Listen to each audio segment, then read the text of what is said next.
Silent Hill 3 is definitely the one that requires the most work, the most effort. So we're going to have to do multiple playthroughs because we need to kill a total of 333 enemies in order to unlock a New Game Plus weapon called the Heather Beam, aka the Sexy Beam. And there are not that many enemies in the game. We're going to have to do several playthroughs to get that many kills. So it's going to take us several runs through the game to get all of those kills taken care of. And then once we actually unlock that weapon, then we've got to do a New Game Plus playthrough where we kill another 31 enemies using the Heather Beam before getting to Heather's apartment. So we're looking at probably 4 or 5 playthroughs of Silent Hill 3 tonight. We're going to be kind of speed running the gameplay, but we're still going to be watching the cutscenes. We'll still talk about story and stuff like that along the way, but it's going to be a lot of Silent Hill 3 tonight. So, let's get it going.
Still such a great intro.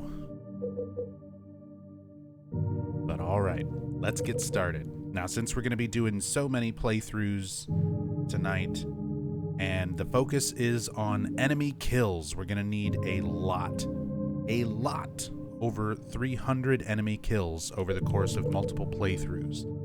So, to start things off and get through a lot of that quickly, we're going to be keeping the action level mostly on easy so that we can conserve ammo, get kills faster, get through the game quicker. And because we're going to be doing so many playthroughs, let's just progressively go through the riddle level, because I'm doing at least 3 playthroughs. So we'll start off with easy riddle. Next playthrough we'll do normal. Next playthrough we'll do hard. Because why not? You can see a lot of the differences between the riddles firsthand. So we'll just start off with easy, and go from there.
Where am I?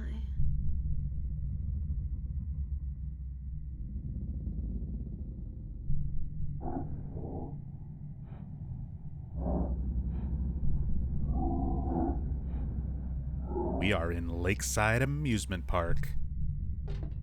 We were here for Silent Hill 1. Now we are back here for Silent Hill 3.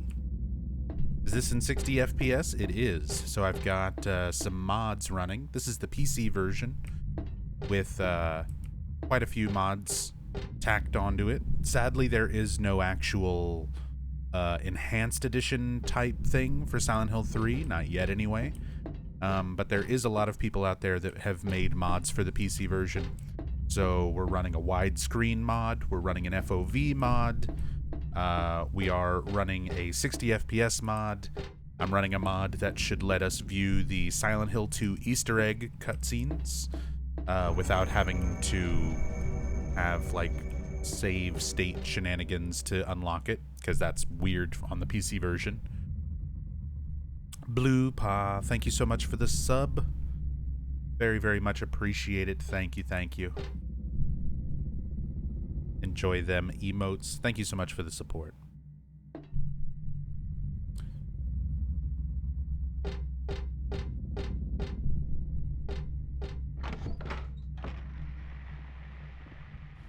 I'm pretty sure Nightmare, even this intro Nightmare kills, should count towards my my overall kill count. How in-depth is this first run going to be? Well, because we're doing so many runs, there's going to be a lot of stuff that I'm not going to be stopping and talking about. We've just got way too much to get to tonight. So it won't be like a traditional in-depth story playthrough, but I'll still be stopping and reading some stuff. Mostly we'll be watching cutscenes, and, won't be skipping any cutscenes, at least for the first playthrough. I might skip cutscenes on some of the subsequent playthroughs, but we're still going to be getting most of the story, just not quite as in-depth as usual.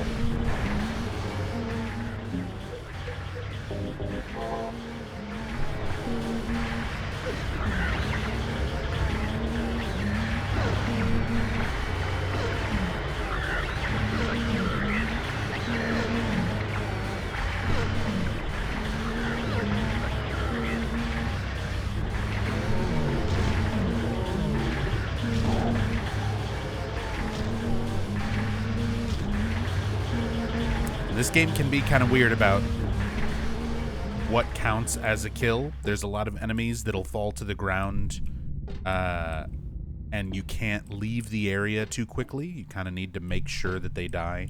That little pool of blood forms around them. Because Heather will just sit there and like keep kicking them over and over.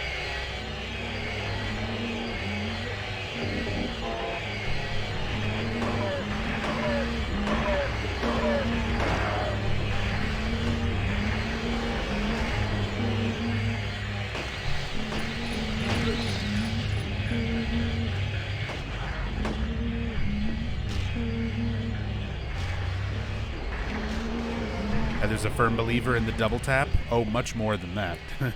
She'll sit there and kick things like 5 or 6 times.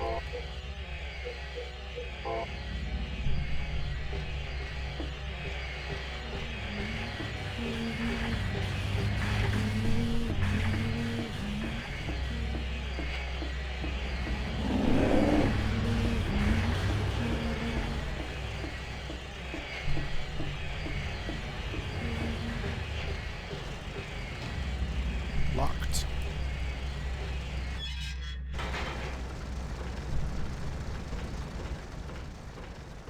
Hey, Yellow Pikachu. Just want to let you know, really enjoying the playthrough of Silent Hill 2 from the other night. Went back and watched the parts that you missed. Nice. Glad you've been enjoying it. I said it's kind of fun having something a little bit different to do with these games.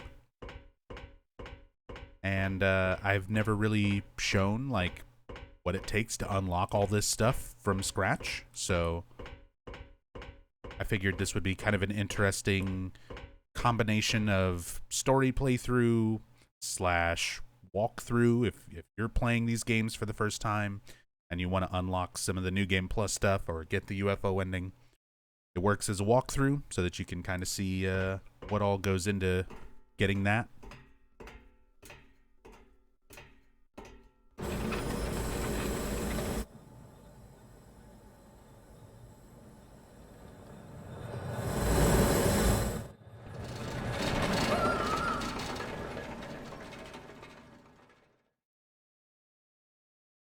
Like I mentioned earlier, I don't handle any of the YouTube stuff. Everything will be archived here on Twitch, but it's entirely up to Dorian, who runs the Sci-Fi Guide channel.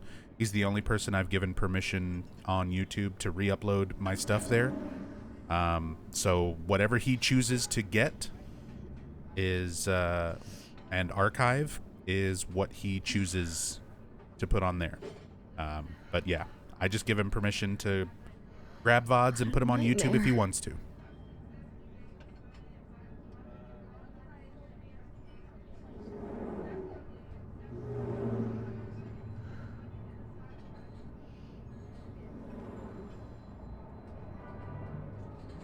No, I don't have a bot set up. Sorry, B-Miz. No links or anything in chat for right now. There's a big problem with bots and stuff on Twitch at the moment. And links can sometimes be a trigger for setting those bots going crazy. Dad, it's me. Yeah. Sorry I didn't call sooner. Yeah, I guess I was. Anyway, I'm coming home now. Oh, I didn't get that thing you asked me to. Okay. Okay, I will. I love you too, Dad.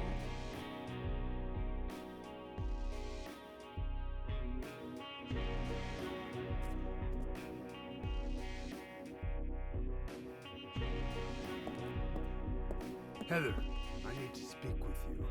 My name is Douglas Cartland. I'm a detective. A detective? Really? Well, nice talking to you.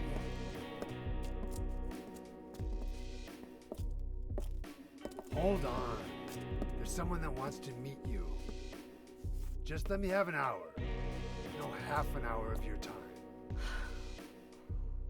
My daddy always told me not to talk to strangers.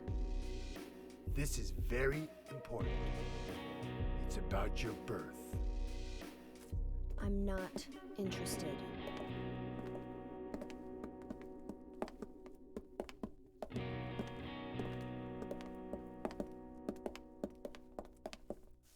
Are you still following me?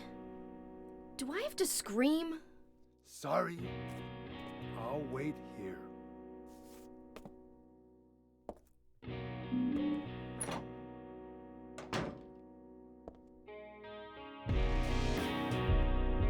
Sorry, adjusting audio a little bit.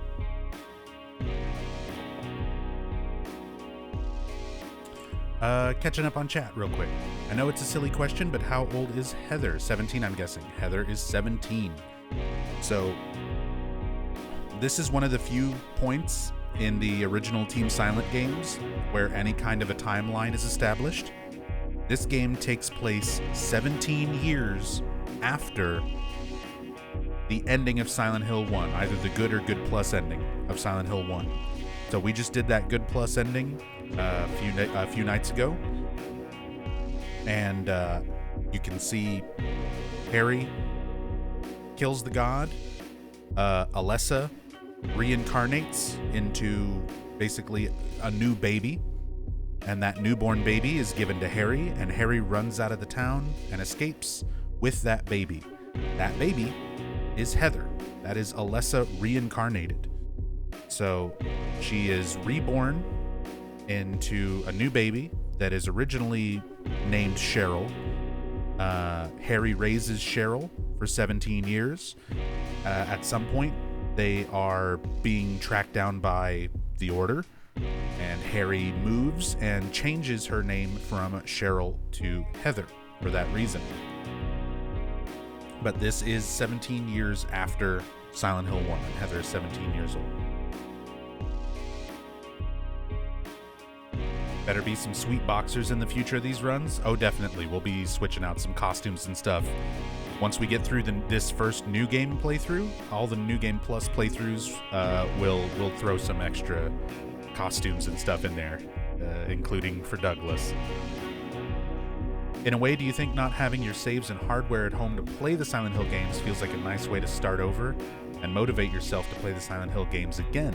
Definitely. I mean, I've had to do that multiple times already before moving and stuff. Whenever I switch computers, sometimes, wipe hard drives because I had tech issues. So I've done the whole install and build up saves thing before, but it's definitely always a good excuse to go through all the games again. Johnny Thunder, thank you so much for gifting out 5 subs to the community.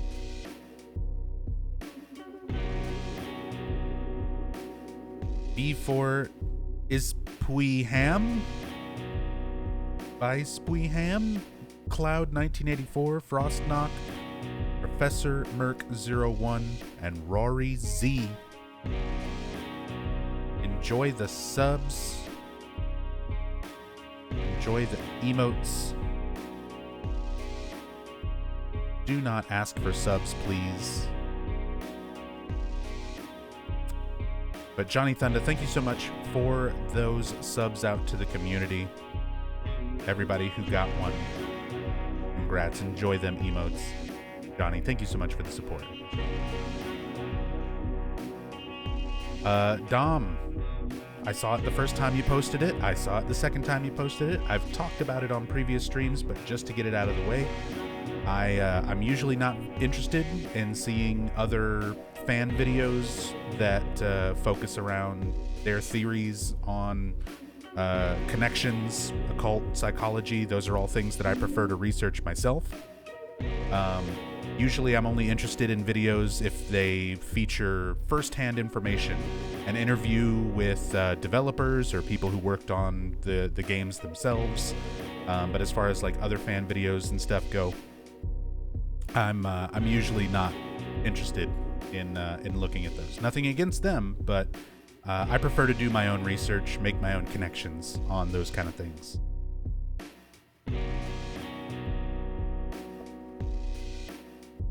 That weird old detective is out there, so I'm not leaving. That's probably for the best.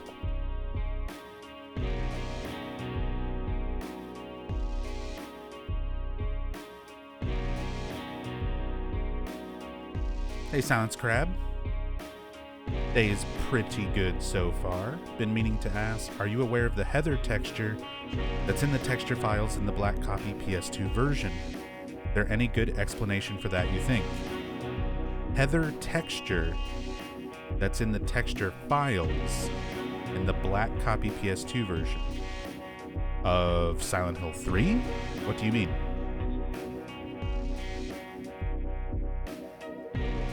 I don't like mirrors.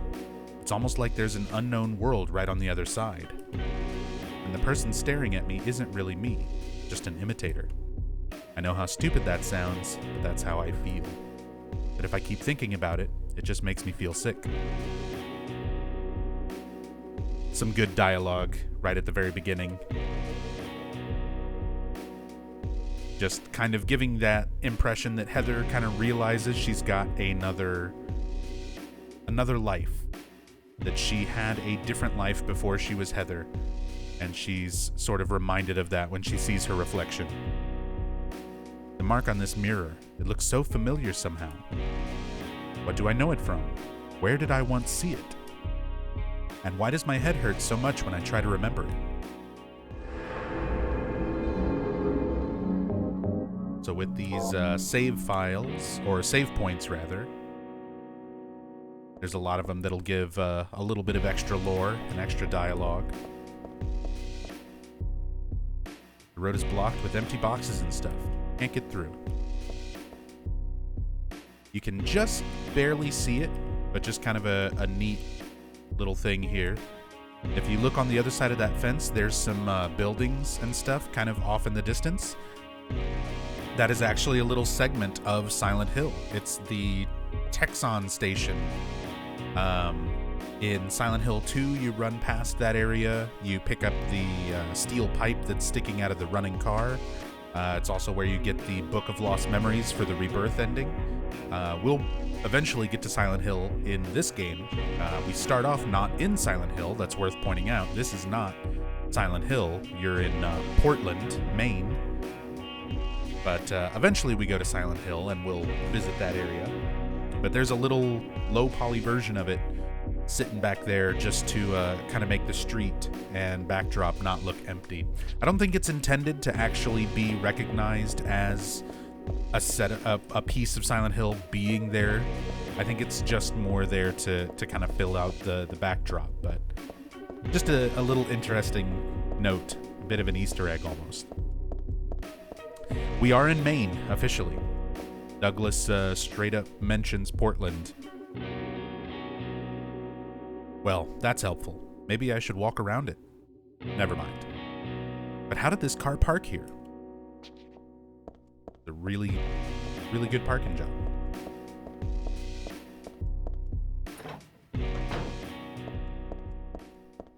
Silent Hill 2 black copy, I mean. Sorry, forgot to add that. It could be that they had already started some work on Silent Hill 3. Silent Hill 2, would have started around 2000, and they said that they were working on Silent Hill 3 pretty much right after Silent Hill 2 released, which means they probably had a few assets and things that they were already made. It could be that character texture had been made. It could have been just a test. There's a lot of times test animations, test textures, and models and things put into the games when the developers just need a functioning game to put them in and try them out with. So they may have been playing around with some character models and textures and things like that.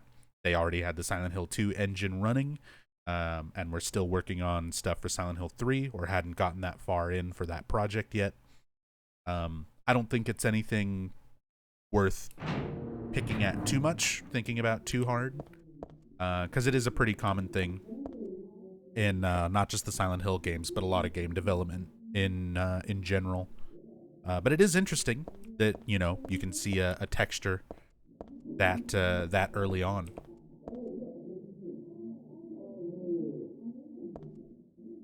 This was always pretty creepy to me, just kind of hearing those distant voices off out of sight while the mall is very eerily empty.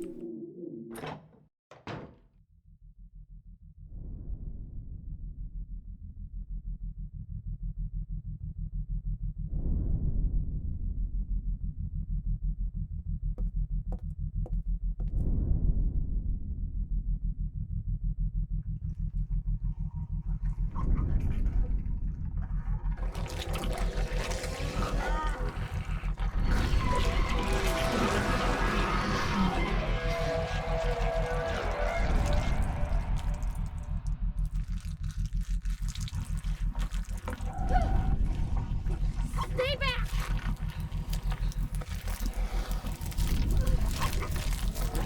Get the hell away from me!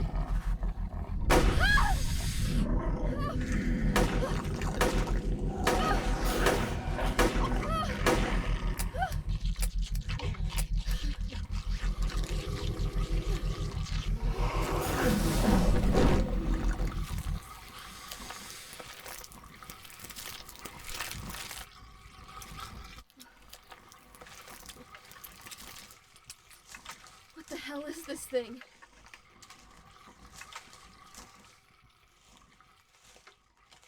This is our closer.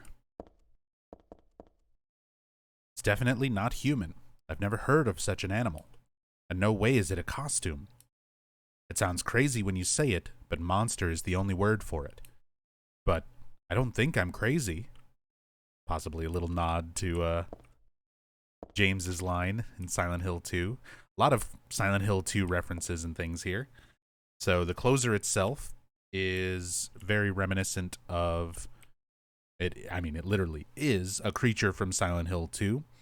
In Silent Hill 2, they were called mandarins, and you only saw them hanging underneath grated floors in a handful of places. Now, their animations are different. The design was changed a little bit for Silent Hill 3, but they're mostly the same. And they walk around above ground, leaning on those big swollen arms and attacking you by punching you with them. They've also, you can see they're got these like bone spears kind of embedded into them that will extend out and stab you. And there's also another familiar Silent Hill 2 face here. There is Angela.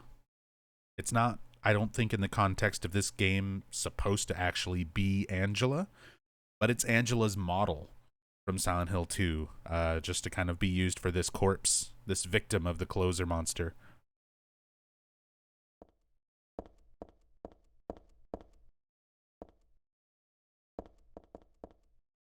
I can tell from here that it's dead. Should I call the police? Not like they'd believe me if I said someone's been killed by a monster. Bullets.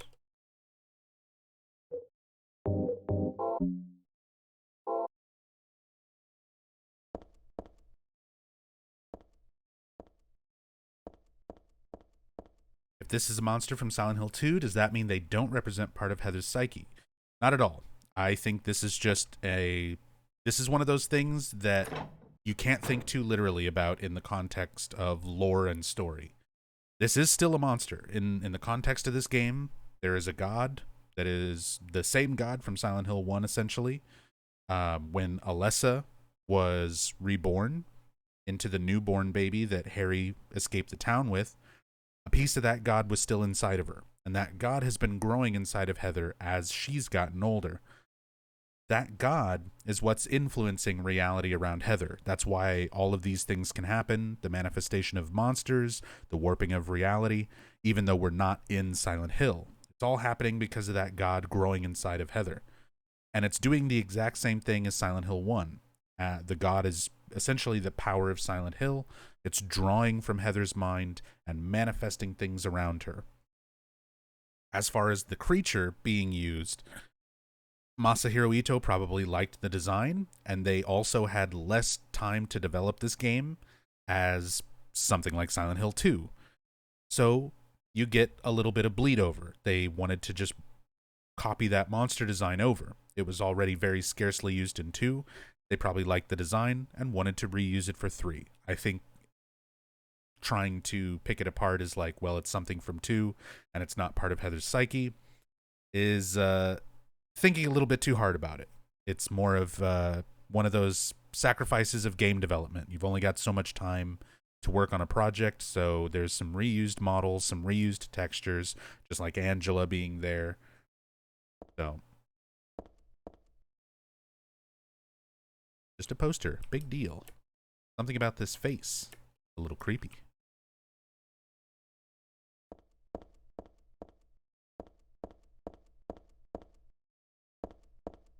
Because, I mean, if we want to start talking about story and influence and lore, then here's a Silent Hill 2 poster. Here's a poster advertising the video game Silent Hill 2 inside Silent Hill 3. It doesn't mean that in the context of Silent Hill 3, Silent Hill 2 is just a video game, does it? I think it's just an Easter egg. I think it's just something, you know, something interesting for people as players to see. I don't think everything needs to be analyzed as part of the lore or the world. Because at the end of the day, it is a video game. It's made for the players. Made for us. It's made for fans.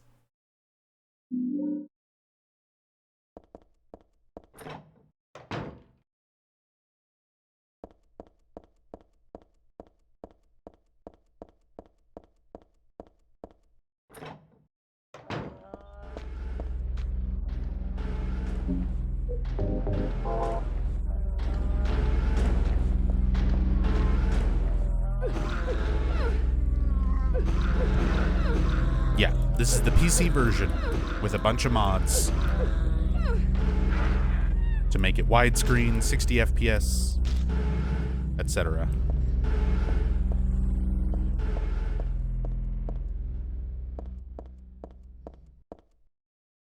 Hey, Lightmare.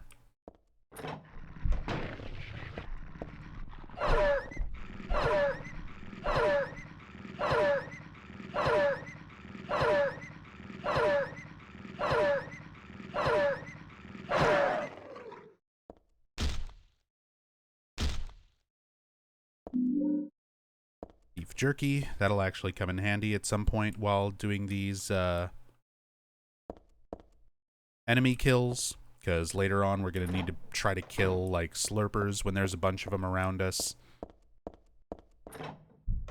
And that'll keep dogs and slurpers distracted for a while. Like a magic circle I remember reading about in a book on black magic. Does it seem so familiar because I read about it in that book? No, that's not it. It's not the book. It's from the altar. Altar? What am I thinking?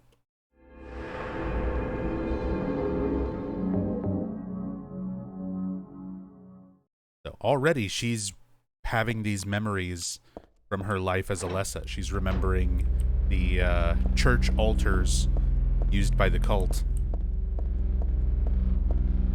which we actually see a couple of in Silent Hill 1.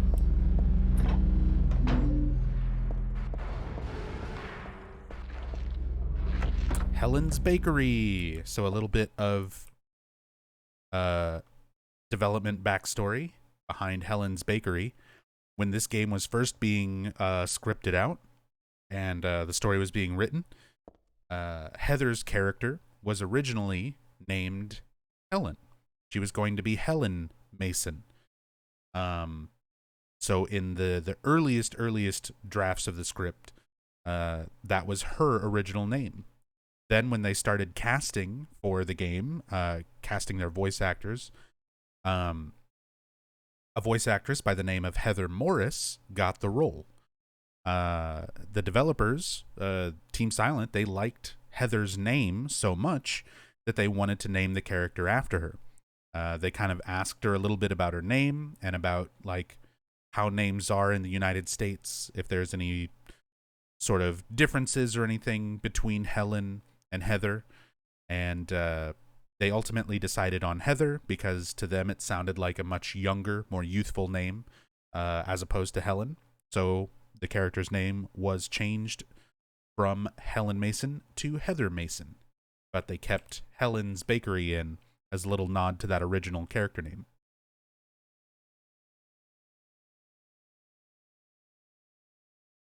There's a flyer. Crispy toasted bread right to your very door. Everything's on sale. Helen's Bakery.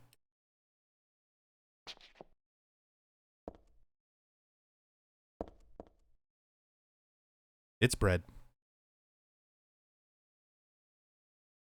Hey, Soren. Couldn't find you on YouTube and thought you left. I did leave YouTube several years ago, like 4 years ago, 5 years ago at this point.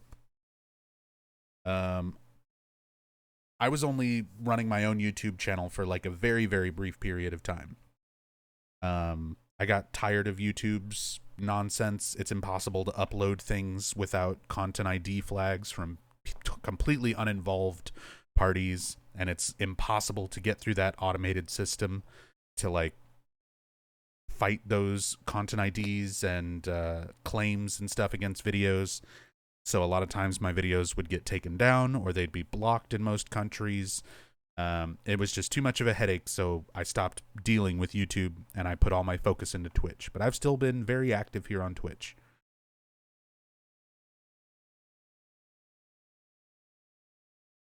It's bread. This is one of those memes that circulates around. It usually goes hand in hand with Harry Mason in Silent Hill 1 just saying Bible. What a lot of people don't realize when they don't play these games as much as I do, or a lot of other fans do, and they just kind of go on Reddit and browse Silent Hill memes, they don't realize there's more to this. She says a lot more than just it's bread. There's a whole nother fucking sentence. But I'm not really hungry, so I guess I don't need to worry about it.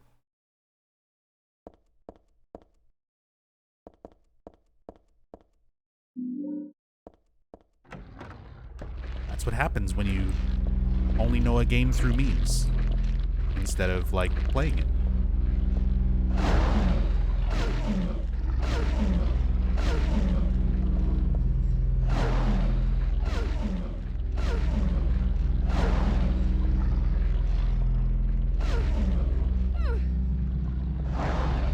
For anybody who missed the explanation at the start, we're doing a UFO ending from scratch playthrough. So I'm showing all of the requirements from brand new game, freshly installed, no save files, all the way up to the UFO ending. And this game is very involved in those requirements. You need 333 enemy kills to unlock a special New Game Plus weapon called the Heather Beam.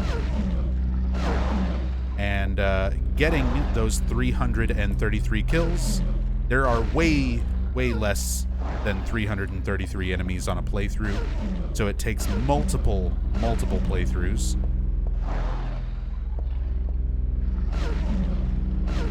I'm guessing it's probably going to be like 4 or 5 playthroughs total tonight. So if you're wondering why I'm taking the time to like go through and kill enemies, that's why. We've got to kill a lot of enemies to unlock that Heather Beam. It's absolutely necessary for getting the UFO ending.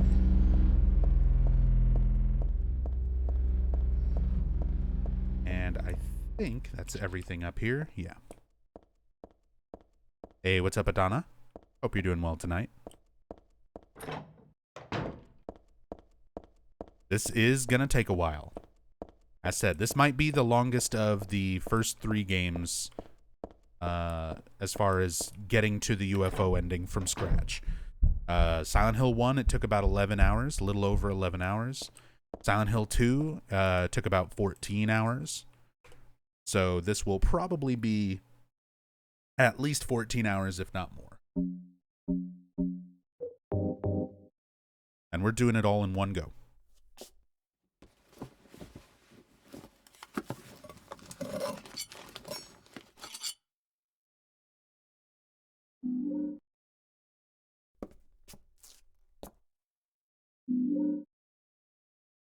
Taken with Tom. What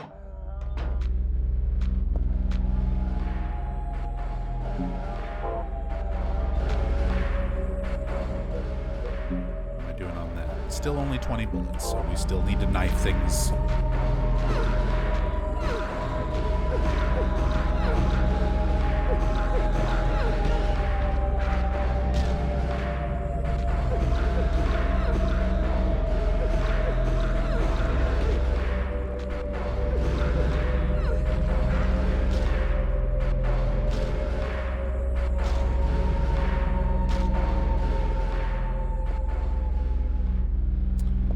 first played Silent Hill 3, could you already tell that Heather is actually Cheryl before the hints are revealed? No. When I very first played Silent Hill 3, I didn't realize that it was related to Silent Hill 1 up until pretty much when you see Harry.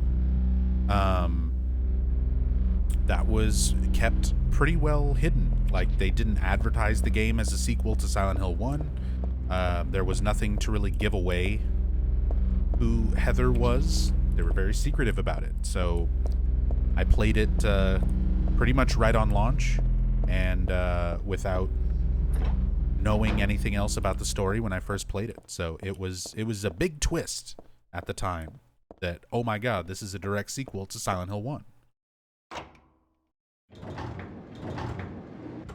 What are these creatures? So the little purple guys that I was killing there they're called numb bodies. This game has a lot of symbolism around birth, and again, Heather is essentially pregnant with a god.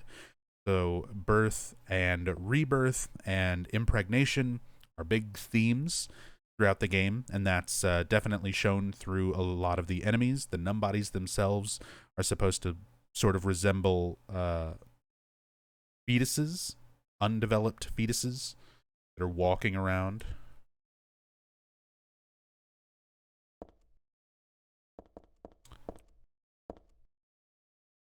Here's a neat little Easter egg right here.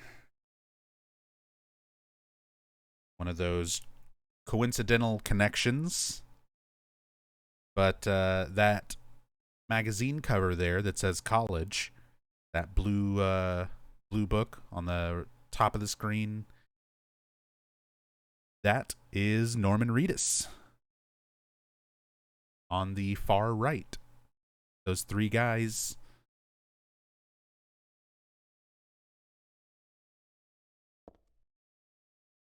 So that is a promotional image for a movie. I'm trying to remember the title.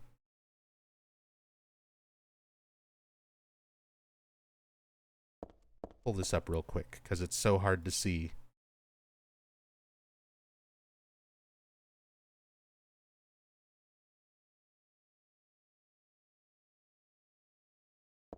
This might take me a moment to...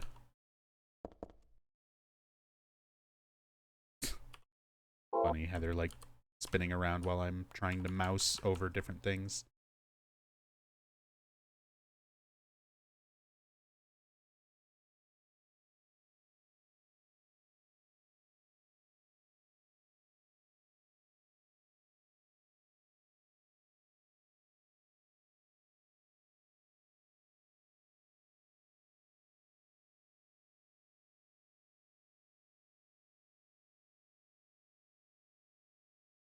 Boom. Here's a better comparison image.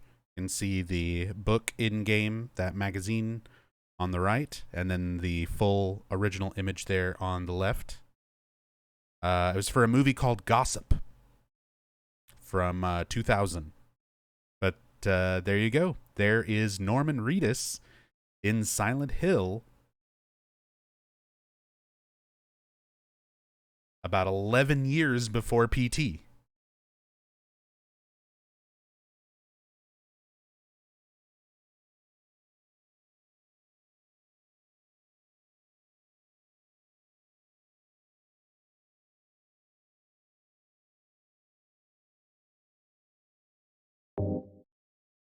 Absolute coincidence. Team Silent used a bunch of real magazine covers and art books and things like that to basically turn into textures to fill out this bookstore.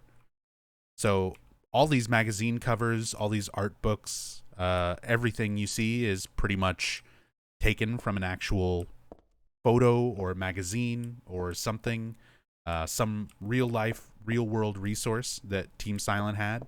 And it just so happened that that photo featuring Norman Reedus is one of the things that was used. And then over a decade later, we get Kojima working with Norman Reedus to make PT or Silent Hills, or at least try to anyway.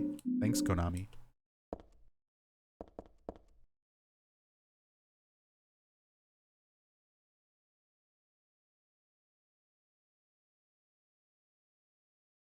There's a space for some books here. Is this where the ones on the floor belong? So, we're going to be doing a lot of playthroughs of Silent Hill 3 tonight. And for anybody who missed it at the start, we're essentially just going to do progressively harder riddle levels. We're going to keep the action level on easy since we need to focus on getting kills and getting through all of these playthroughs in like less than 30 hours. So we're going to keep the action level on easy since we're going to be doing a lot of enemy hunting to get to the UFO ending. But I figure since we're going to be doing at least 3 playthroughs, most likely more, we'll show all riddle difficulties. So we're starting on easy. After this, I'll do normal riddle. After that, I'll do hard riddle. So just to show the difference in the Shakespeare puzzle, the bookstore puzzle, from what I usually do is hard riddle on my story playthroughs. So all of you know the crazy convoluted way that you're supposed to solve this on hard. If you've seen my old story playthroughs, here it is on easy. You don't even have to put the 2 books on the shelf. You can already see the numbers. It's 4970.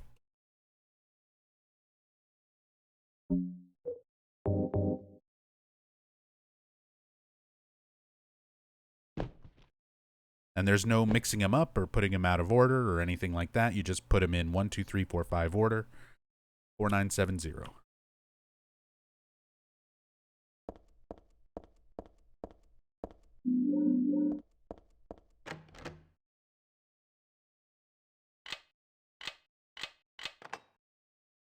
And we get it. There's not even a note or anything over here to give you like an extra clue or anything because you don't need it. Am I going to play Death Stranding again on stream in the future? Oh, definitely.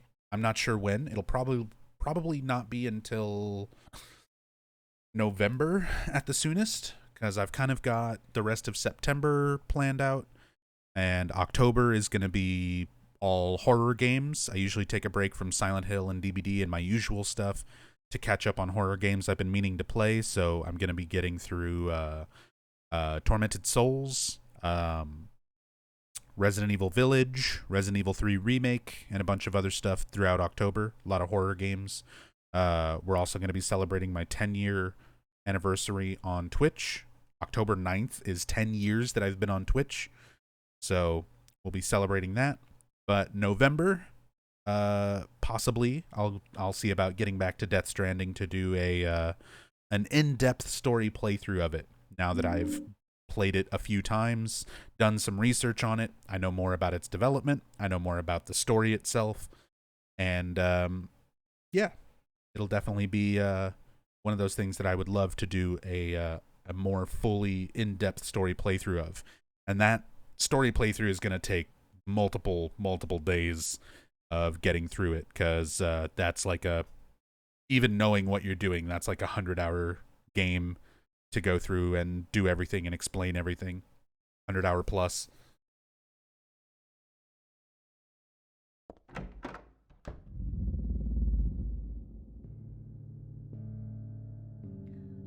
Hey, wait, what's going on? Where is everybody? Those weird monsters? They've come to witness the beginning. The rebirth of paradise, despoiled by mankind. What are you talking about?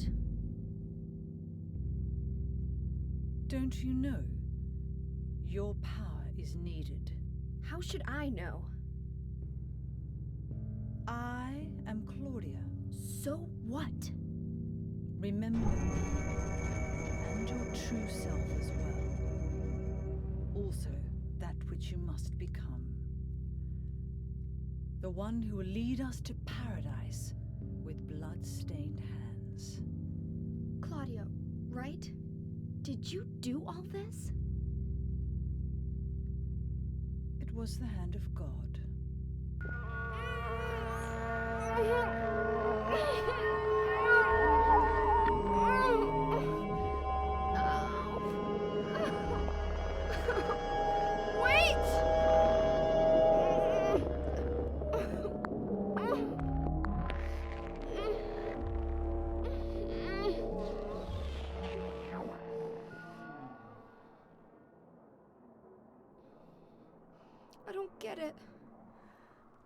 What does she want me to remember? Michelle! Michelle, thank you so much for the 10 gift subs going out to the community. Holy shit, that is a lot of support. Thank you so much, Michelle. Denko to memes. Sci-Fied. Johan 1223. Mr. Charlie Sandman. Wasabi 44. Chirparini. Mizven. Budgie Smuggling. 1989 Towley. And QN90. Enjoy the subs, enjoy the emotes, courtesy of Michelle. Michelle, thank you so much for all that support. Very, very much appreciate it. Thank you, thank you.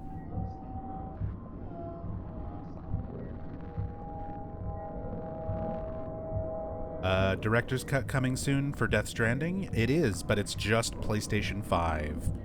At least for now, so I've got to hope that it comes out on PS4 or PC, because I really want to get my hands on Director's Cut, and right now PS5s are still impossible to get a hold of.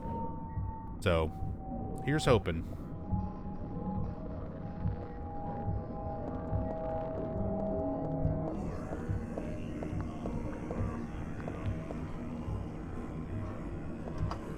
So we got our introduction there to Claudia Wolf. She is a priestess of the Order, much like Dahlia. And this game, because it is a sequel to Silent Hill 1, it has a lot of parallels to Silent Hill 1. Heather herself is a parallel to her adopted father, Harry. Even the syllables of their names and initials line up. Heather Mason, Harry Mason. We have Claudia Wolf, a barefoot priestess of the Order, giving us half-truths and somewhat false information to sort of lead us along. Very, very much like Dahlia Gillespie in Silent Hill 1. We have a law enforcement person who is going along helping us out. Sybil Bennett in Silent Hill 1. Douglas Cartland in Silent Hill 3. So we've got all these parallels to Silent Hill 1 already happening. Even the very beginning. It's a nightmare sequence that is a premonition of someplace you will eventually be at. Just like Silent Hill 1 and the alleyway sequence. Silent Hill 3, you have the nightmare with the Lakeside Amusement Park, which in itself is a revisited location from Silent Hill 1. Harry Mason wakes up in a diner. Heather wakes up in a Happy Burger. Close enough.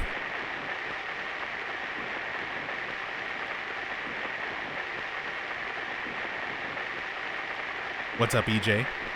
If it makes you feel better, I purchased 4 of them at launch. Jeez. So that's where they all went.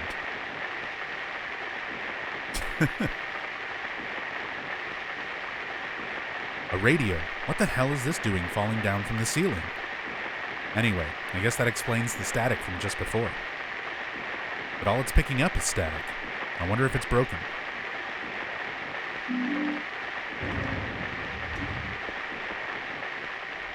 Damn, EJ, that's nuts.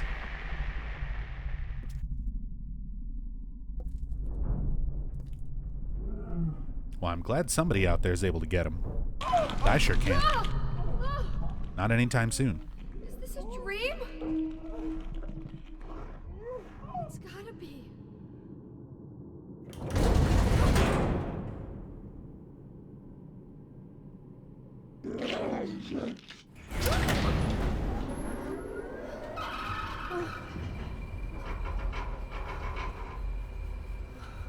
Not even a kid could believe in this.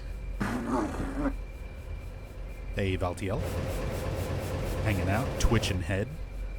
When am I going to back up? Full Jacob's Ladder. Just like Silent Hill 2, taking a lot of Jacob's Ladder inspiration. Silent Hill 3 takes a lot of inspiration from it as well, and makes a few direct references. Once we get to the subway, we are actually looking for the Bergen Street train. which is the exact same train that Jacob is getting on to get home in Jacob's Ladder, Bergen Street.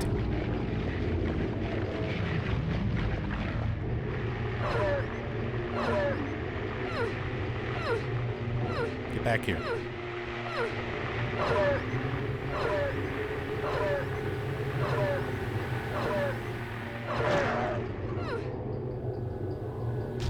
Sorry, puppers, but I need my kills. I need my heather beam.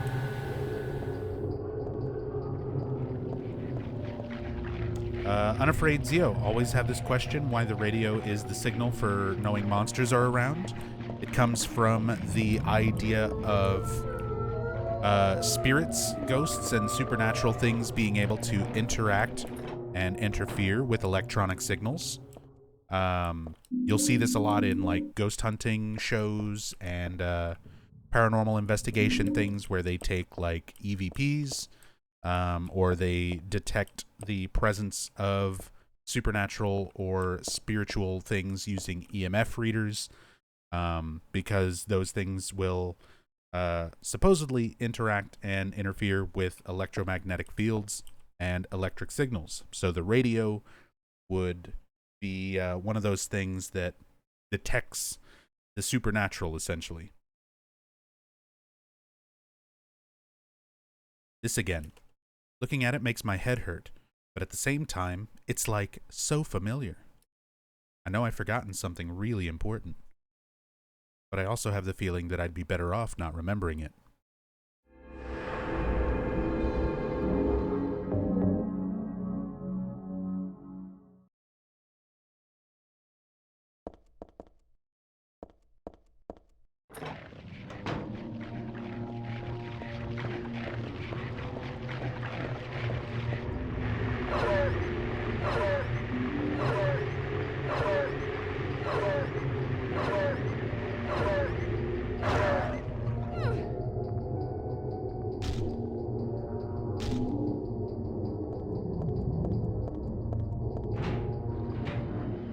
Which do I like more, Silent Hill 2 or Silent Hill 3? Silent Hill 2 is my favorite Silent Hill game, but Silent Hill 3 is very, very close.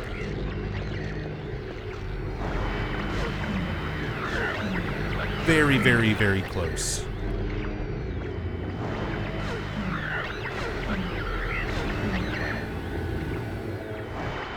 Any thoughts on the Tormented Souls game? It is a video game, and I will play it. Those are my thoughts. I haven't looked into it at all because I want to go into it as blind as possible.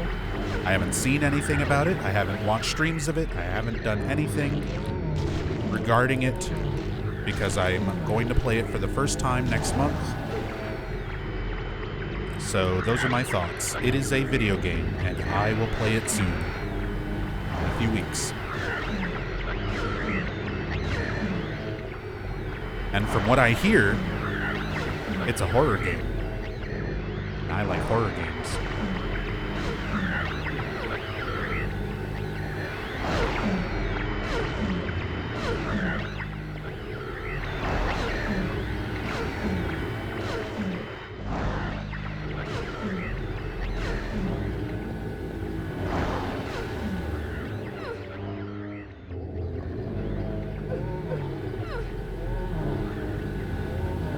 Heather stomp. Heather kill.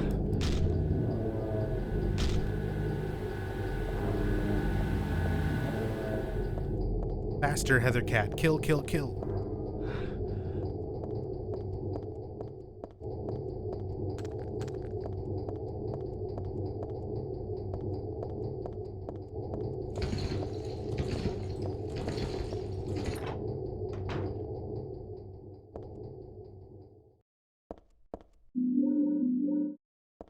Try and gather as many supplies as possible as we go through the game. Because stopping and killing enemies, we're going to take some damage.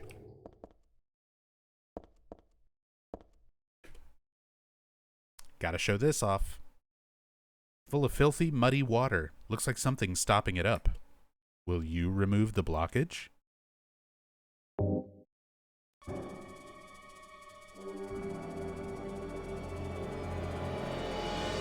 Oh, for get it. This is way too gross.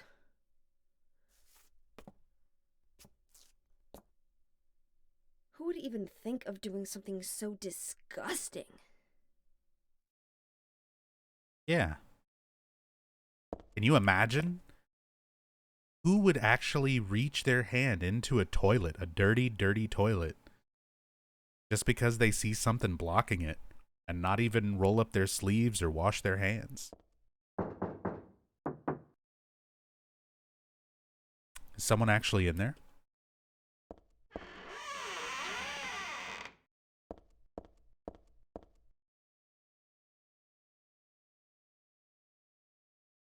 It's soaking with blood, but there's no one here.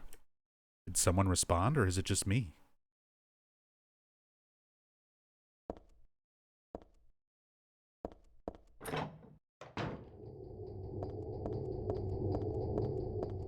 Yep, me after Chipotle.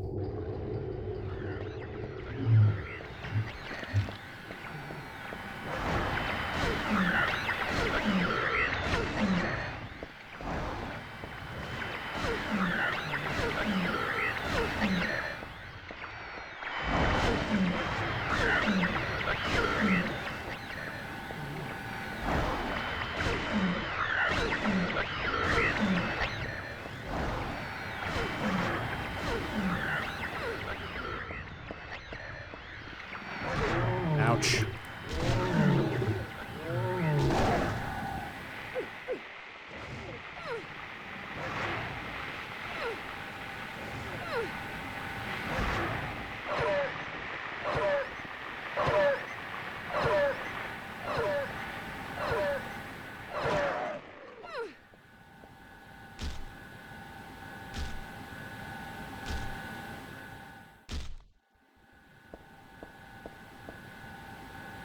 Checked out your previous recordings, and I can only say that I love them, and by that I mean Silent Hill 1.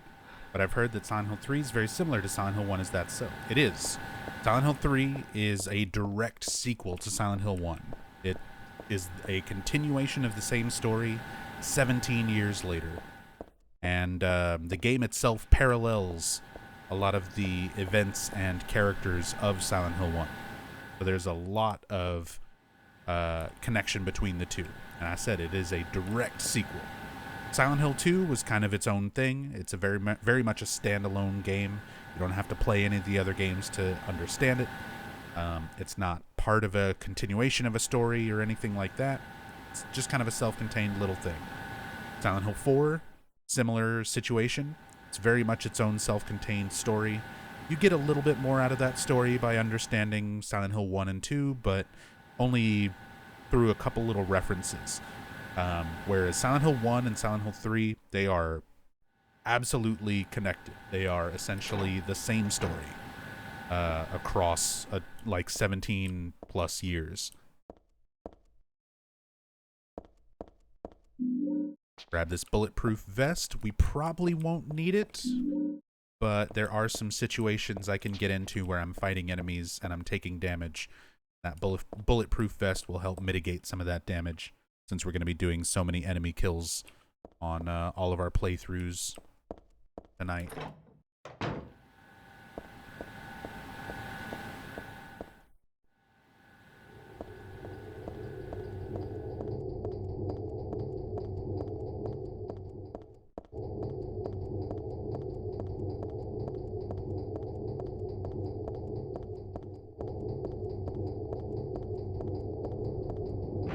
And again, since you mentioned checking out previous recordings, I'm just going to put this in chat again.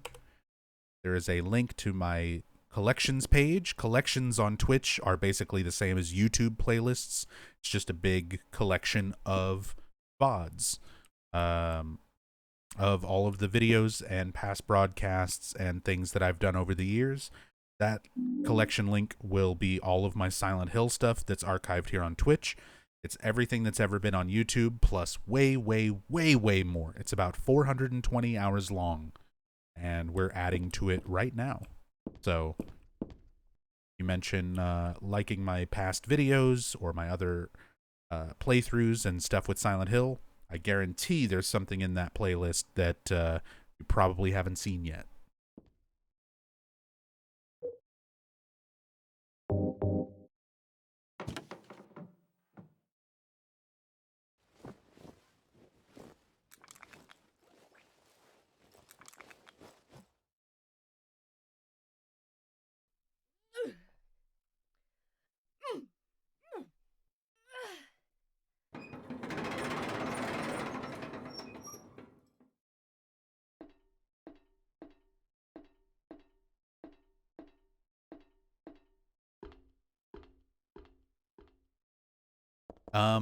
Something kind of interesting. This came up when we were talking about fall damage a couple of streams ago. I don't remember how the topic came up, but we were talking about fall damage. I think it was in Silent Hill 2, where they're like, oh, you take damage when Pyramid Head knocks you off the hospital roof, but you're jumping down all these bottomless pits, and James is just fine. In this game, you actually have fall damage. If you fall here, instead of climbing down the ladder, you will actually take damage.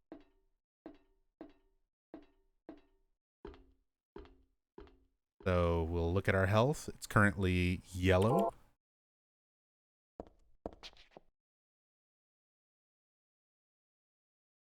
And you can see the yellow is flashing a little more rapidly now.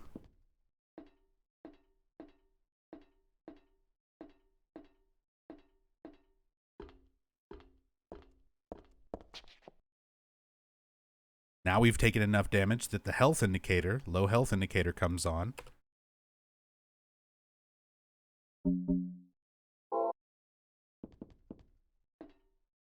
So it's in only a handful of situations where you can fall and you don't just instantly die in this game. Because most of the time, if you are at a ledge, if you can fall off that ledge, you just die. But a couple situations like this here where you actually can fall and survive the fall but take damage.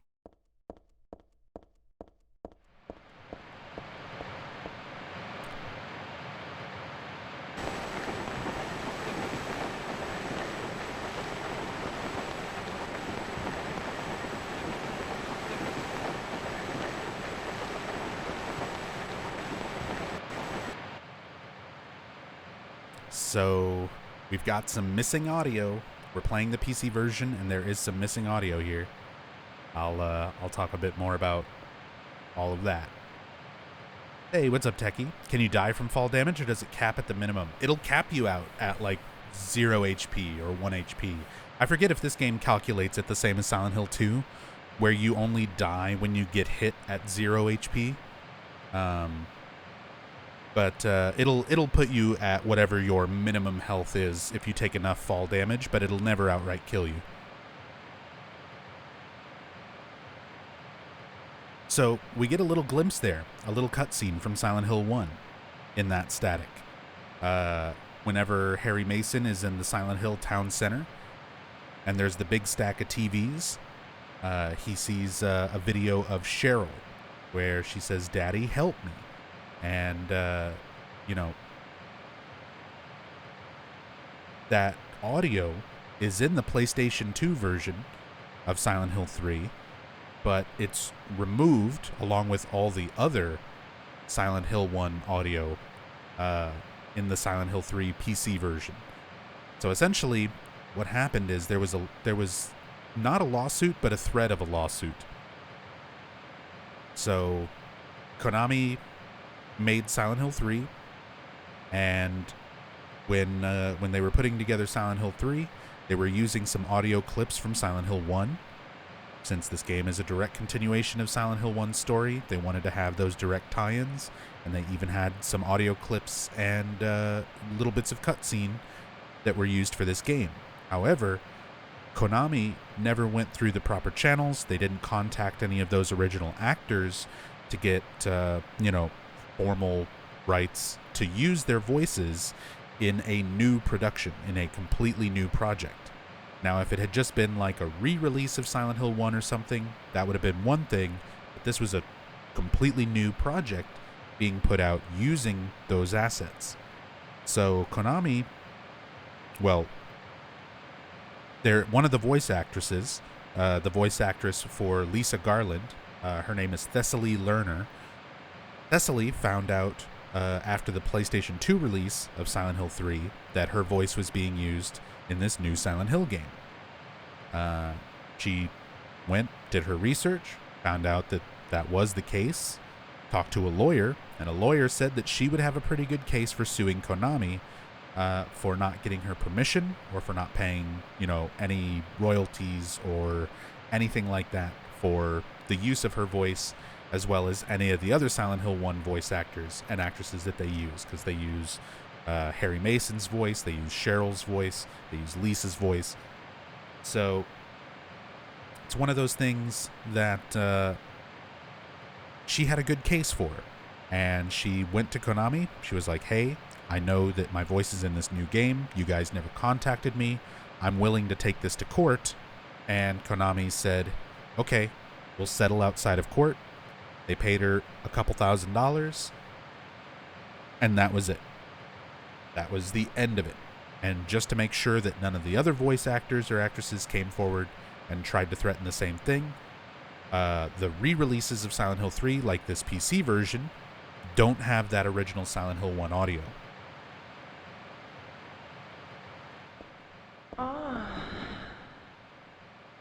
A Phantom Cat Punch. Welcome back. Thank you so much for that resub. Very much appreciate the support. Thank you, thank you.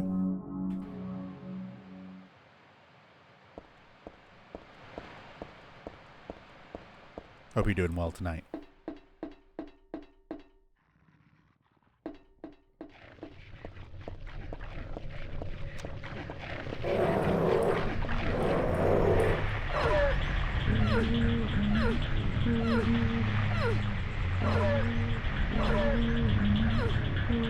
You cannot escape my flurry of death. Get back here.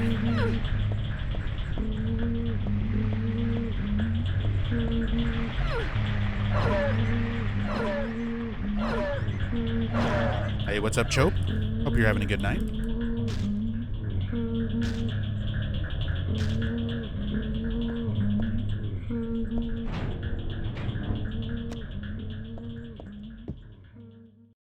What is this? Barbecued dog? Who the hell would make something like this? Furthermore, who the hell would eat it? Something in the dog's stomach. Got the cooked key. Nothing else to worry about here, other than who the hell is sick enough to do something like this, that is. And even that, I'd really just rather not know.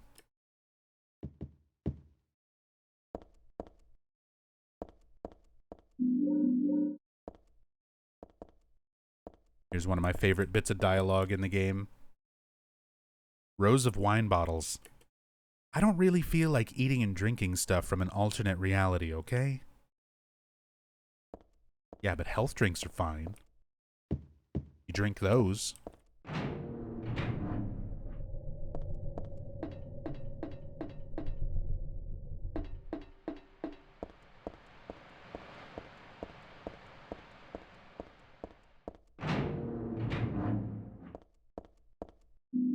Got the walnut. Ooh, the quick nut.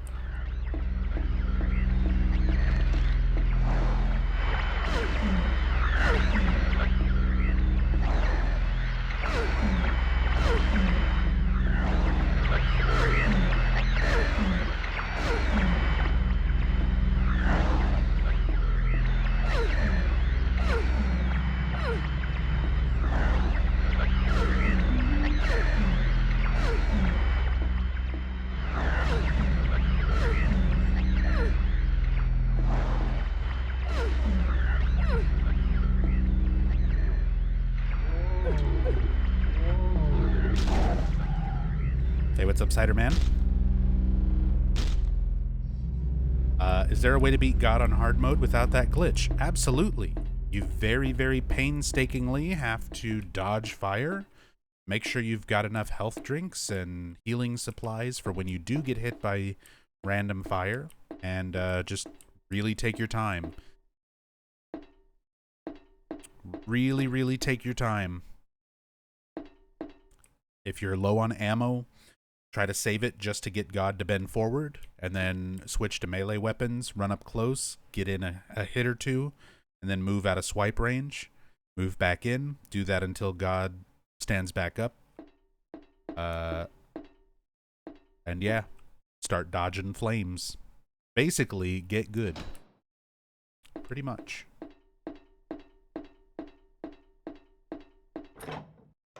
Backtrack a little bit here. There's some extra enemy kills we can get.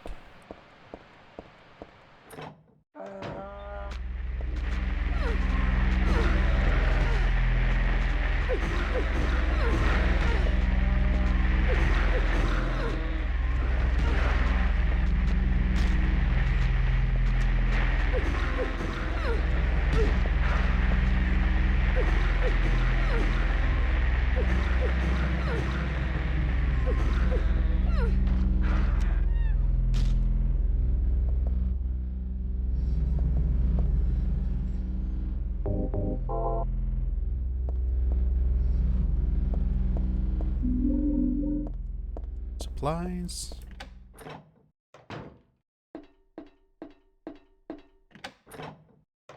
And we finally get a better melee weapon.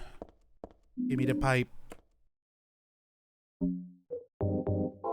Give me the pipe.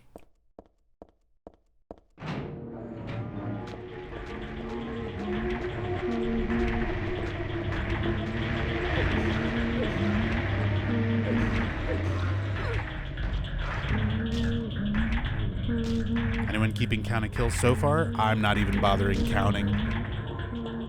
I need to kill 333.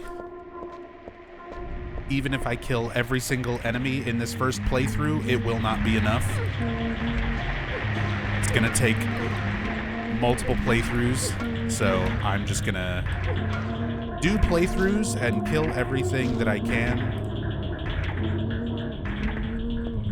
until I get the weapon, the Heather Beam, unlocked after a playthrough.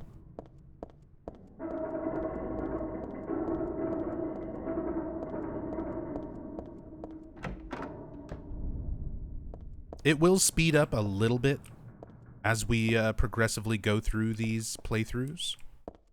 Since new game, I've only got new game weapons. I'm pretty limited to what I can do. Oh yeah, because we're doing easy riddles. No bugs here. No bugs. There is no puzzle for this. It's just nothing. Just run down the hallway. It's very weird. Instead of making the solution simpler or putting the items to make the poison closer or something like that, they just flat out remove a puzzle on easy riddle. What difficulty is this run? This is the first run of the night. It is new game, easy action, easy riddle. And then I'll be progressively bumping up the riddle difficulty as we do runs. So after this full playthrough, it'll be easy action, normal riddle. After that, we'll do easy action, hard riddle, both on New Game Plus.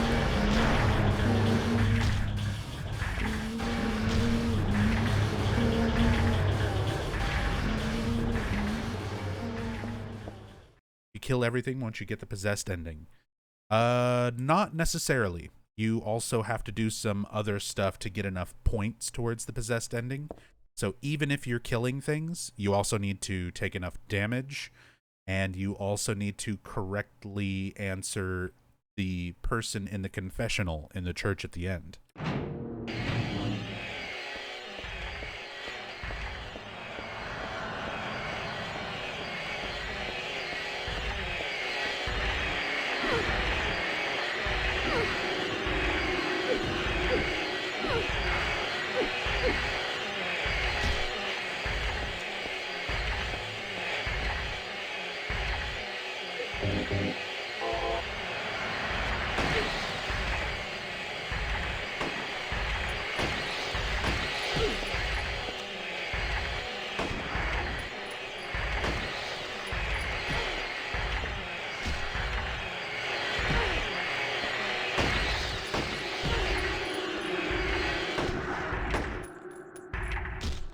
Silent Hill games have canonical endings? Some do.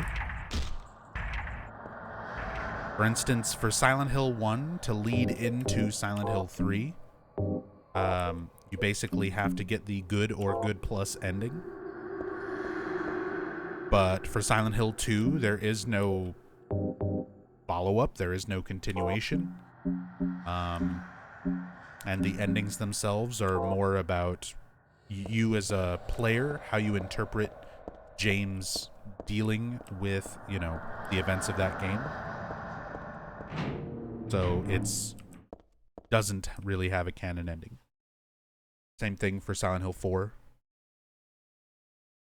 But that also depends on your definition of canonical. I've had a lot of people argue that with me, and here's the thing. I'm just a fan. I'm just a fan of these games just like anybody else. I don't define what is canon. I don't set those rules. For me personally, I feel like because Silent Hill 1 and Silent Hill 3 go so well together, it gives you a set ending for what Silent Hill 1 should be. To me, that makes the most sense. For other people, their definitions of canonical and stuff are different. So I'm not trying to argue with you, YouTube comments. I see you, YouTube comments. We're going to be reading YouTube comments on my 10-year stream anniversary stream. And talking about that, among other things. My Maniac 8, thank you so much for the resub. Or not even a resub, a new sub that is 2 months in advance. Holy shit. My Maniac, thank you so much. Very much appreciate the support. Enjoy the emotes. Enjoy your 2 months here. Think what is and isn't canon is very subjective. I agree. I completely agree. As said, for me, something being canon or not fits more along with how much of a story will make sense with a continuation. So, for example, the story of Silent Hill 1, ending with the good or the good plus ending, leads into Silent Hill 3. So I consider all of that to be one canonical story. Silent Hill Origins retcons a lot of the information of Silent Hill 1's story. So because of all of that changed background and backstory in Origins, I do not consider Origins to be canon because it completely changes things that are established in Silent Hill 1. So that's my line of reasoning when it comes to, like, video game canon.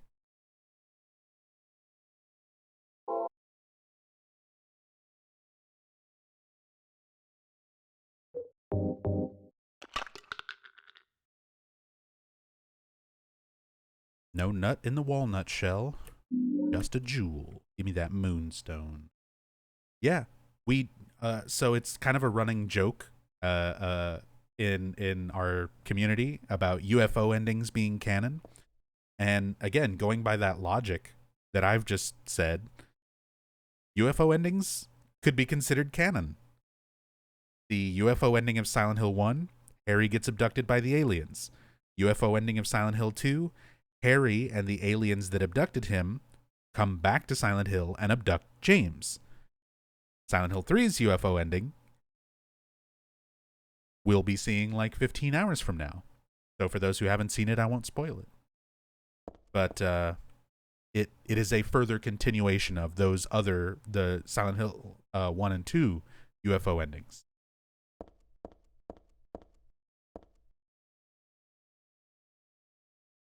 This pattern looks like it could have been drawn in blood. I bet it's some sort of cursed symbol. No wonder my head hurts and I feel so awful when I look at it.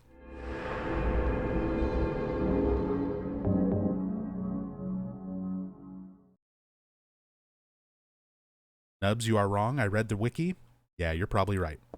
Who am I to argue with people who have, like, played these games halfway through once and then read a wiki? I've only been playing them for, like, 22 years.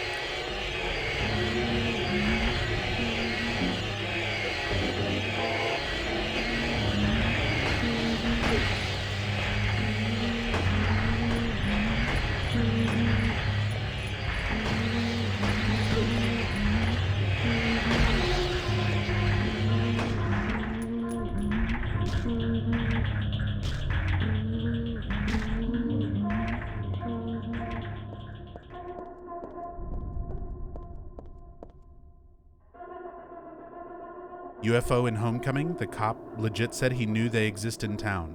Well, that's a whole nother thing, talking about the Homecoming UFO ending. Because there's a bunch of cut content from Homecoming that was supposed to build up more of Wheeler's character.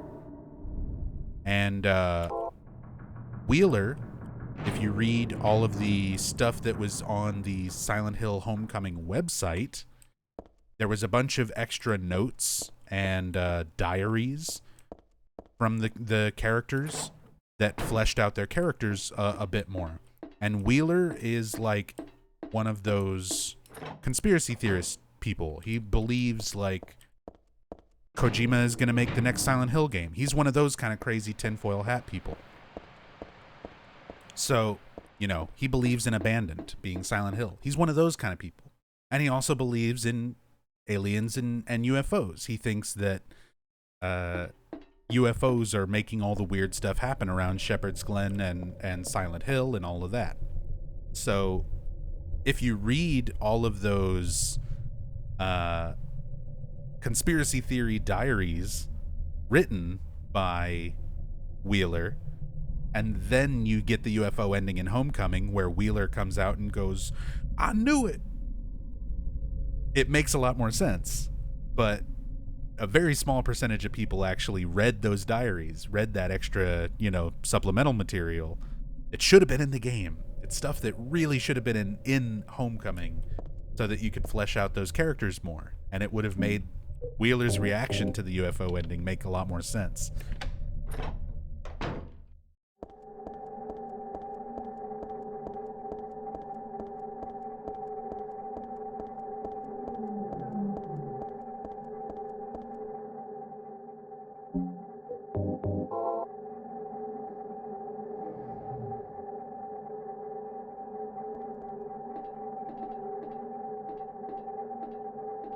What's up, Lava Strawberry?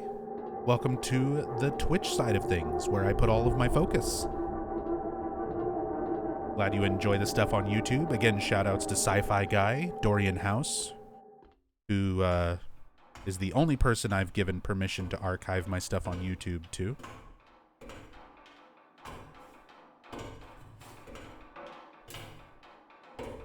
So any of those other re-uploaders, give them thumbs downs. Or whatever you do on YouTube these days. I stay away from that cesspool. But Sci-Fi Guy, go watch Sci-Fi Guy. If you're gonna watch my stuff on YouTube, he's the only one who has my permission. King Stefanos with the 76 bits. Heza Beam. Thank you so much.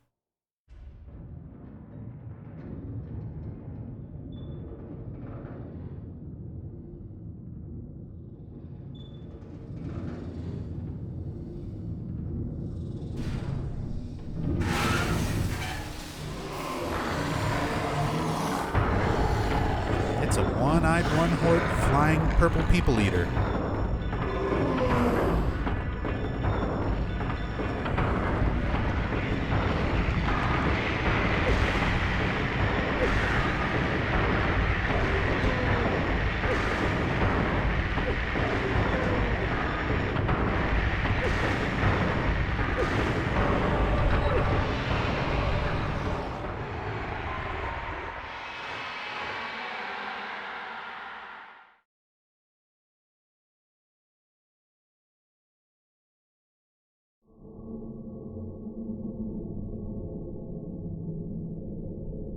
What? It's the shopping mall just like before.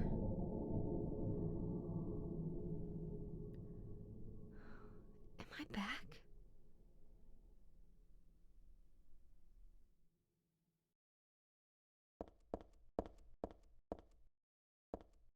Soren, I'm in a completely different state and on a completely new computer setup. I haven't had bot commands for about 4 months.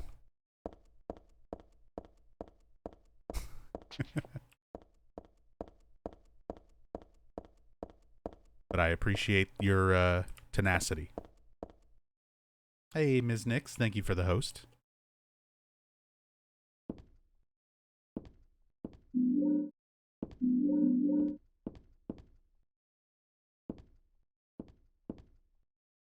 This is where I was sleeping earlier.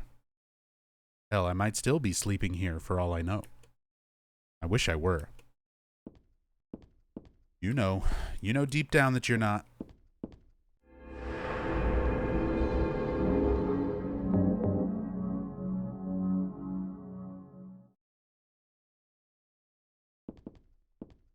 Sorry for the weird commands. I'll try to bring that command back next time I do Silent Hill 4. I'll try to get the bot sorted out on the new setup.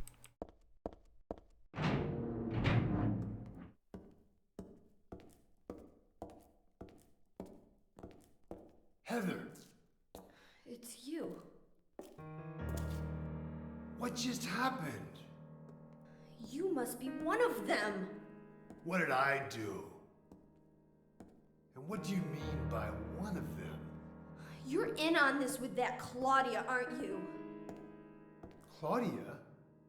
What about her? She asked me to find you, that's all. So you are one of them. Claudia did all that? Look, I was just hired to find you. I'm not on anybody's side.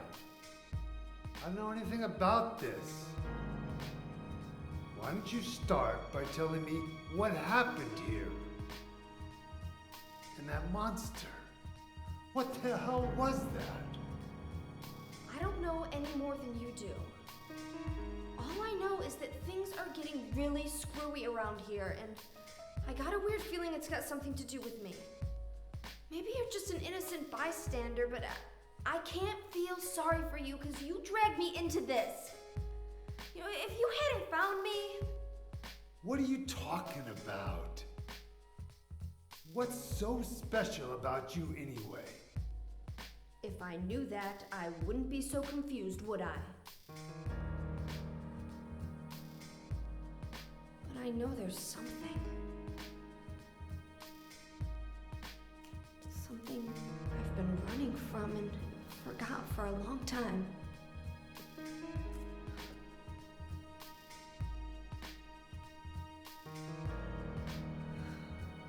How did I remember that? What's wrong? Nothing. Where are you going?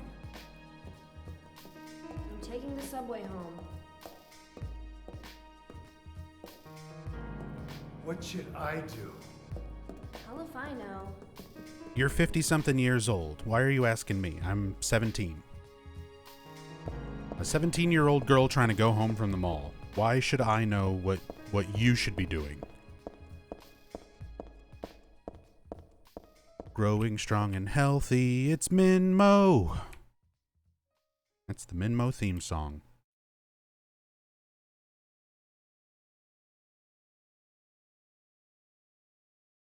Look at Minmo.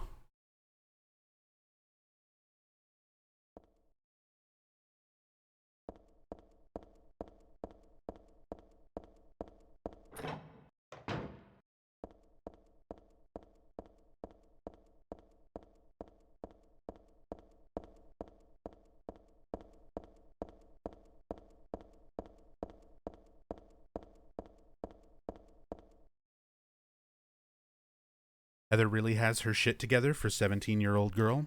Well, she's had a couple of past lives to, mentally mature her.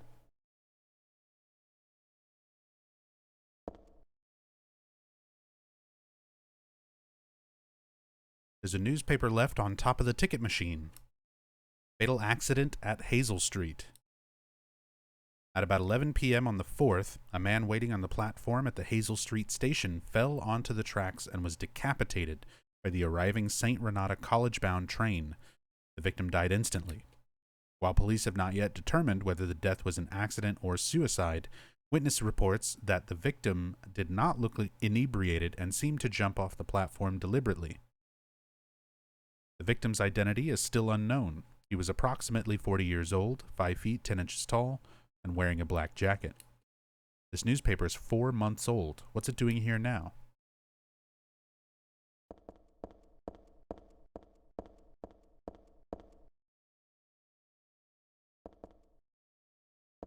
A lot of detail stuff here to look at.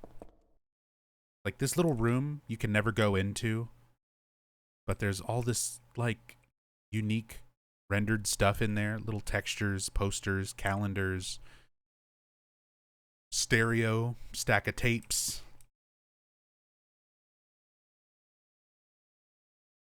Just for this one little spot that most people don't even look at. Just little tiny TV over there. Most people just run right past.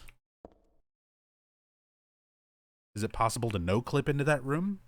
With the right hacks and stuff, yeah. But, that said, you're not intended to go in there as a player, so there's not really anything in there. You can get a bit of a closer look at some of that stuff, but... Any interesting out-of-bounds details in this game? Yeah, a few. I guess depends on what you call interesting. Out of Bounds is actually very heavily used in the speedruns for this game. So the way that areas are connected is very interesting. There's lots of large empty space, basically voids, in between individual sections of areas. And there's a lot of very interesting ways that certain sections connect to others. So when going out of bounds, you can get to some surprising places because of the way things connect.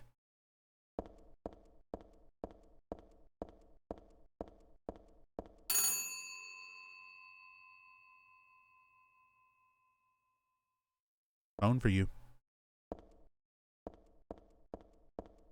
That payphone scared the shit out of me the first time I played this game. Because I was just like walking around looking at everything. And it's so just like dead quiet throughout the subways. And then you get that very sudden phone ring, just like...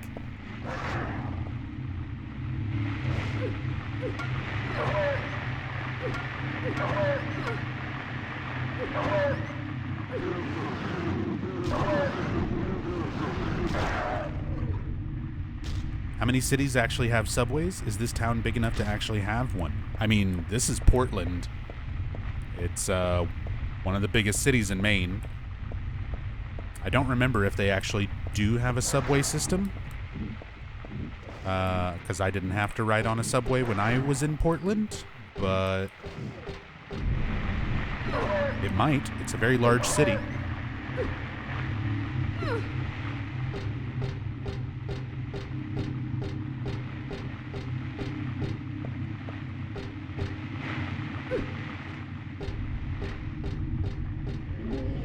Not yet, Cat's Blazing, but we're setting up for it. I read the newspaper. We're going to go read the other thing in a moment. Come here, dog. You're wasting too much of my time now.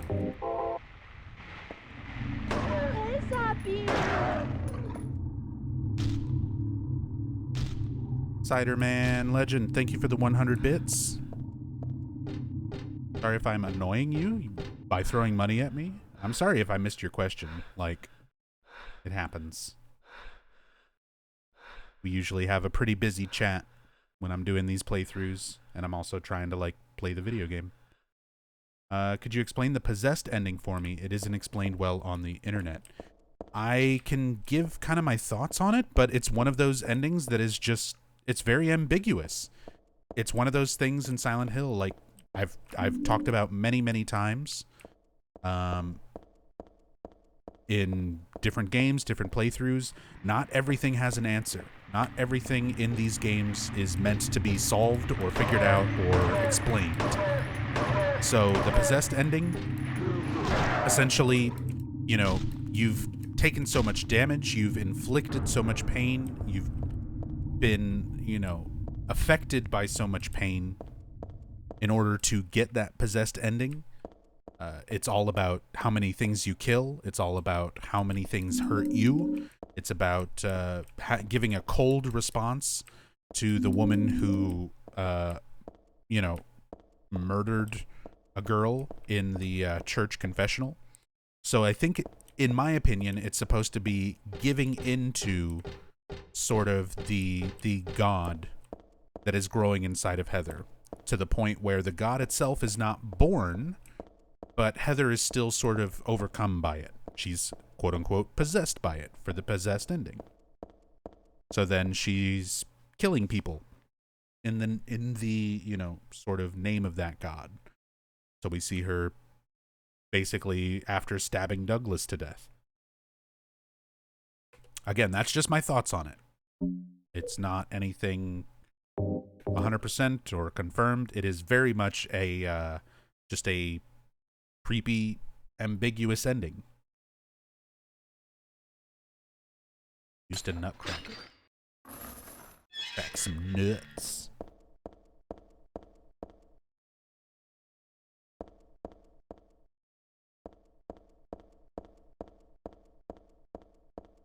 Let's not get on the train just yet.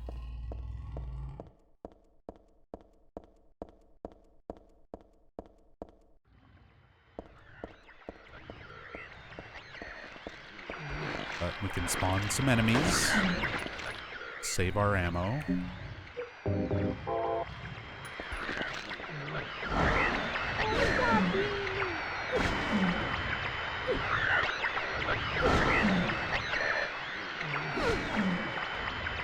Ciderman, thank you so much for another 100 bits. I said I'm sorry I don't have, like, more of a concrete answer, but that's kind of how things are in this series. A lot of stuff that doesn't have an explanation, isn't supposed to be outright explainable. But always happy to share my thoughts on stuff. Thank you so much for the bits.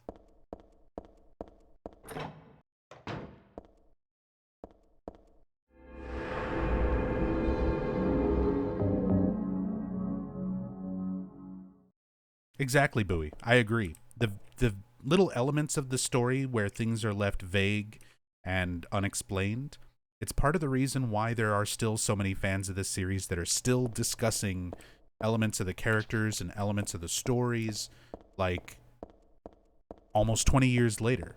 Silent Hill 2 is going to be 20 years old later this month. Silent Hill 3 came out in 2003. The first game came out in 1999.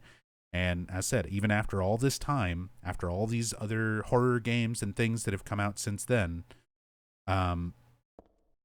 it's still talked about. Fans still discuss it.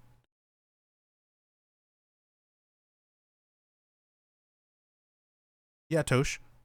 This is still the first playthrough. We're only 2 hours into the stream. We're going to be playing this game at least 3 or 4, possibly more than that, times through.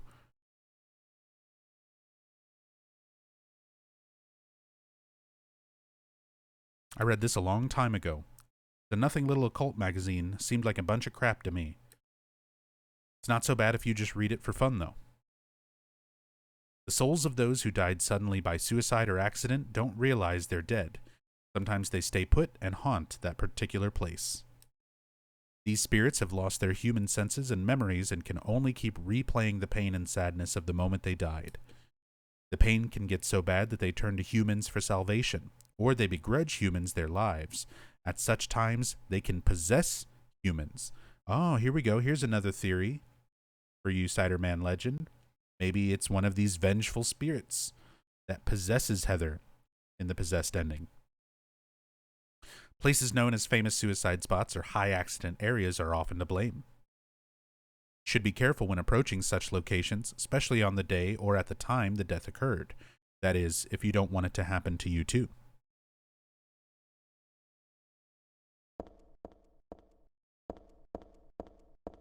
Hey, what's up, Mr. M? I'm doing pretty well. We are hanging out, we're chilling, we're playing a lot of Silent Hill 3 tonight. We're about to get pushed by a ghost. Portland doesn't have a subway system. Wonder what this area is based on. This area particularly is based on the subway system in the film Jacob's Ladder. Even the street names that we're seeing are the same street names that we see in Jacob's Ladder. The street that Heather is trying to get to, that particular train, is Bergen Street. Bergen Street is the same exact stop and train platform that Jacob needs to get to and rides on in the movie Jacob's Ladder. So this whole subway section is all basically straight out of Jacob's Ladder.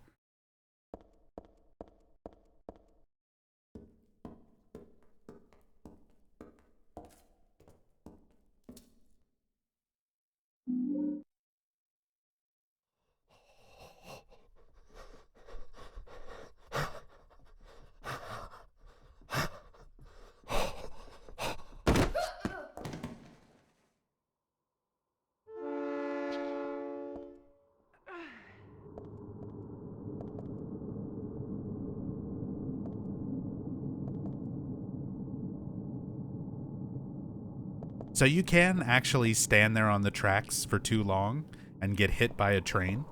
But if you climb out quickly, like I just did, you'll avoid it. Does this happen on the first playthrough? This is a first playthrough of a fresh install. That is literally what you're watching right now.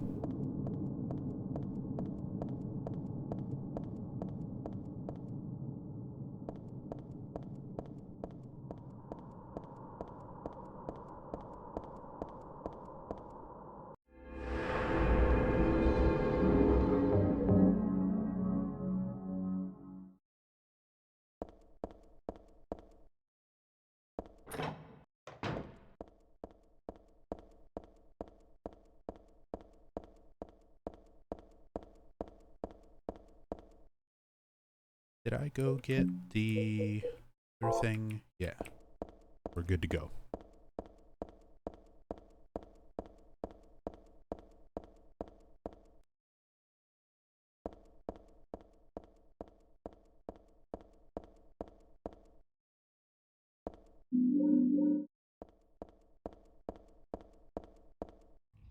It's a gift-wrapped box. Could it be a birthday present?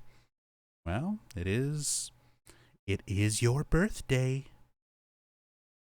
No, I guess not. Nobody I know would give me something this gross. But I'll take it anyway. It should come in handy against the monsters. What's gross about a shotgun? So weird, Heather. Hey, Ollie.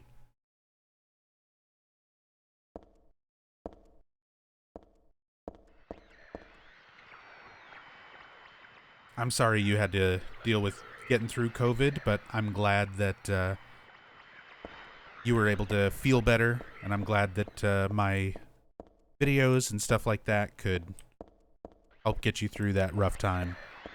But hopefully you're feeling better. Thank you so much for the kind words. Thank you for being here, hanging out and watching.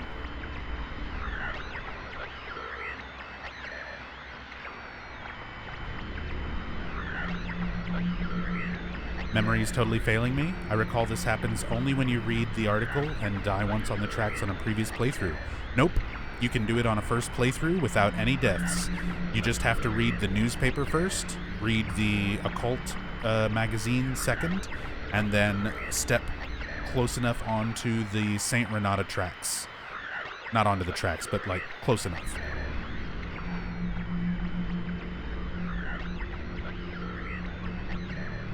Did you finish or work on your own Silent Hill story for a new game? Watched you talking about it on the Sci-Fi YouTube channel. I have not put any more effort into that just yet. But at some point, I'll probably expand on it some more. It's still just kind of that basic outline that I've described in some past streams.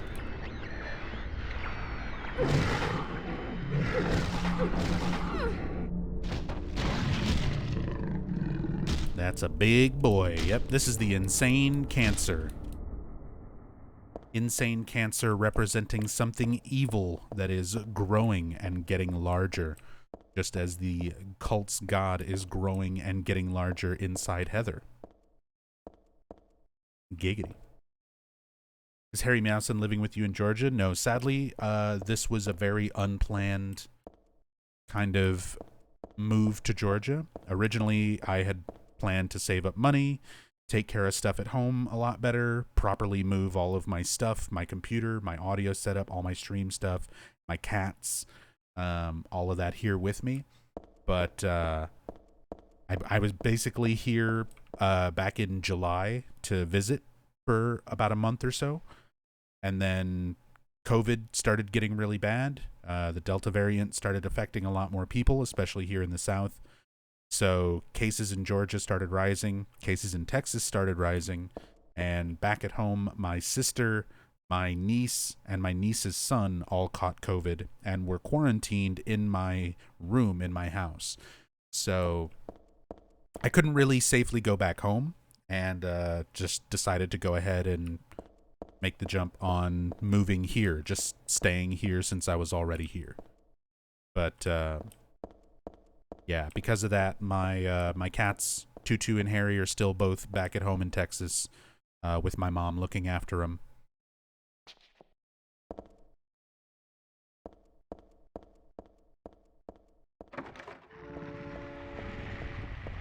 Not going to bother killing these dogs, just so we can avoid any deaths from the train.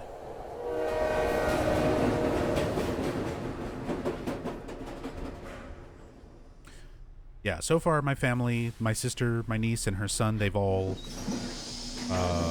recovered from COVID. They all had their vaccine shots, so the symptoms never got too bad. It was still like a nasty flu, and they may have a bit of lingering side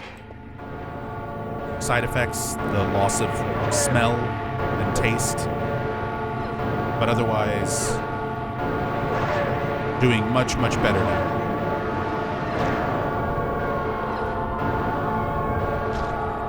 So loud.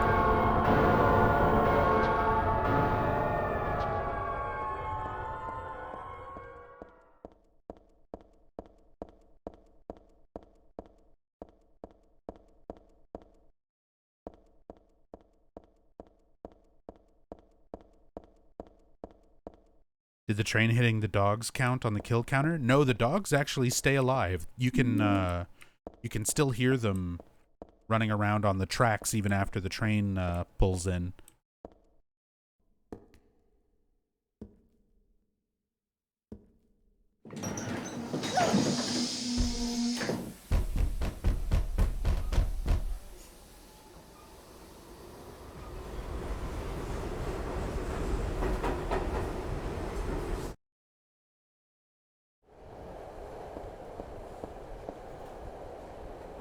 That symbol's drawn on the floor. Hope I don't get cursed just by stepping on it.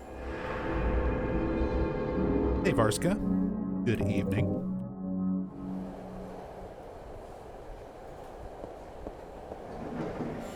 Hope you're ready for some Silent Hill 3 and chill after work. Because we're going to be playing a lot of Silent Hill 3 tonight. And well into tomorrow. Oh, somebody asked in chat earlier what all is needed for the UFO ending. So we need to kill 333 enemies, which there are more than that in a single playthrough. So we're going to need to do probably 3 or maybe 4 playthroughs to even kill that many enemies. So we need to kill 333 enemies across multiple playthroughs. That will unlock a New Game Plus weapon called the Heather Beam. And then once we have the Heather Beam, we need to kill another 31 enemies on a New Game Plus run before getting to Heather's apartment, using only the Heather Beam.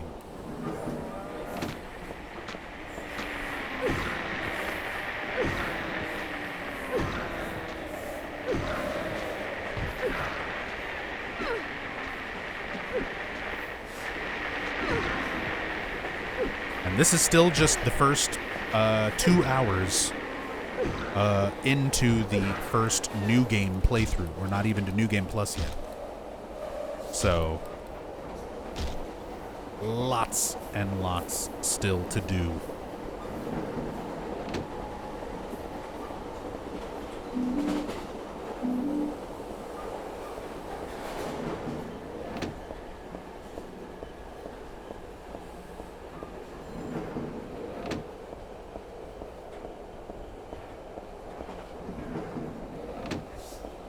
Yeah, as said, we're still going to stop and watch the cutscenes, and I'm still going to stop and talk and explain things, try to answer questions.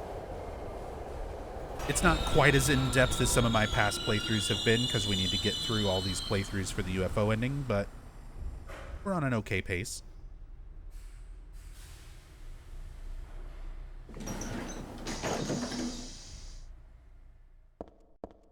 Do you like it or hate it, what you have to do for the ending? Not that the game is bad, but the killing? Not really. I mean, a lot of times, I don't know, I love this game. So playing it a lot and then doing something kind of different, I don't normally, when I do my in-depth playthroughs, when I'm just playing through for the story or when I'm speed running the game, I wind up avoiding like 90% of the enemies. I only fight what I really have to. So this kind of gives me an excuse to play the game in a different way. And mess around with the combat systems, because the combat and stuff in this game is actually pretty good. I like a lot of the way the weapons have multiple attacks. I like the way the enemies have different kinds of attack patterns, how you can kind of manipulate them with the flashlight. The whole blocking and strafing system is much more improved over kind of the clunky movement and stuff in Silent Hill 2. So I get to play a game that I like a whole lot. I get to do stuff that I don't normally do in it when I'm playing through for other reasons. So yeah, I don't mind it. I don't mind it at all. It just takes a long time, but that don't bother me. Yeah, I got the shotgun. That old pattern's painted in here among the graffiti. Looks like it was just put here too. But by whom? Why does my head... Ah, my head. Hey, what's up, Zedek? And asleep forever, please. Thank you so much for that brand new sub. Very much appreciate the support. Thank you, thank you. Enjoy your emotes. Enjoy your time here. Thank you so much.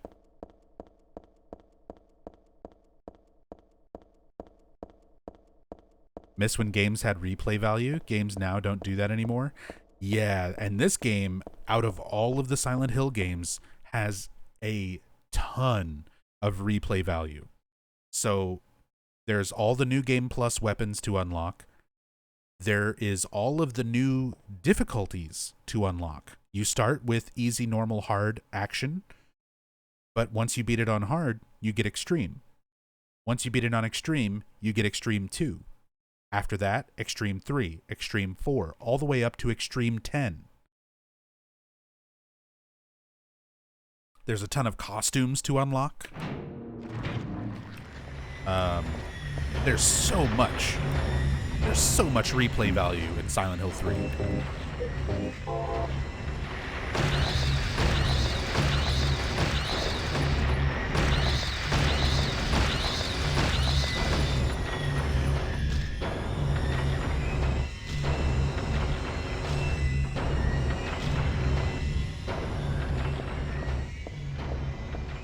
You wish this game had more endings?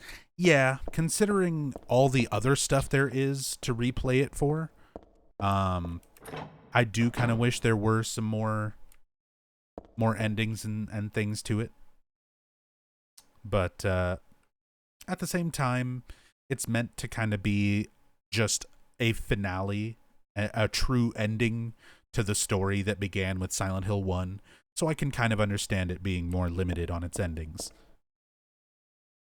What do the different challenges change, like easy versus hard? It very drastically changes enemy layouts. There's a lot more enemies on harder difficulties in certain areas. It makes enemies faster. It makes them more aggressive. It makes them hit you harder. It makes you have less health. It makes you have less stamina. So it can change quite a few things.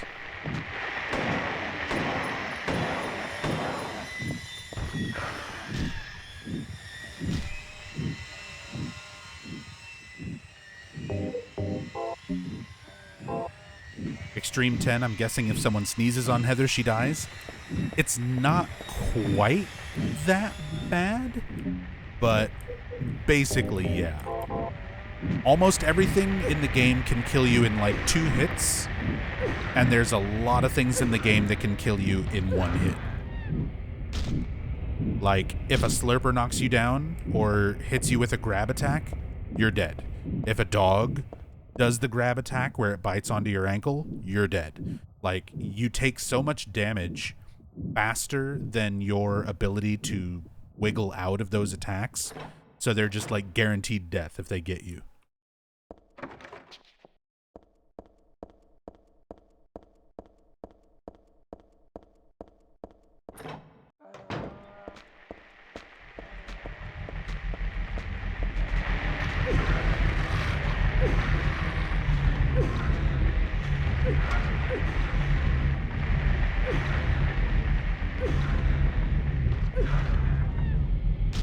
Yeah, that's another thing. Origins is like one of my least favorite games out of the Silent Hill series.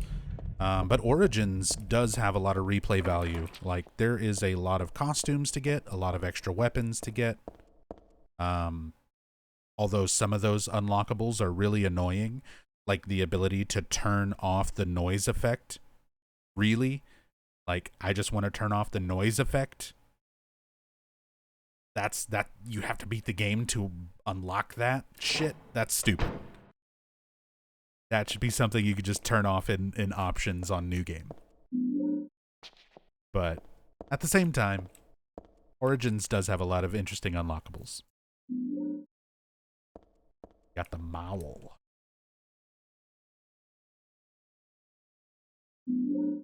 Underpass map. Don't want to imagine God on Extreme 10? I mean, I used to do Extreme 10 speedruns. For a while, I had the Extreme 10 world record. And I might try to take that record back once we get back into speedrunning these games again.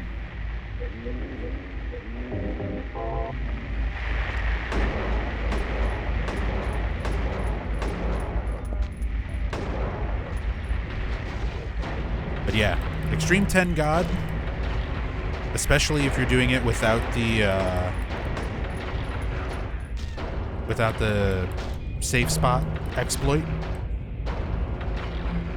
is insanely hard.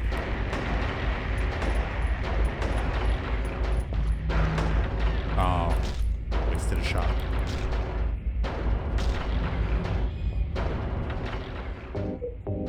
How we do it? 1884. We're good to use handgun for a bit. Not have to rely quite so much on melee.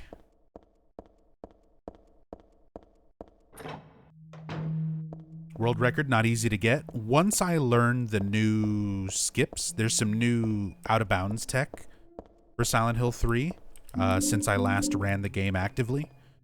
If I get that tech down and then apply it to the Extreme 10 route, I'll probably be able to take that world record.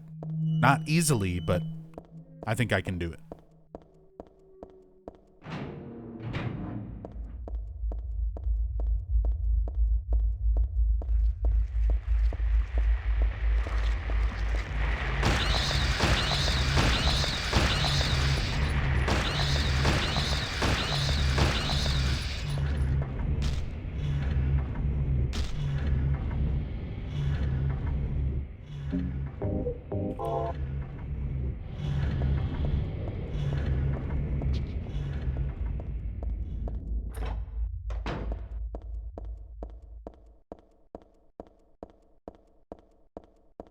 Appreciated getting a reward for your desire to collect every last item you could find when you played through Origins.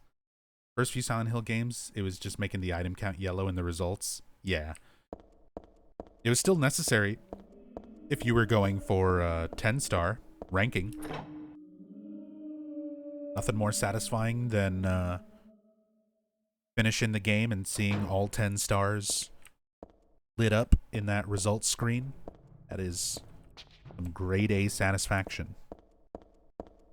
I might do some 10-star playthroughs of the games whenever I next go through them, because that's one of those things that I don't do too often, because it is a big pain in the ass in some of these games. Some of them more than others. But 10-star is still pretty fun to do every once in a while. And it's been a long time since I've done 10-star runs of the games.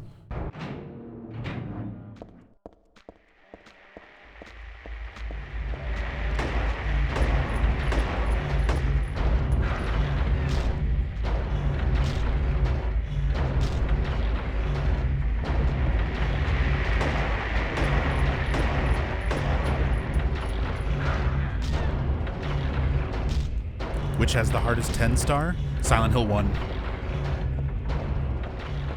Silent Hill 1, because your accuracy with firearms counts towards your ranking.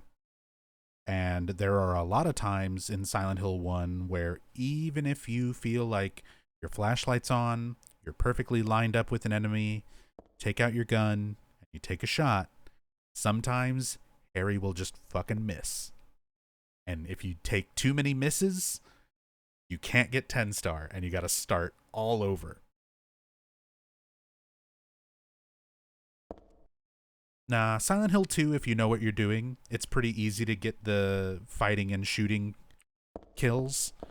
But Silent Hill 1, that accuracy ranking is so brutal because it can be very random at times. And a lot of things count against you that you wouldn't expect, like using the shotgun. Using the shotgun is a bullet spread.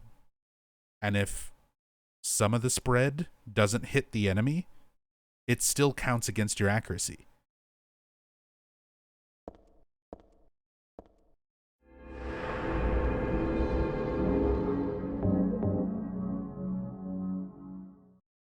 What's up, Ace Wolf?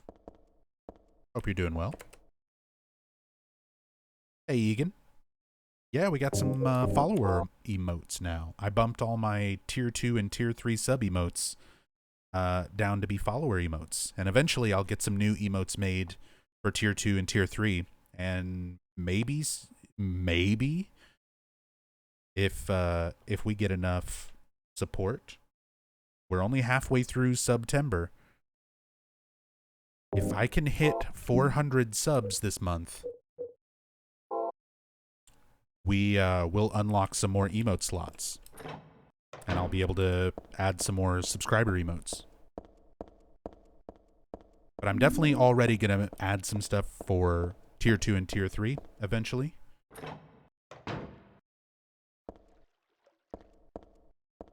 But yeah, if we can get 400 subs, that's my next milestone to unlock sub emotes. And we are at, let me see,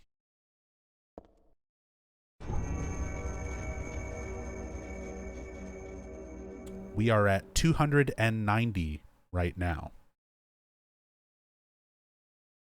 And we just got 5 subs closer to that goal, thanks to Nice Work Butterfingers. Nice Work Butterfingers gifting, I can't say words, gifting out 5 subs to the community. Mr. Shiva, Dragon Reborn 24, Mental Peace, Mr. Thickums, and Storm 6130. Enjoy your subs and emotes courtesy of Nice Work Butterfingers. Nice Work Butterfingers. Thank you so much for the support, getting us a little bit closer to that next emote slot. Thank you so much.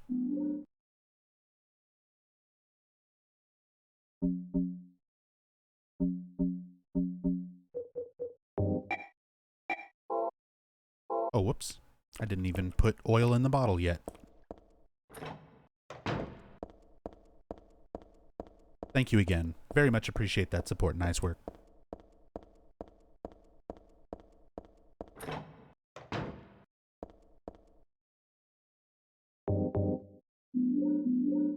go. Oil-filled bottle. I like that the item actually does change. Like the little icon. You can see that it's actually got oil in the bottle.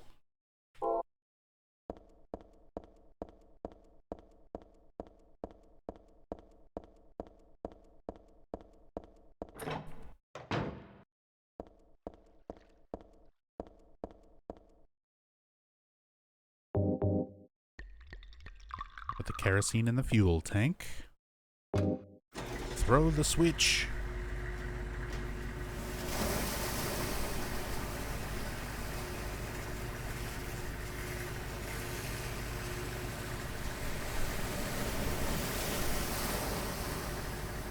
Could someone help me out? Is there a way to go back and see the old emote list?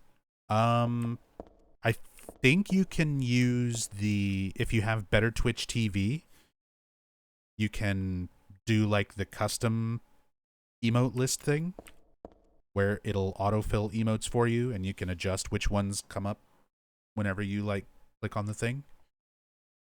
But it depends on how you're watching. If you're on browser, if you're on mobile, if you're on like Xbox or PS4 app.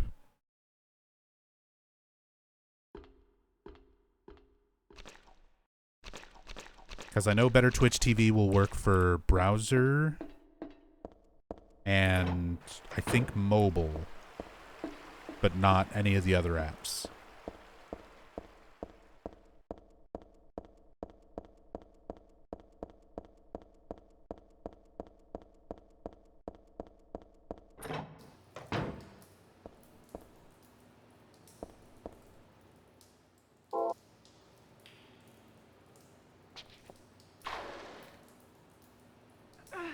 Oh, did I get it first try? Hell yeah. Do. Easy zip glitch.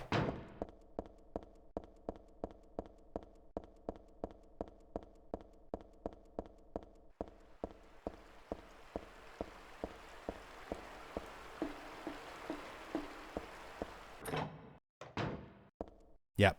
That's a neat little... Technically, it is a time save depending on what category you're running. It helps on extreme runs of this game because you get around some enemies that normally block you. But, yep, if you jump off that platform in just the right way and strafe and climb back up in just the right way, you'll zip right across the sewers and it'll put you right in front of the door that you need to go through.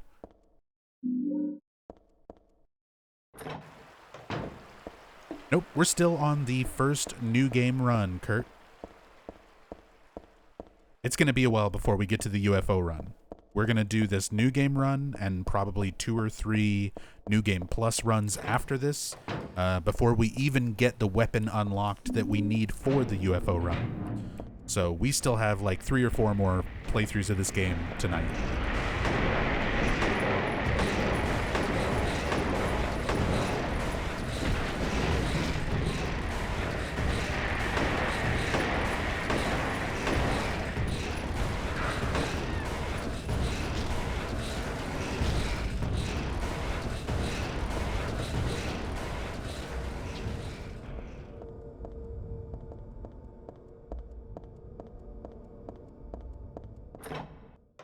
Is it exhausting to play through 3 or 4 times in one sitting?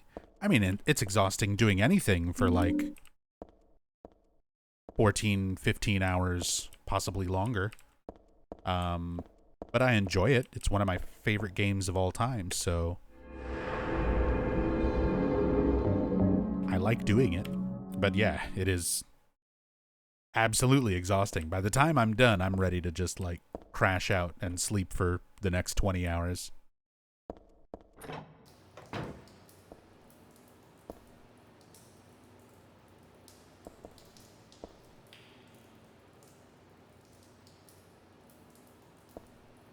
Not today, tentacle beast.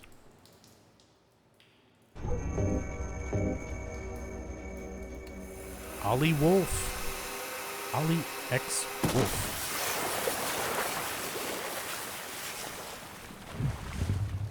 Thank you so much for the brand new sub. Very much appreciate that support. Thank you, thank you.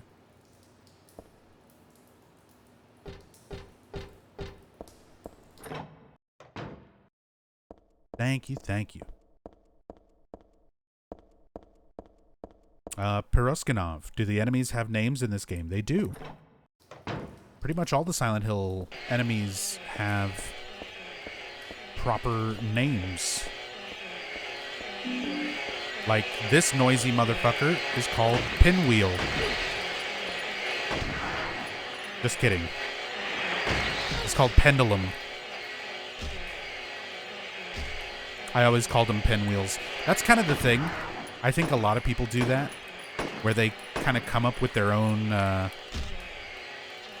enemy names when they play these games a lot. Oh, didn't mean to do that.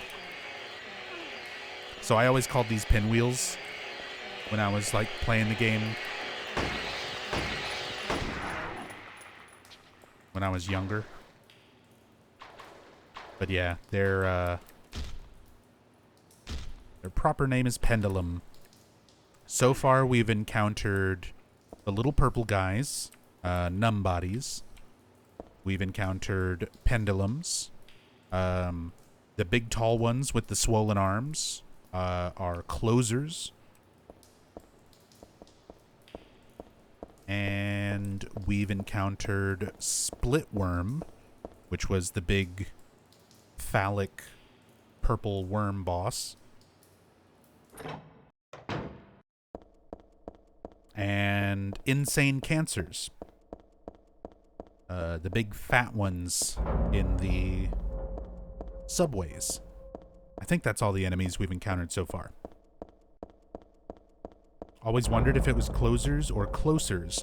Yeah, that's true. I'm not sure which pronunciation it is. It's just Closers. So it could be closers. It could be closers. I'm not sure of an actual official pronunciation either way.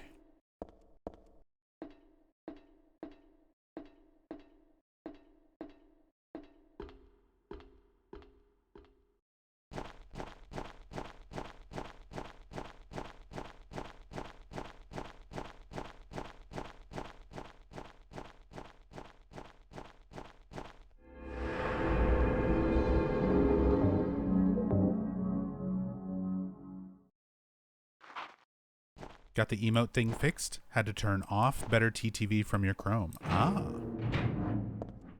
Weird. Usually BTTV fixes that. I guess it depends on your settings, though. They're closers because you first meet them at the mall. You meet them when the mall is closing. Makes sense, right?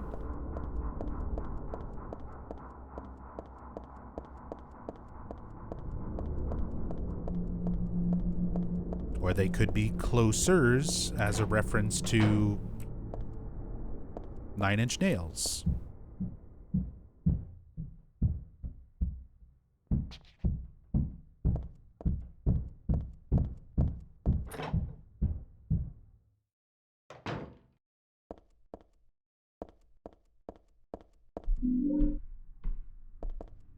Lots of empty bottles.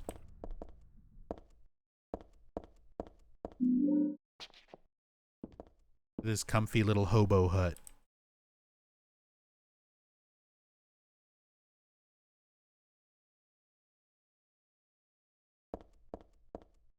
Yeah, that knocking noise, that sort of like pounding noise when you step into that bathroom. That's the whole reason I went into that bathroom, just to hear that sound effect. It always gets you. Oh, hey, check it out. Boxes of butter cake. We saw those in Silent Hill 2. Here they are again.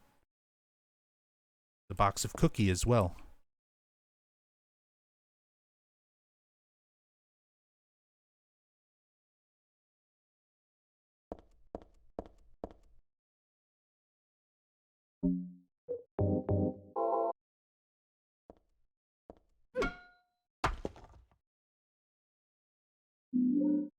Got the silencer. I can see legs through the broken part of the wall. I hope those are just mannequin legs, but I guess I'm not that lucky. Just like the black cat. I wish I hadn't seen that.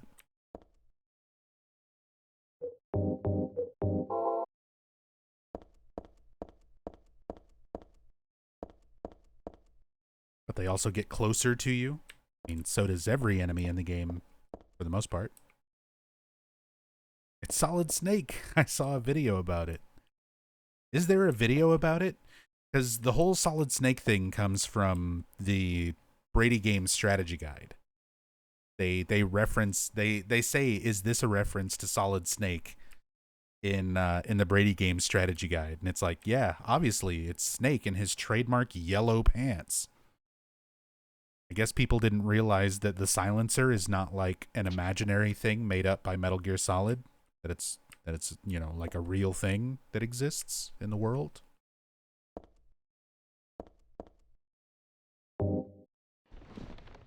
Not to mention, like, the in-game text literally tells you what it's a reference to. She says what it's a reference to. It's the black cat.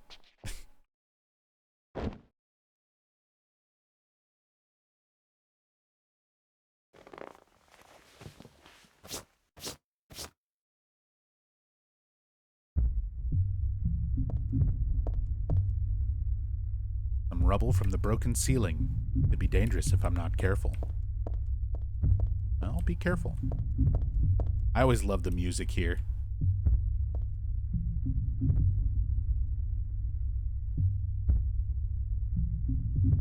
Boom, boom, boom, boom, boom.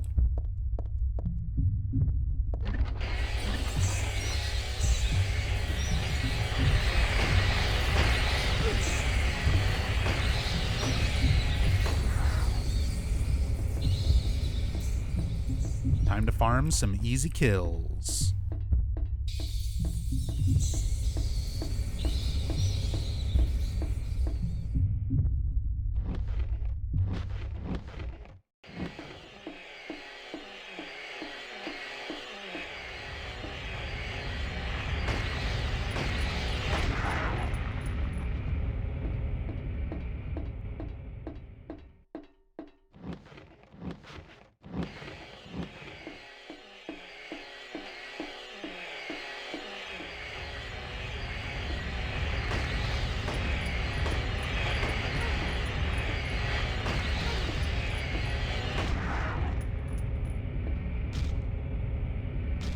Those bird sounds are used in Silent Hill 4? They are. They're also the sound of the moths in Silent Hill 2 in the final boss fight.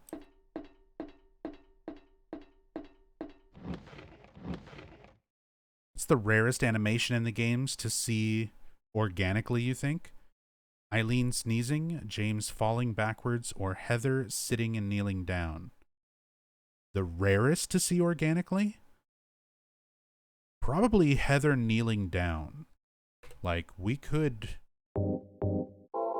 get that one, like, right now, if we want. We just have to sit here and idle for a very long time. But I guess, like, if you just left your game running and didn't pause it, and just left it sitting like this, you would eventually see that, yeah, it's 10 full minutes, real time. So you could essentially have somebody who sets their controller down and goes and does something else, then comes back and sees the Heather squatting animation. James falling backwards, you can get it if you're playing around on the gallows and fall the correct way when you're in the prison area. So that one's probably like one of the easiest to find organically if you're just exploring stuff, because you try to walk up the platform to look at the nooses, fall off the platform in the right way, and you'll see it. Set the controller down, walk away, do something else, come back, and like, oh, Heather's kneeling down. Eileen sneezing, yeah, actually might be more rare out of those examples. Because, yeah, it is something that, as far as I know, I don't think you can manipulate. It's just a random thing that can happen. Like a lot of Eileen's dialogue and animations are just kind of random.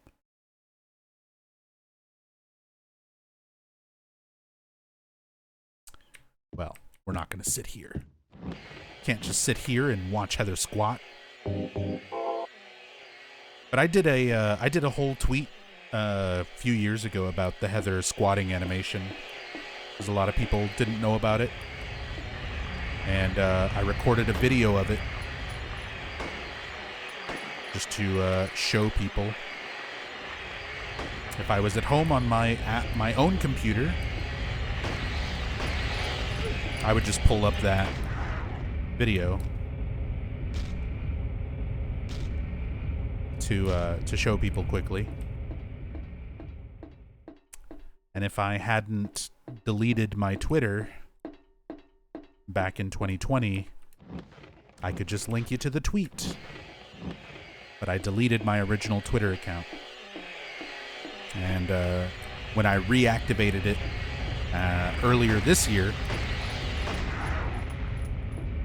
all my old tweets and stuff were gone. All my follower and following list all reset. So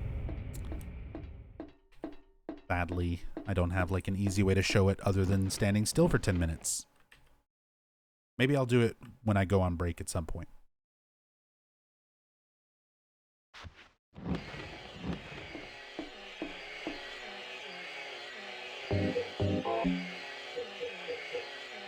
$41. Let's do one more.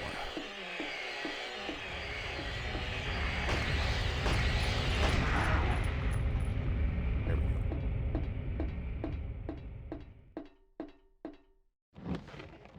What Silent Hill monster would you keep in your front yard? The lucky horse.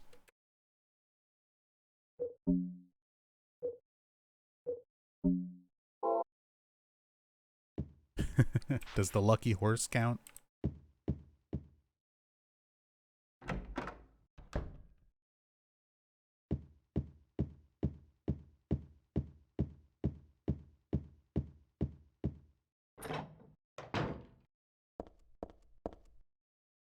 This is the only mannequin with a head. Something weird about the headless ones. Like they can still see me or something. Ugh.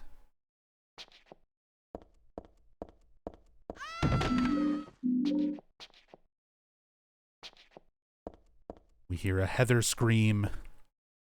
And now the head is gone. This is blood.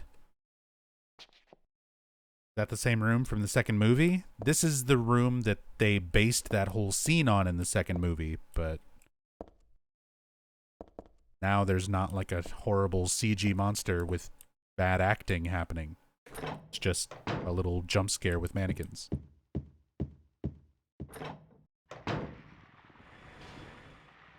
The what now? So the lucky horse is the horses, the living horses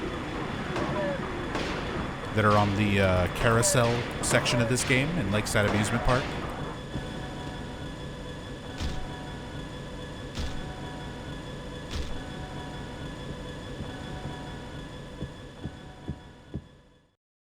And there is a enemy randomizer that was made by a game hacker and speedrunner of Silent Hill 3 named Jokey. And Jokey made a Silent Hill 3 enemy randomizer some years back. And one of the things that you can have an enemy randomized to is the lucky horse. Which is just one of those living carousel horses. Which it was referred to as the lucky horse because it was set in the randomizer to only show up at a 1% chance. And it was basically a freebie because it didn't attack you and you didn't have to attack it. So it was just kind of like a free enemy that got randomized in that you didn't have to mess with.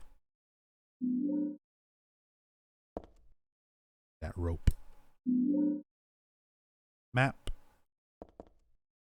Oh yeah, I've done a bunch of runs of the Silent Hill 3 randomizer over the years too. I invented the Silent Hill 3 Redis run.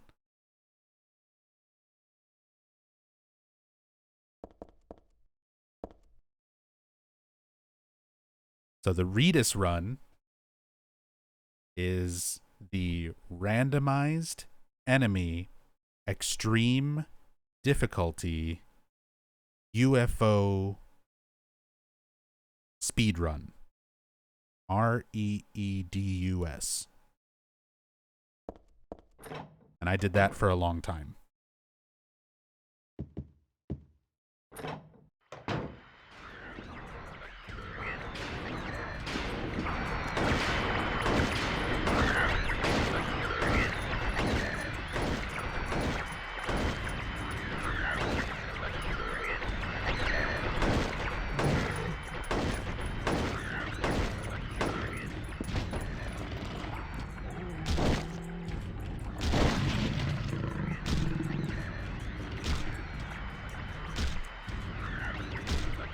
There it goes.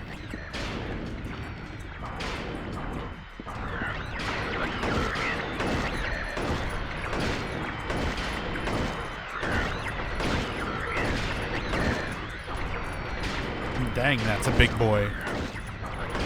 Damn, boy, that is a thick-ass boy.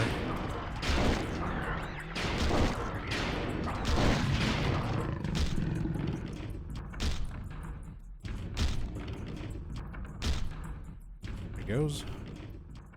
How am I doing on that now? Down to 11, so time to switch back to melee for a little while. Luckily, we're about to get the best melee weapon in the game, at least for new game runs.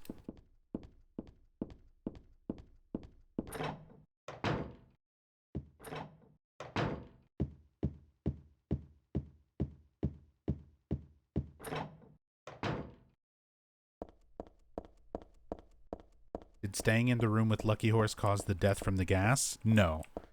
That's the way that's programmed. Like, it'll only happen on the actual carousel itself. If the enemy randomizer put the horses somewhere outside of the carousel, they wouldn't attack you. They wouldn't have any of the poison gas stuff happening.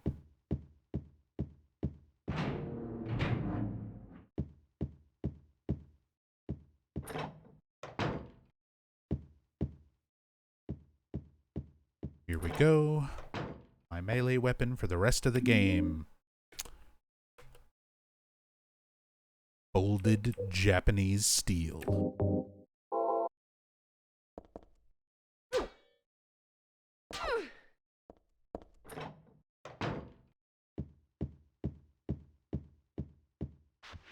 Right. Easy riddles. Don't have to pick anything else up there.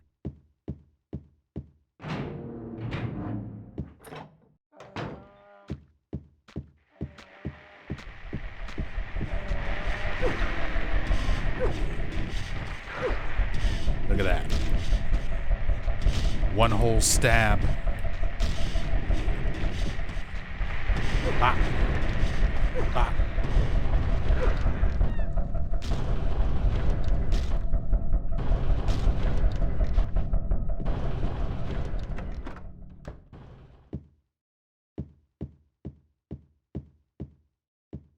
Oh, is there no enemies in here on easy?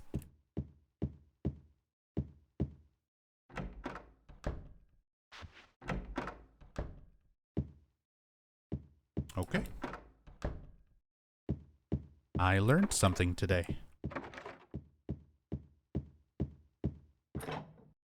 Who's Alessa's dad? Does the game ever say who he is? Nope. It's one of those things that is left a mystery. We're not even sure if Dahlia Gillespie is actually Alessa's mother. Because we find out that if you're going by like Silent Hill 4 lore, the lore from 4, Silent Hill 4 lore, the cult runs an orphanage, wish house, or hope house, where children are raised from newborns to perform rituals for the cult. We know that Walter was raised this way, and it's implied that Alessa may have also been an orphan raised in that similar manner. So it's possible that Alessa was an orphan just like Walter, that Dahlia adopted. She recognized her psychic abilities and her potential as a vessel for God, and raised her for that ritual.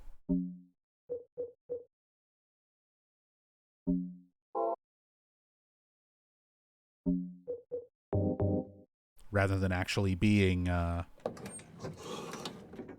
Dahlia's blood offspring.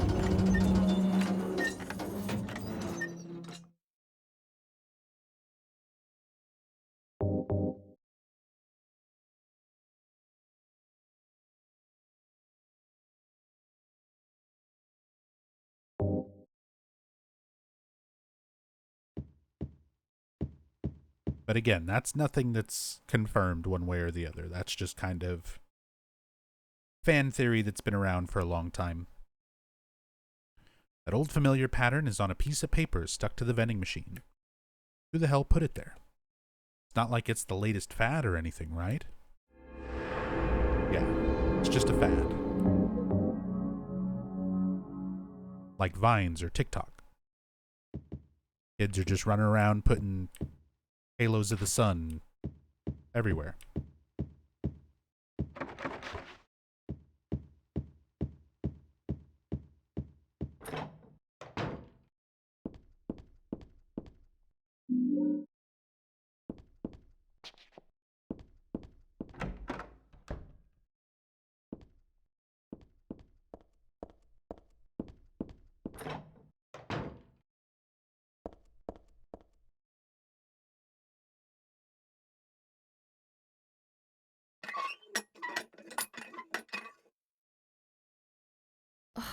I knew it.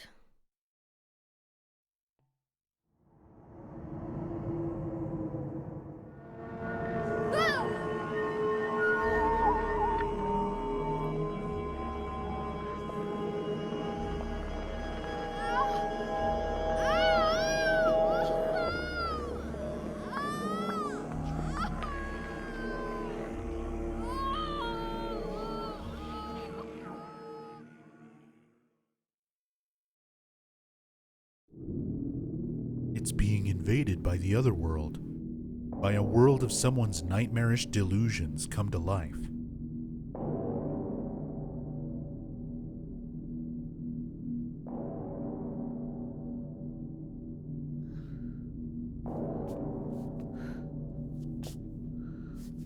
Oh no, not again. Did she do this too? Nope. This is all the god growing inside you, Heather. Claudia's got some power, but not this much.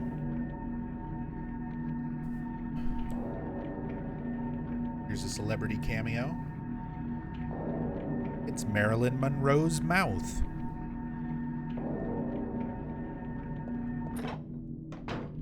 And as Masahiro Ito has talked about,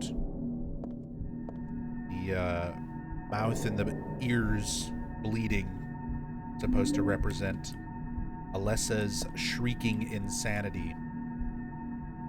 The part of Alessa that still exists through Heather, that has gone insane.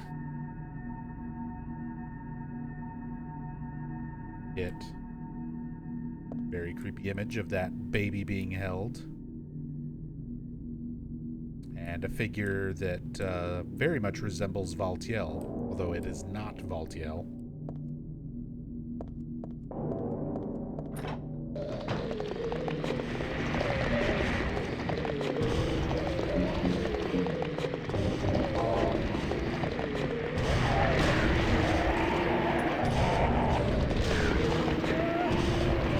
See this grab attack right here? If that would have happened on Extreme 10 difficulty, that would have been a death.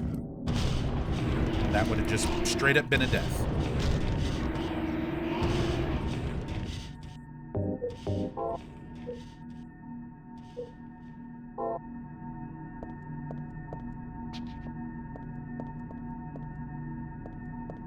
Why is the other world never a cute, happy place? Shouldn't even positive outlooks and mental states be projected? Well, that's one of the things that's hinted at in Silent Hill 2 when it explains the Book of Lost Memories, talking about how the spiritual power that surrounds Silent Hill has been there even before Silent Hill was there. So it used to be a special place to the Native American tribes in the area. And for those tribes, it's described that it was a way for them to speak to their ancestors. It was a way for them to interact with the spirits of the rivers, the trees, the rocks.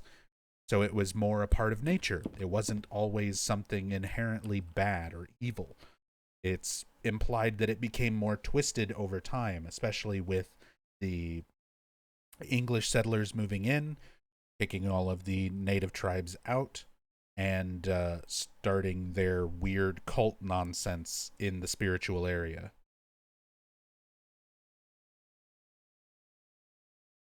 So at some point, it probably was able to show people a more happy place. But not for a long time, and definitely not to anybody who's in the town at any point that we see.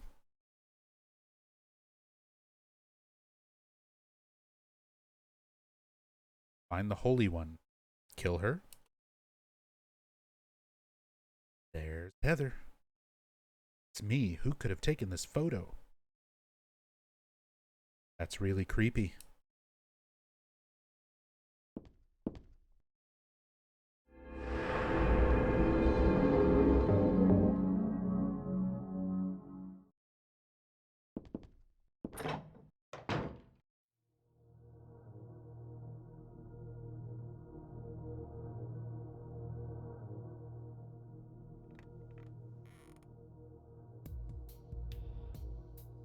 Heather. That's what you're called now, isn't it? And who are you? The name's Vincent. Don't forget it, okay? I'm on your side. So you say. But how do I know you're not with her? Her?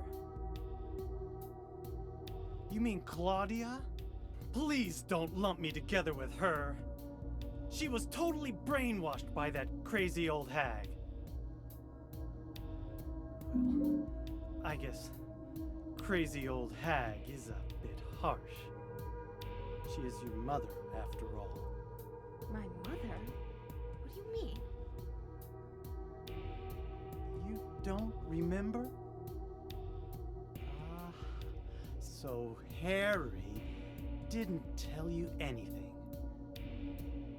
I guess he hid the truth to keep you on his side, eh?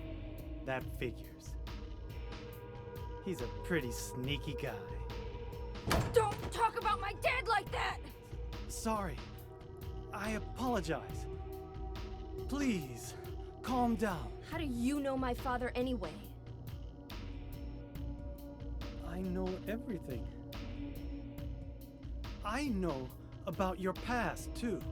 Then tell me what's going on. You don't know even that? That's why I'm asking. If you know everything, then tell me how I can put an end to this. Not yet. Why not enjoy yourself a bit longer? Enjoy? I feel like I'm going crazy. Does this place get to you at all? Oh, it gets to me all right. I find it most fascinating. Wait! I'm not finished talking! I knew you were on her side. How do you figure? There's something wrong with you, too.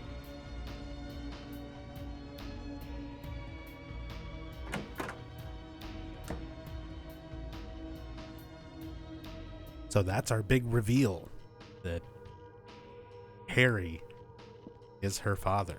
Somebody had asked about that earlier.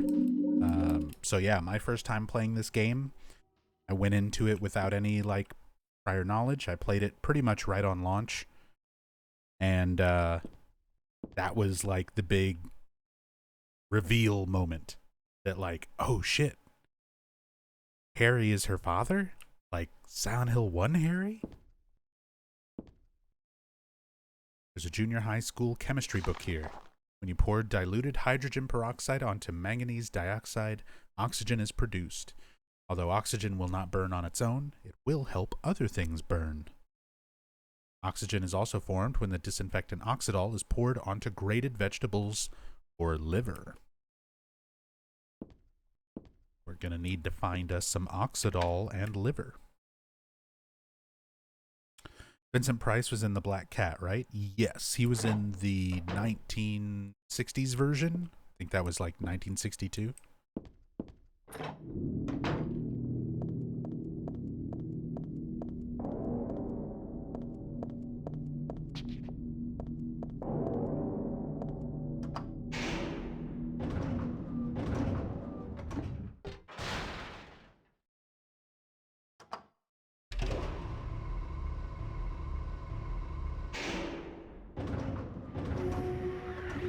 Decent facial animations, considering they were manually done.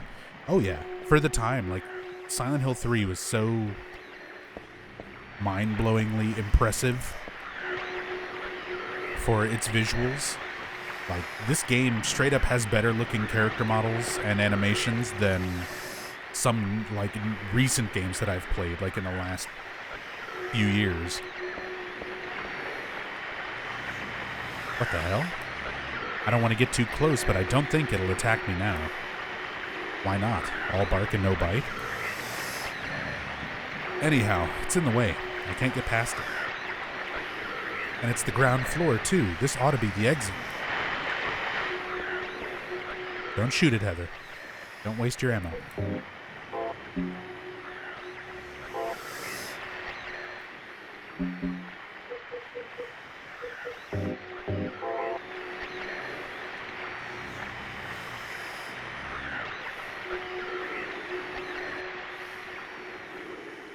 A book's lying here. Looks like a fairy tale.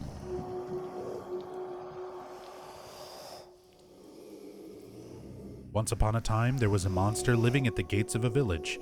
It was a very scary and a very bad monster. It would catch people and crunch them up with its big teeth. The villagers were afraid of the monster, and no one would dare approach the gates. Everyone was stuck inside the village. When the king heard about this, he summoned his knights. The knights eagerly rode out to defeat the monster. Ah, take that! Their swords slashed and their spears flashed, but the monster wouldn't die. The monster tossed the knights into its mouth one by one, horses and all. What was the king to do? He fretted and fussed and paced the floor, but could think of no solution. Soon after, the village priestess came to the castle. She was a very kind and good person. The king asked her to defeat the monster guarding the gates. The book's torn. The rest is missing. I remember reading this a long time ago. I think I borrowed it from someone. I don't remember how it ended, though. Didn't I read the story through to the end? She's trying to remember a story that she read in a past life. And she remembers it better than books that I read earlier this year.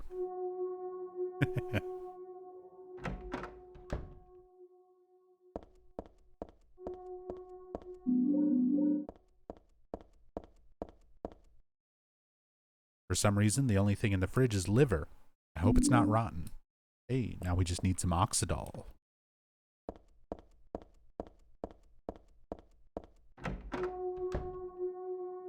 Oh. Turn our radio back on. I usually turn it off there just so that it's not going crazy while I'm reading the story.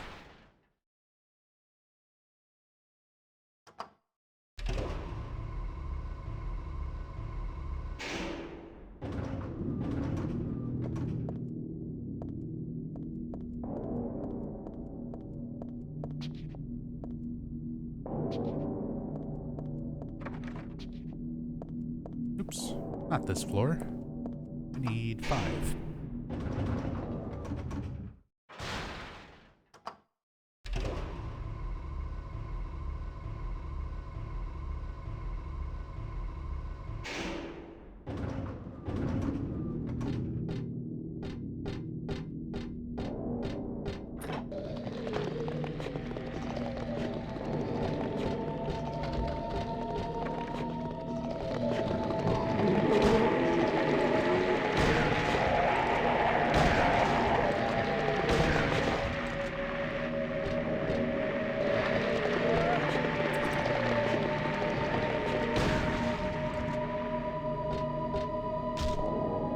hate that these things can play dead.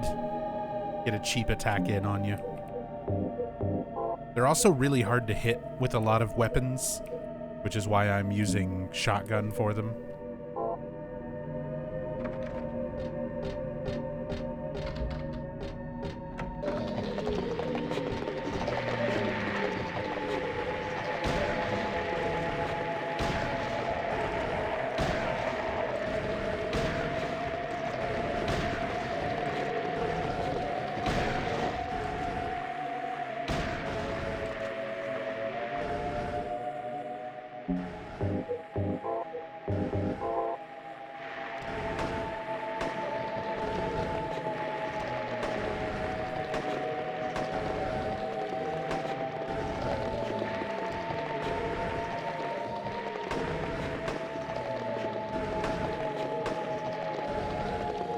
See, even with a handgun, Heather doesn't like aim at them a lot.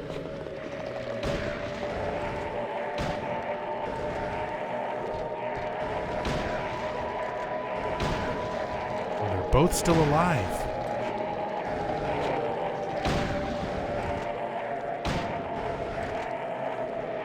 Okay, there's one dead.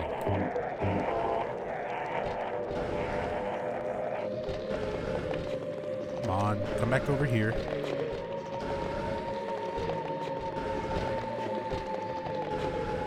Well, fine. Screw you.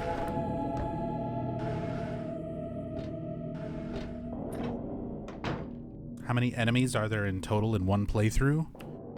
Definitely not the 333 that we need to unlock our Heather Beam.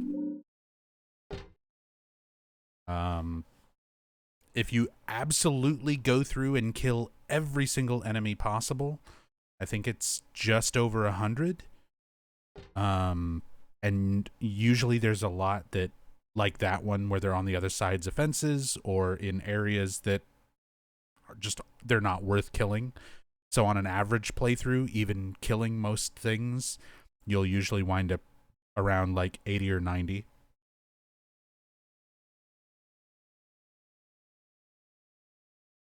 No more cigarettes for me. I quit for good. Heather's only 17 years old. And in her life, she's already picked up smoking and quit smoking. There's a big sheet of glass in the way. It doesn't break when I hit it, so maybe it's not glass after all. I don't know why, but the world on the other side is calling me. Reference to a movie here called Session 9.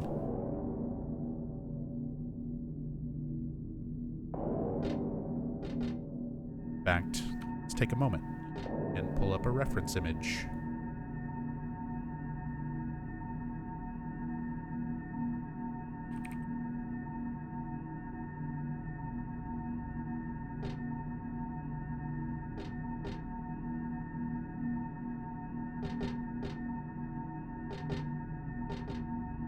Boop.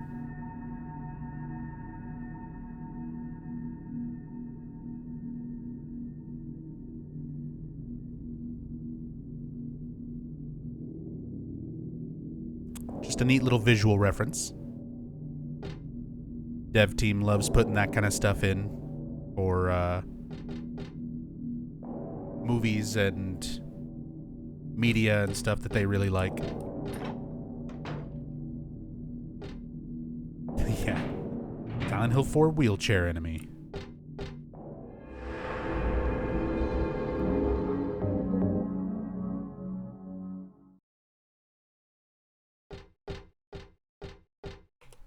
Did I get the Oxidol? Okay, good. Read this. There's a caption under the picture. Flame purifies all. By these remains may a person find the road to paradise. I've seen this picture before.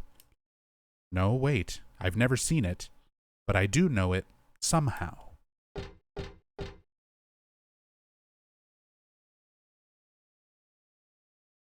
So it's supposed to be one of the cult's paintings depicting the burning of Saint Alessa. which is why it might be a little bit familiar to Heather, given that she was, in a past life, Alessa.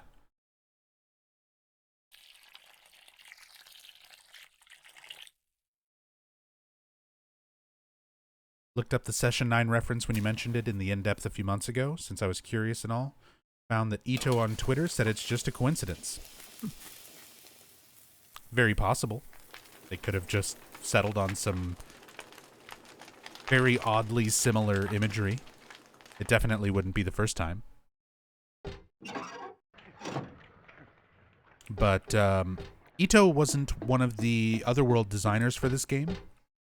He did all the creature designs, but there were different people on the team doing the actual world design, level design, because he did the Otherworld stuff, like in Silent Hill 1, for example.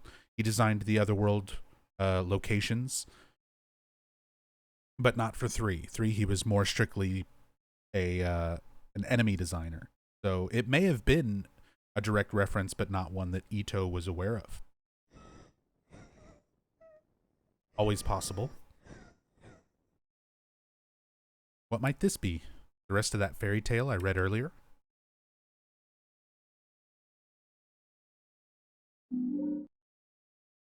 The priestess accepted the king's request and went to the village gates, but when she saw the monster, she tried to convince it with words instead of killing it.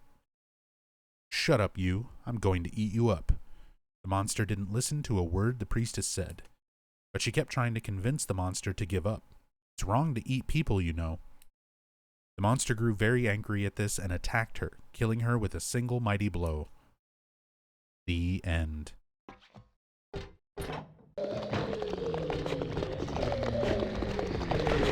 Ouch.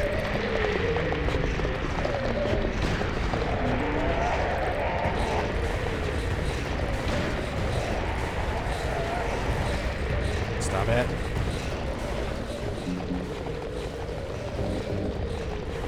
Here, eat the jerky.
That one does.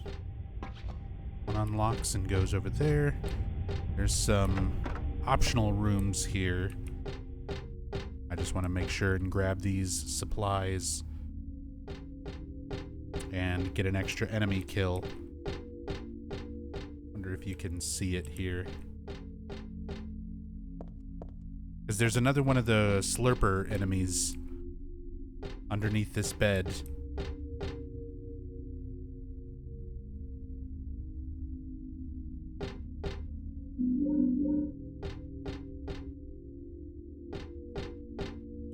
Where there usually is. Maybe that's not on easy.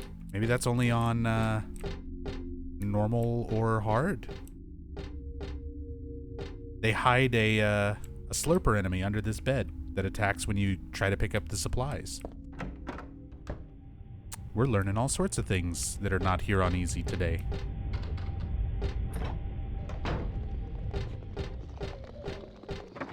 I've played on easy a bunch for speedruns, but not very often doing doing kills for UFO stuff. So a lot of times when I play on easy, I don't check those rooms.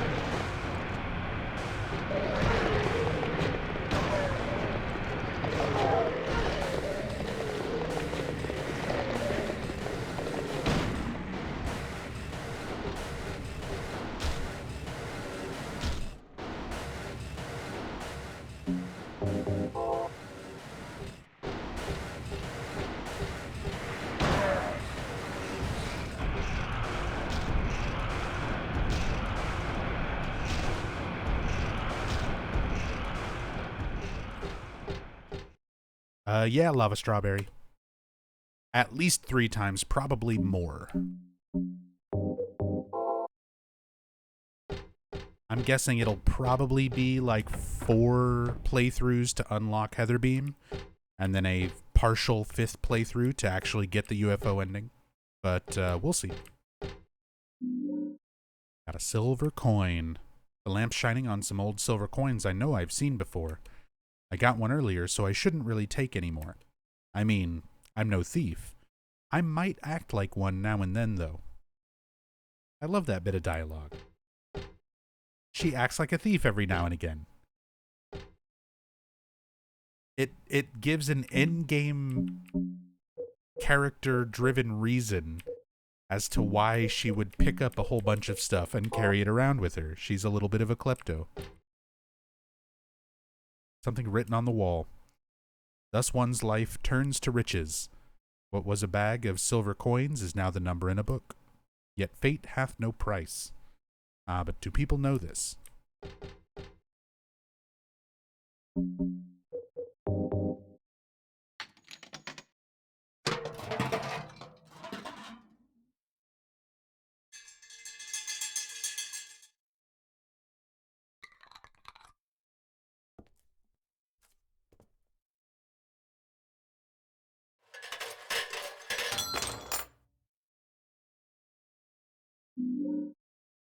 Got the life insurance key. How does one act like a thief without being a thief? I mean, exactly. She's trying to kind of downplay to herself that, you know, sometimes she steals shit. She implies it a little bit in the mall as well. In the room where you get the walnut, she makes a comment. There's a broken glass display, and she's like, "Oh, there was a ring here that I really liked, but it's gone now. Too bad." And it's like, too bad. Would you have stolen it if it was still there?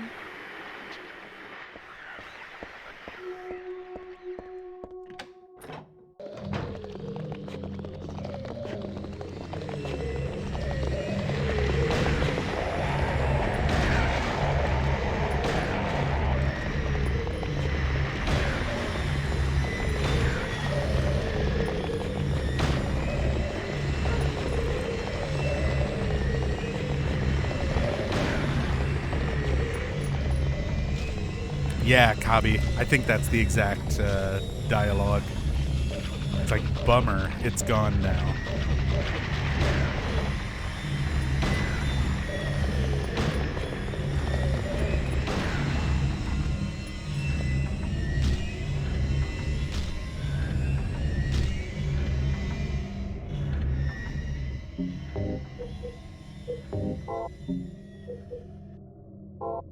Well, we've used up a lot of that.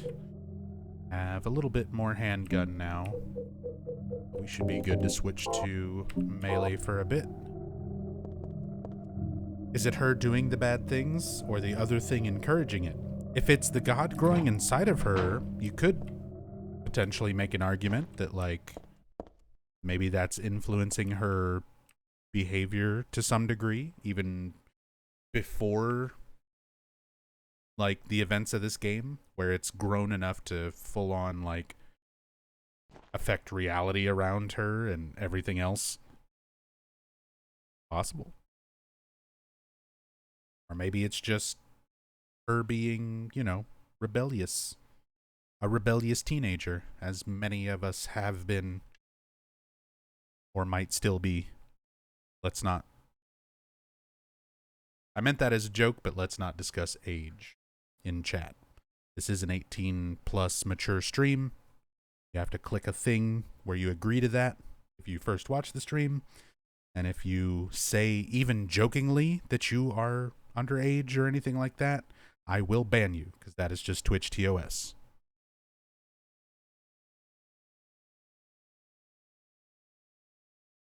The end of that fairy tale. The king and his people shed tears at the death of the kind priestess. God took pity upon them and, granting their wishes, healed the priestess. The priestess opened her eyes just as she had done every morning of her life. She went once more to the monster's lair. Fool, you wish to die again. No, this time it's your turn. The priestess had come to defeat the monster once and for all. As the priestess was very, very kind, she felt sad about this task, but it had to be done. Swords and spears won't work. Arrows and bullets will just bounce off. You can't kill me. The monster laughed, but the priestess used neither sword nor spear. She chanted but a single spell. Tu fui, ego eris. Do you know what happened then? The monster let out a huge cry and then died and vanished. Thus the villagers were able to use their gates once more. Everyone lavished their gratitude upon the priestess, and they all lived happily ever after.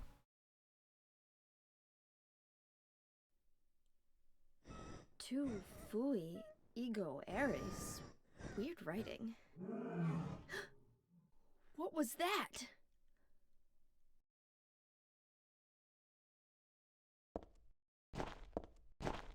Thank you, Tuifui Ego Eris. Just when I needed you, you were here, and you took care of that horrible glutton blocking the exit. Is there any record of what Harry was doing between the events of Silent Hill 1 and 3? There is, in this game. Later on, we will read them. His very own notes. My apartment is the other way. But what is this thing blocking the path? Am I still having that nightmare so close to my home? My home. My dad. Is he okay? I'm sure he is. He must be.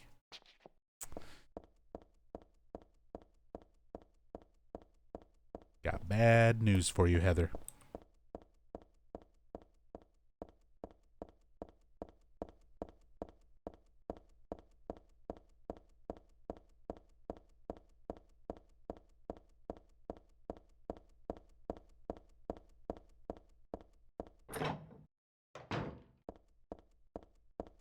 We got to read this dialogue just because there's so many mistakes in this one hallway of the game. Like, for the most part, this game has very little, like, typos or technical errors. But this one hallway is like, there's a lot. So first of all, house key. It's the front door key to Heather's apartment.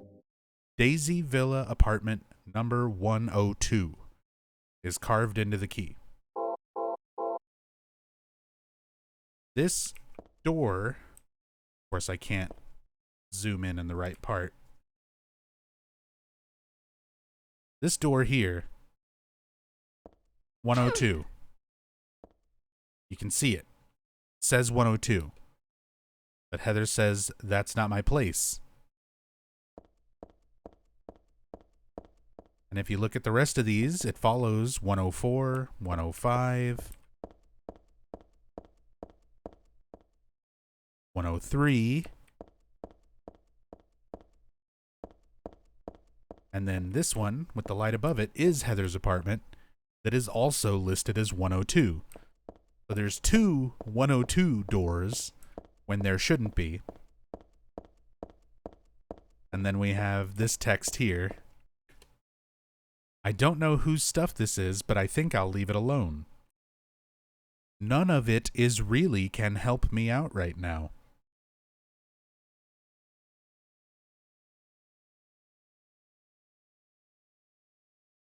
I mean, this game was localized by Jeremy Blaustein. He knows English, and he's fluent in Japanese. I don't know if Jeremy was like trying to get off work early the day that they did this hallway or something, but none of it is really can help me out right now.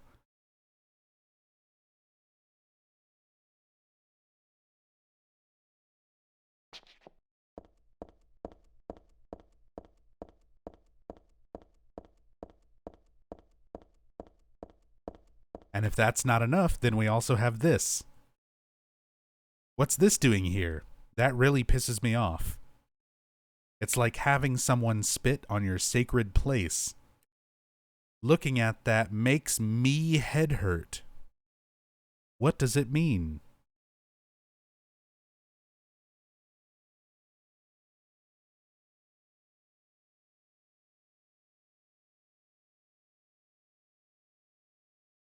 Looking at that makes me head hurt.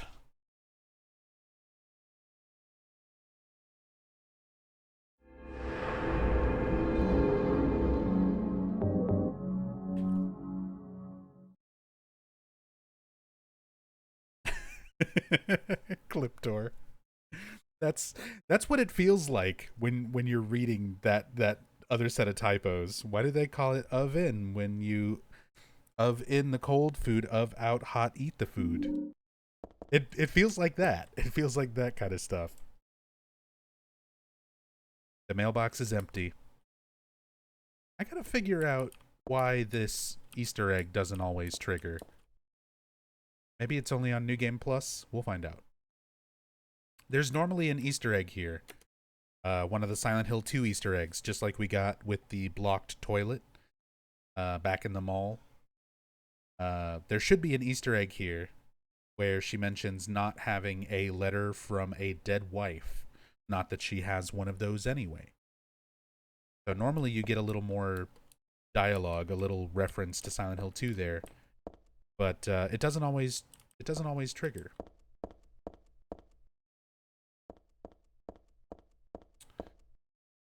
Well, prepare your feels. If you have heelies to escape your feelies, now is the time.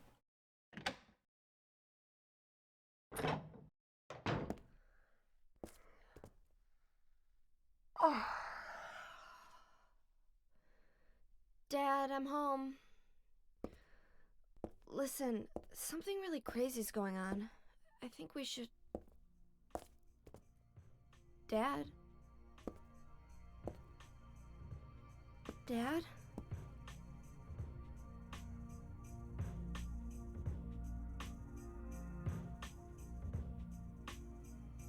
No! No!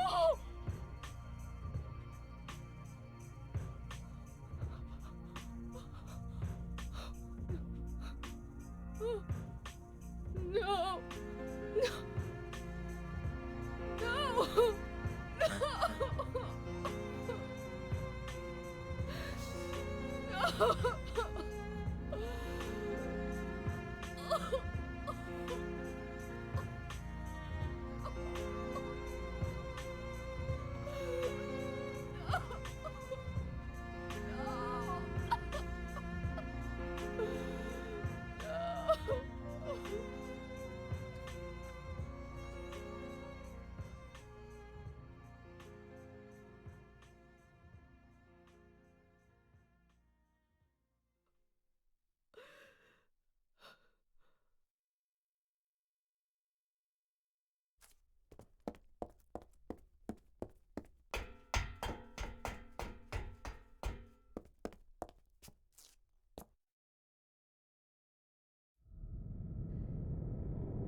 Did you do this? You're late. But why? Why?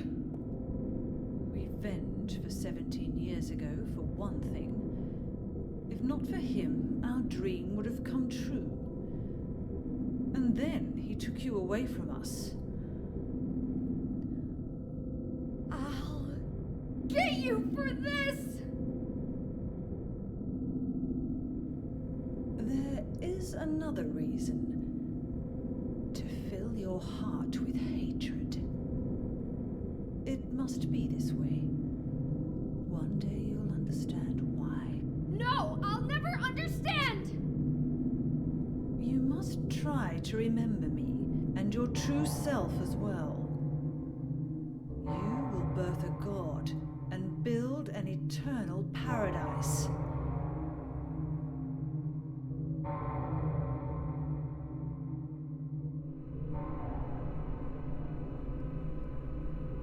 He's the one who killed your father. I merely gave the order. So, what will you do? I'll be waiting where all begins. In the town of Silent Hill. What will you do? I'm gonna shoot him in his back with a shotgun is what I'm gonna do.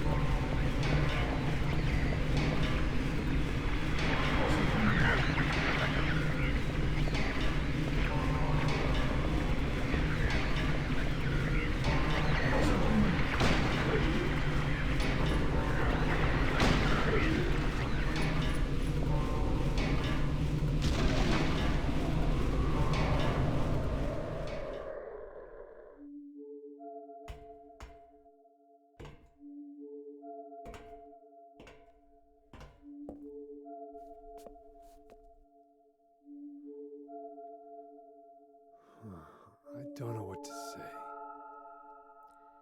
Then don't say anything. I'm fine, so just get out of here and leave me alone already! Calm down. I just... Calm down? How am I supposed to do that? My father is dead! He's murdered! Get out! This is all your fault! If it weren't for you, I'm sorry. then go! If it'll make you feel better, I will.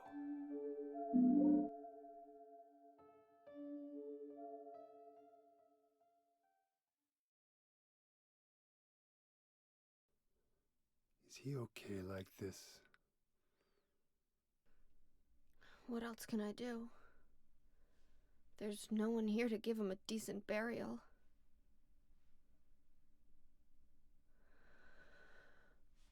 I'm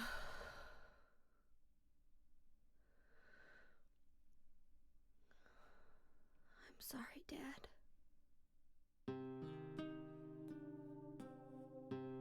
What do you do now? I'm going to Silent Hill. What's in Silent Hill? I don't know. Do you think it's safe? Of course it isn't. I don't know what kind of hell is waiting for me there, but I've got no other choice. I don't care about God or paradise. If that's what she believes, then fine. But she won't get away with what she did.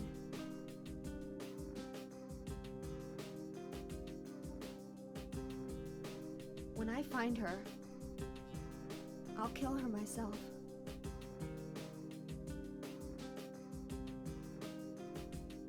Revenge doesn't solve anything. Maybe not, but that's what I'm going to do. How are you gonna get there? None of your business. I'll give you a ride. I don't need your help. Yeah, but it's too far to walk. Besides, I'm partly responsible for this. I'll bring the car around back. Come by and we'll finish saying goodbye. You know, you might die too. That's fine. Nobody's gonna cry over my grave.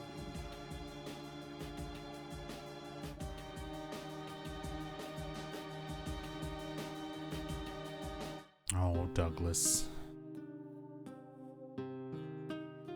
We'll all cry over your grave. We'll cry over your voice actor's grave as well. Douglas, voiced by the late, great Richard Gross, who actually died shortly after recording his lines as Douglas. He didn't even get to see this game release or how popular or how successful it was.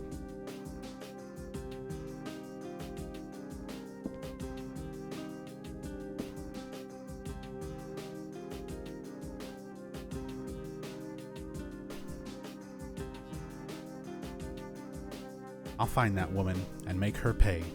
I promise I will. I wonder if my dad would be mad at me for thinking that way. I'll be back, Dad. I promise I'll come home soon.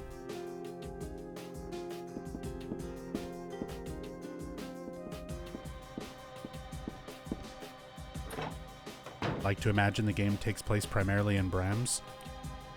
Well, it takes place mostly in Portland, at least up until Douglas drives us to Silent Hill in a moment.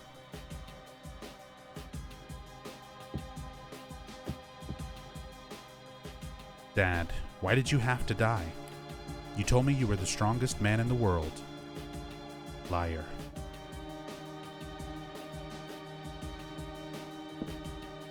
Closet in Harry's room for another typo.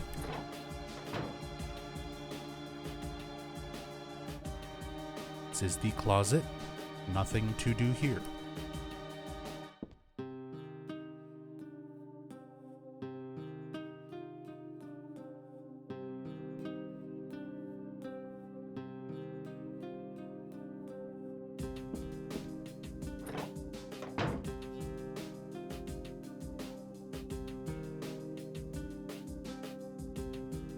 Maybe thinking of the Otherworld version. I'll check it again when we get to the end of the game, when you revisit the room. Because I think you're right. I think there is a typo there later, when you're kind of in like this game's version of nowhere.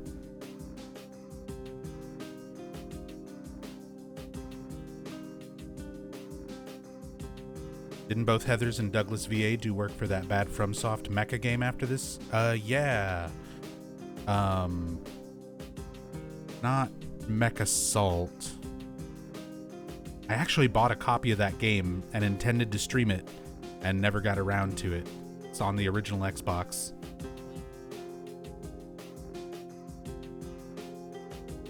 What the fuck was that game called? But yeah, a few Silent Hill voice actors are in that game. Murakumo. Thank you, Silence Crab. Murakumo, Renegade Mech Pursuit. So Heather's voice actor's in it. Douglas's voice actor is in it. A few Resident Evil voice actors are in it. That one was also cast and directed by Jeremy Blaustein.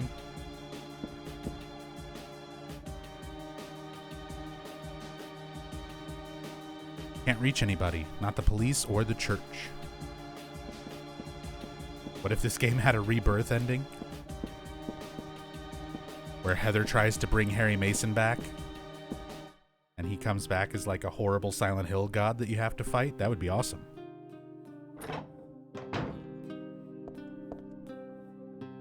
No stun gun? We could get it.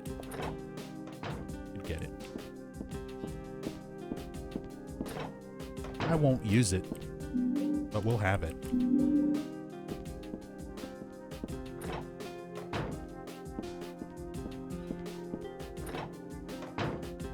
Yeah, Tinkerbell. I'll check the thing again.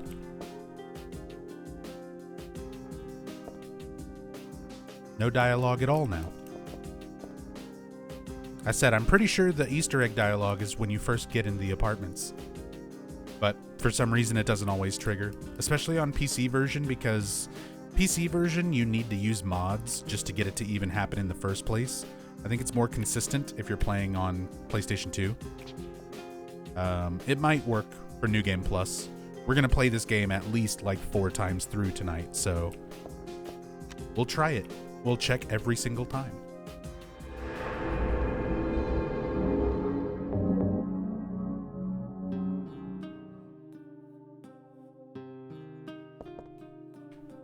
4 times? Yeah, for anybody who can't read the stream title or wasn't here for the last few streams, we are doing UFO ending from scratch playthroughs. So I just installed this game. I'm not on my usual setup. I'm not playing on my usual computer. I'm several states away, so I decided to go through and do some streams where I go from a fresh install all the way up to the UFO ending. So for this game, you need to kill 333 enemies to unlock the Heather Beam, and there are way less than 333 enemies on any playthrough. So we're going to have to play 3 or 4 times just to kill enough enemies to get that weapon unlocked, and then do a New Game Plus playthrough with the Heather Beam to get the UFO ending. So we're going to be playing a lot of Silent Hill 3 tonight. This is still just the first New Game playthrough. There will be at least 3 or 4 more playthroughs after this.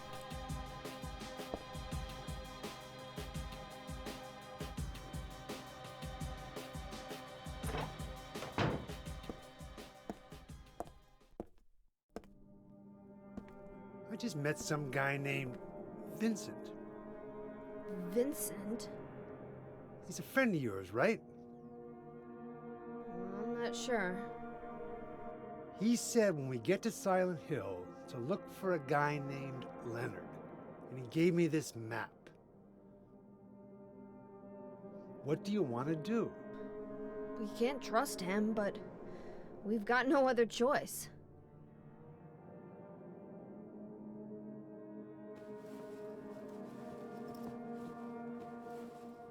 Here, take this too. What's this?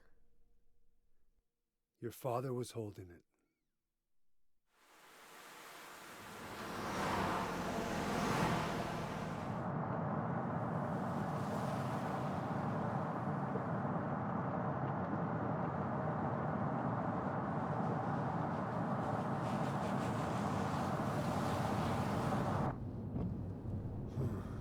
Started raining. Are you sleeping? I'm awake. You cold? What's the deal with Silent Hill anyway? It used to be a nice, quiet little town. But now... You've been there? Once, on a missing persons case. Never did find him. But I'll tell you, that's one screwed up town. My line of work, you hear a lot of nasty rumors. I was born and raised there. Sorry, I didn't mean to offend you. No offense taken.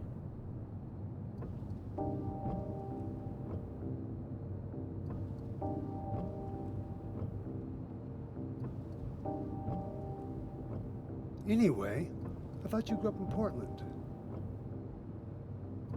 What's wrong? Feeling sick? My head's pounding like the worst hangover ever. Maybe you're car sick. No. I'm just trying to remember. My childhood. Something terrible happened in Silent Hill 17 years ago. A woman named Dahlia. She tried to summon the ancient god of the town. She offered up her very own daughter. That's crazy. Maybe so, but it worked. The girl gave birth to a god. You see, that girl had special powers. Powers? Her classmates called her a witch. She could make things happen with her mind. She could kill people just by wishing for it.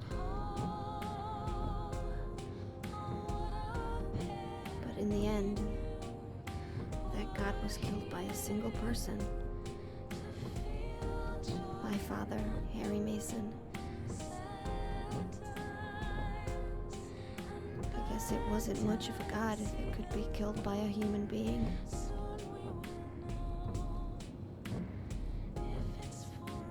But I think Claudia's trying to do the same thing again. And I've been chosen as the sacrifice. You've got some kind of power in you too? After the god was killed, the girl reappeared. She was holding a baby in her arms.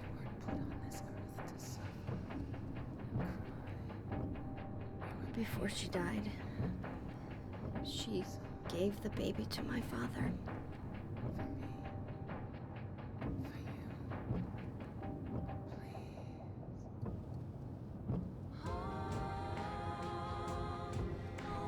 He loved me just like I was his very own daughter. Even though he didn't know who or what I was.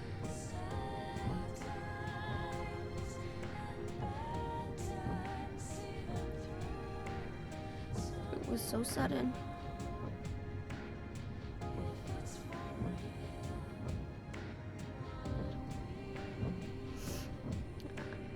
I never had a chance to tell you how happy you made me.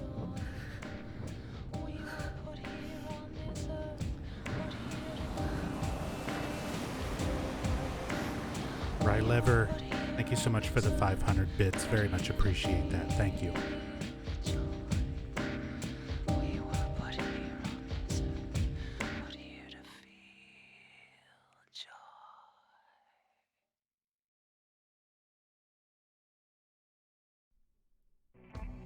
I'm gonna head for that Leonard guy's house. You check out the hospital. You got the map, right? Yeah, You gonna be okay alone? I'm not a child, you know. Are you sure it's not you who's afraid to be alone? You're right. I am afraid. I'm 50-something years old. I ain't never seen nothing like this. I still feel like I'm dreaming. More like a nightmare, I'd say. Yeah. I want to wake up and have a smoke already. Meet me back here when you're finished looking around the hospital. Okay? Roger.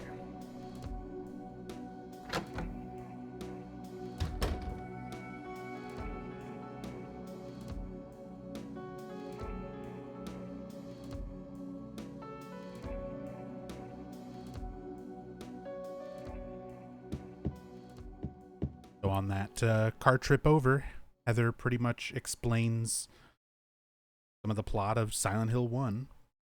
It's also the first time we hear Douglas actually mention where they are, where they're driving to Silent Hill from. Thought that she grew up in Portland. It's got to be a coincidence. But still, that's pretty weird. Who could have done this? Who could have done this?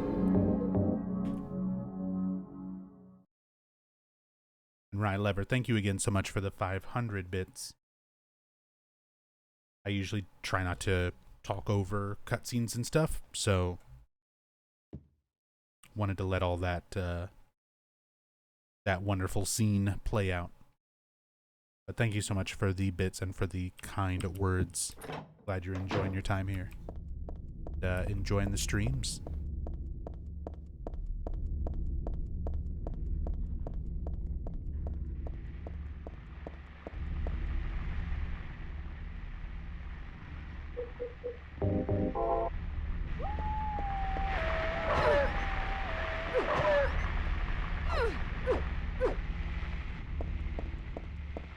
Back pupper.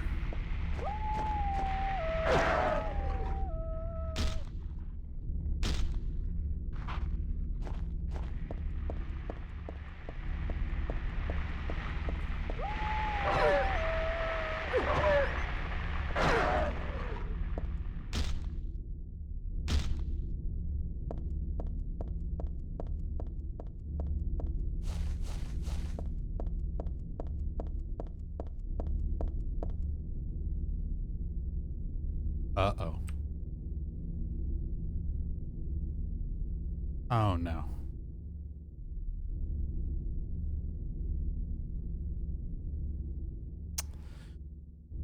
Well, that's not good.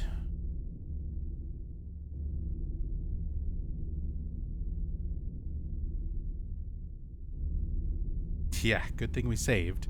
That's why I've been saving often.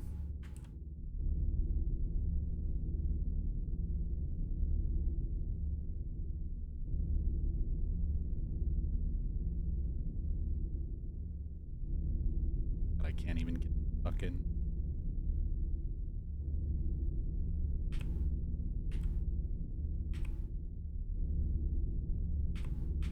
There we go. Ask manager. Save.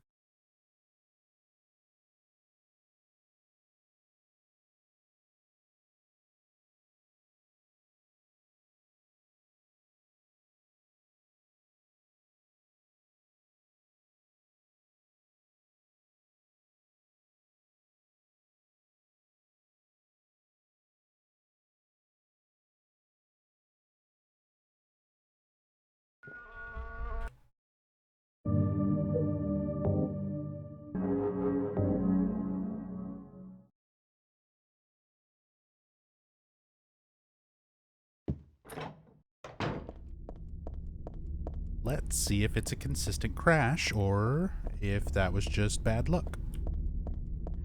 Sometimes the mods that I've got running interfere with the game, and that may be what happened.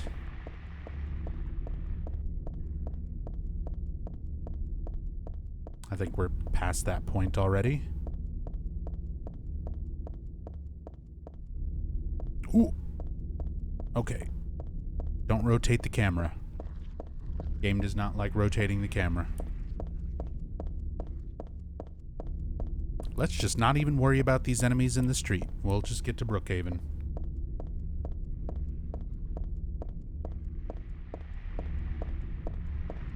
What mods am I running? Widescreen, FOV fix, 60 FPS, Silent Hill 2 Easter eggs enabled.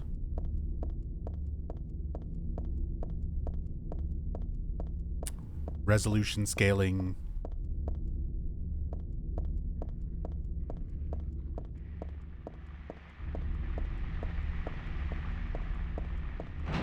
Hey, there we go.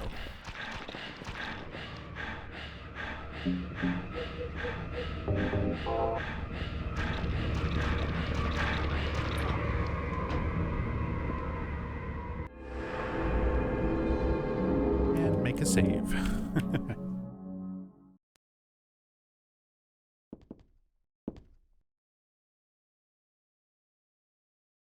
Time to get confused in the hospital, yep. It's time for my brain to be like, wait a minute, this is not Silent Hill 2. Fuck this, I'm just gonna beach in the sea. I'm just gonna beach in the sea.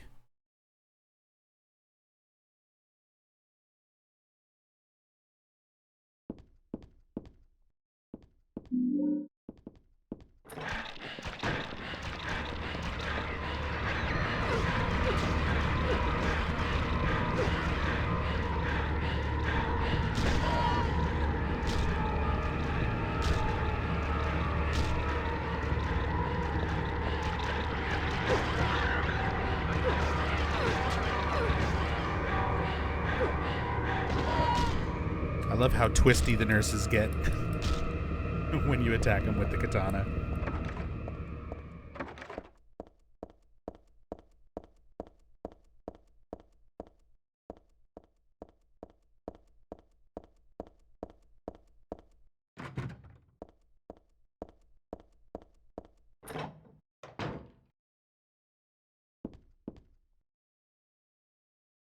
Oh boy.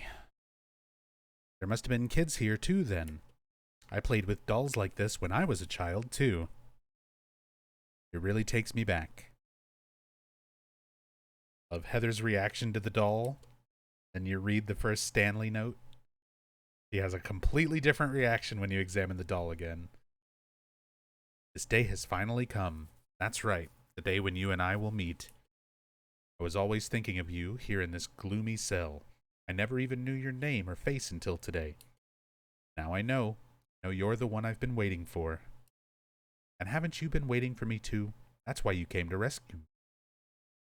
Oh, how I love you, Heather. I want to give you my prize doll I made to commemorate our meeting. Start of this everlasting love. I can already see your smiling face. Stanley Coleman.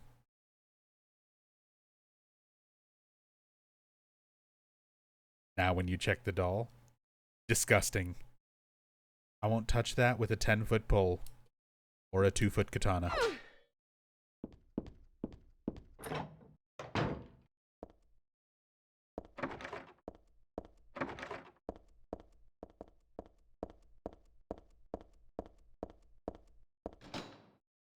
So this is, I explained in Silent Hill 2 why Brookhaven always gets mixed up in my brain. So the layout and everything for Brookhaven is exactly the same in Silent Hill 2 and Silent Hill 3. You even go to some of the same rooms, but you're doing stuff kind of backwards. In Silent Hill 2, you can get into the stairwell, that's where this door goes, but the elevator does not work. So in Silent Hill 2, you're going from floor to floor, solving puzzles to get a key so that you can use the elevator. Silent Hill 3, the stairwell is locked, but the elevator works. So we need to go from floor to floor and solve puzzles to get a key to open the stairwell.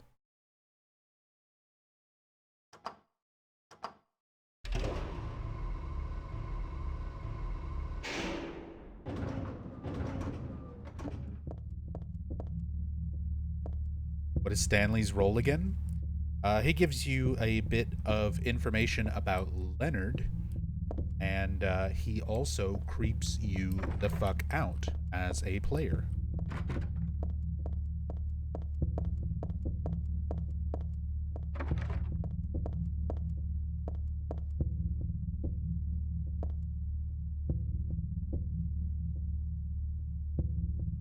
You may not yet have realized your own true feelings, but you sense them unconsciously.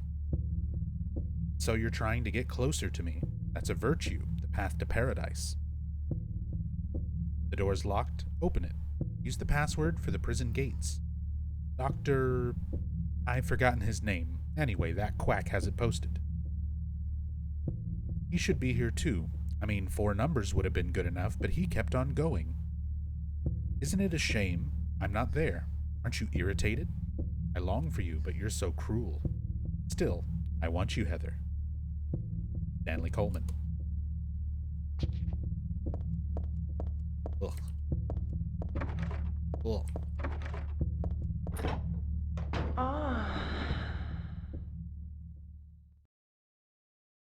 Rachel, thank you so much for gifting a sub to Crosadilla.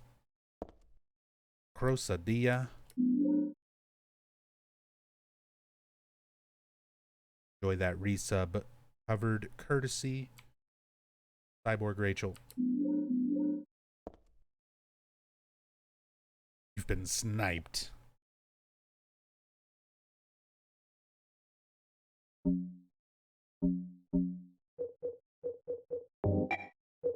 But Rachel, thank you so much for gifting a sub to Crows. Crows, good to see you. Time to equip the parfum.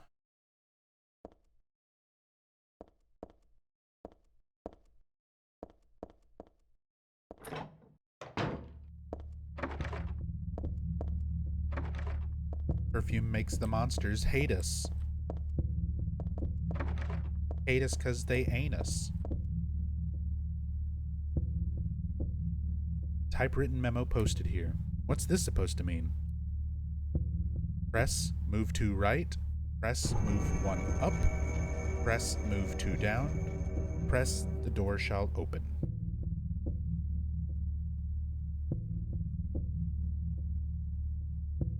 and Crosadilla paying the gift sub forward to Rambo Rachel. So, Cyborg Rachel gifted a sub to Crosadilla, who gifted a sub to Rambo Rachel. Thank you so much for the support. Very much appreciated. Thank you, thank you. Easy riddles? I'm playing the game like 5 times through. We're going to go through all riddle difficulties. Chill out.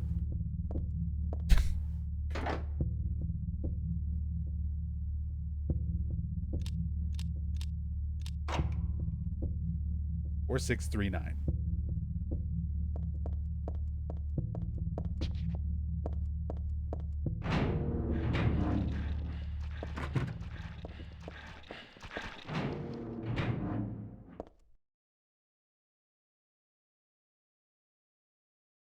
Start time is my key. Medical record here. Could this be for this dead guy? Background unknown. Name and age unknown. Not admitted patient. Found in poor mental state on hospital grounds. Temporarily installed in room M4. Chief's discretion. Died late tonight from blood loss due to severed carotid artery. Was grasping own kitchen knife in right hand. Assumed this was cause of neck wound. Possible suicide, but wound angle suspicious. Sent to second floor treatment room for further investigation. Have received no proof or corroboration of event from patient residing in same room. Have not notified police, however, for future necessity, leave victim's bed and effects intact. Room M4. That guy got stabbed to death by Leonard Wolf. And that nurse has a gun. Put it down. I'm back. Where are you now? We're still on the new game playthrough. We just got to Brookhaven.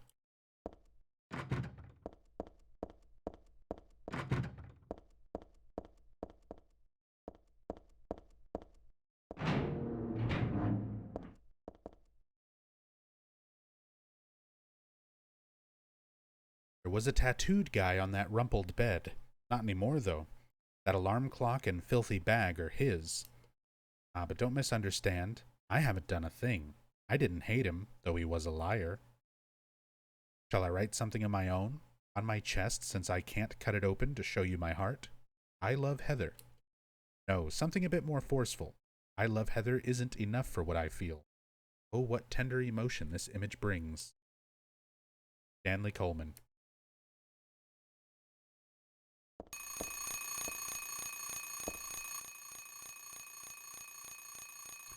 0429.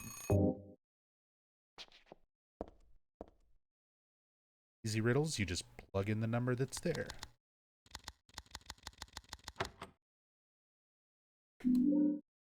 Camera.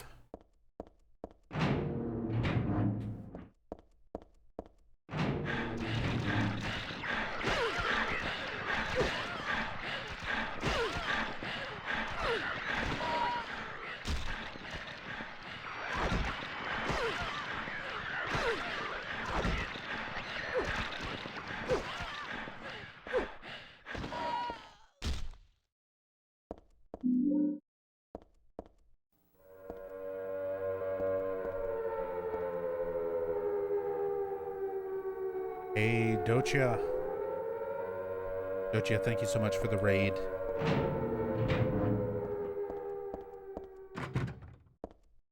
Very much appreciate it. Thank you, thank you. Welcome, Raiders.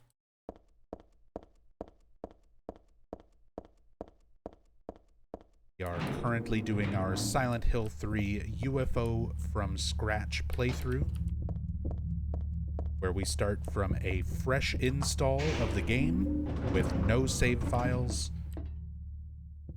and do everything required to get to the UFO ending. Which, in the case of Silent Hill 3, is a lot. It's a lot of stuff.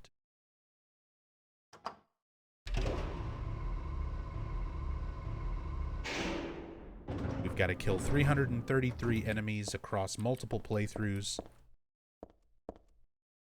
and then do a New Game Plus playthrough with the Heather Beam unlocked and kill even more enemies before we get to Heather's apartment.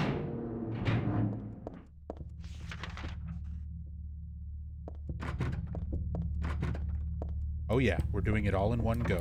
It's gonna be probably like 4 or 5 playthroughs.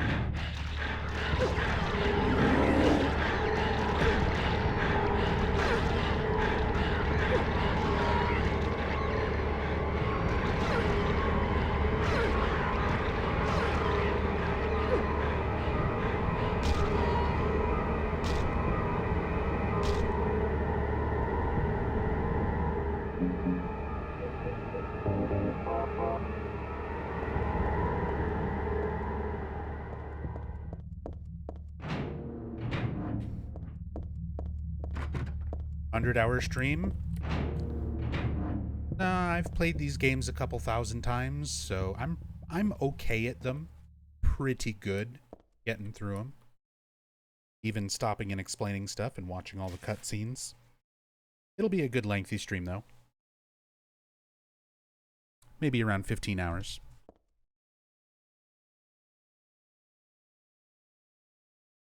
The organization has me shut up in here. They mean to break my will, to make me forget about all that. But I'll stay sane even if they throw me in here with lunatics. How about if I stick this to the wall? That would be worthless. You can peel it off, can't you? With that junk those nasty wenches won't stop using. If a thing has no meaning, there's no reason for it to exist at all, just as you exist for me. But why haven't you taken my doll with you? Ah, my gift must have embarrassed you. Cute you are, Heather. Stanley Coleman.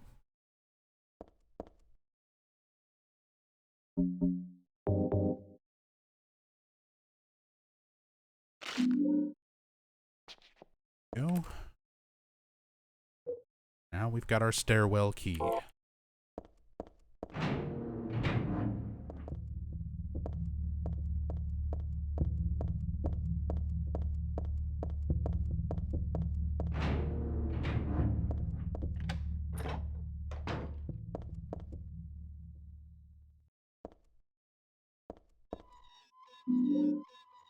Submachine gun. And some nice creepy imagery. A tipped over wheelchair. All the bullet casings all over the ground. The blood smear leading away around the corner. It's a wheelchair. Where's the person that was using it?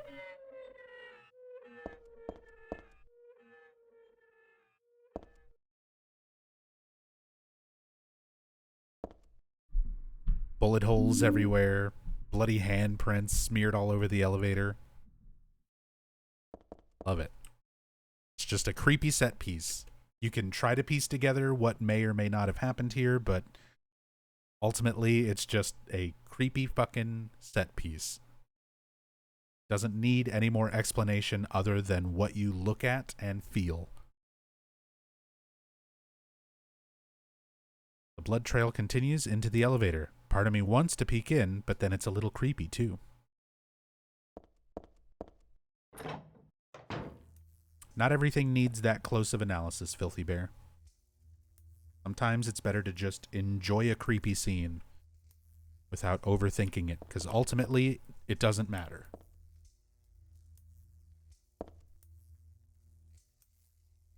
Streaks of blood, as if something got dragged, are continuing on to the back of the shelf.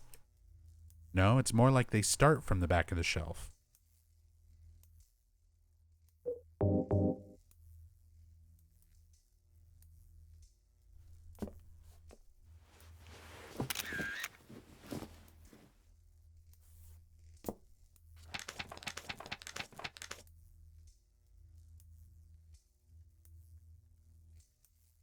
$1963.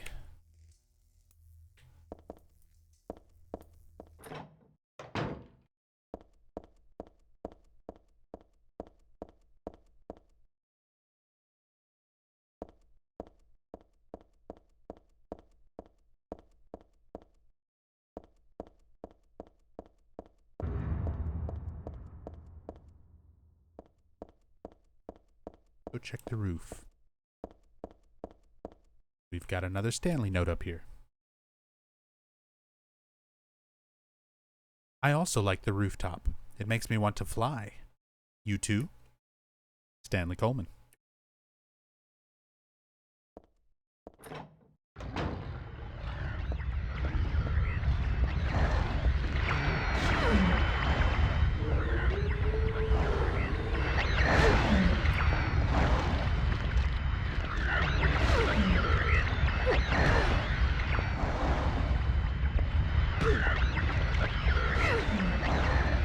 Quit doing the spinneroonie.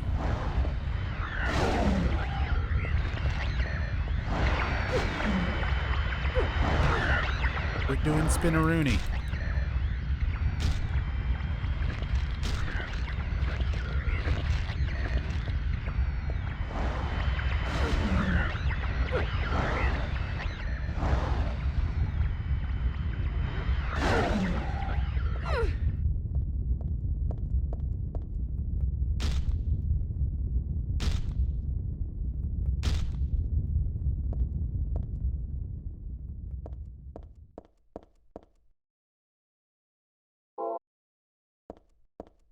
Dark Souls tactics. Hey, they work. Get them backstabs. 'Cause it's easy. And it does a lot of damage. It's just a normal screen. Doesn't look like it's about to break and fall.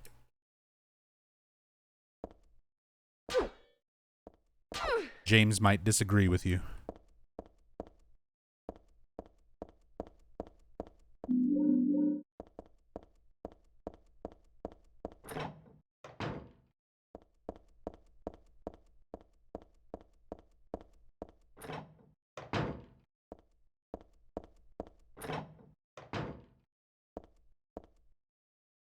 There's a memo on the wall.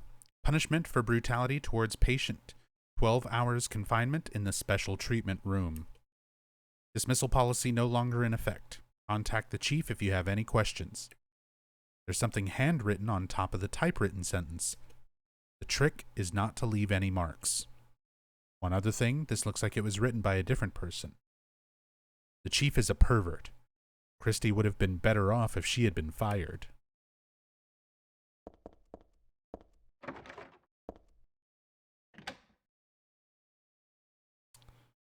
Nurse Christie is still in here. Sorry, Christie. I need the kills. I need the Heather beam.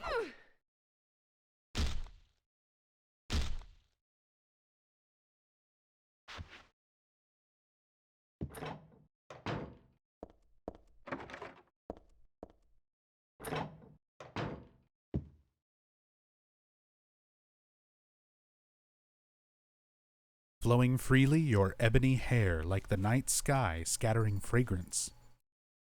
My heart clamoring in my chest like a storm, you trifle with it. Your pristine glance like a feast when you smile. My thoughts disturbed, my breath like opium, it drives me mad. Eric, a great poet who conveys my feelings so well. Everyone knows that great poet Eric. Shouldn't have let this place get to me, should never have gone crazy, but it's superbly enjoyable to drown in my love for you. But why won't you accept proof of my love? Don't stand on ceremony now. After all, you and I exist as one. What I give to you is the same as what I give to me. Stanley Coleman.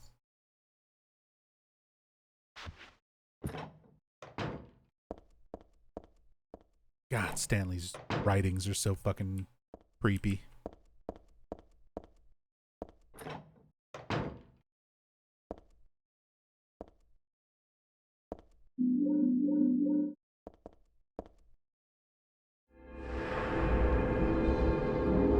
Eric, poet of the hospital.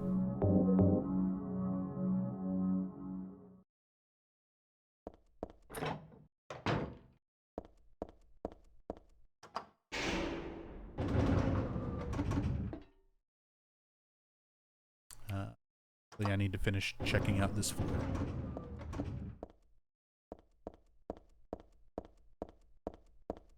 How's my speed runs? Haven't been on the channel for a while. I haven't done any speed running in quite a bit. But I will get back to it sometime relatively soon.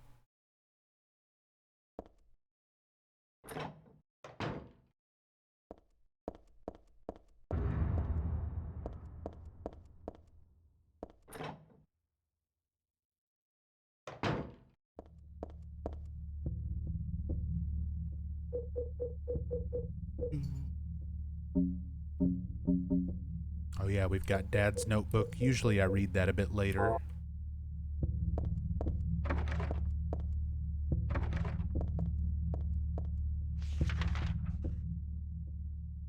Any chance the nurses having black hair is also an allusion to Alessa, or is that overthinking? Very possible.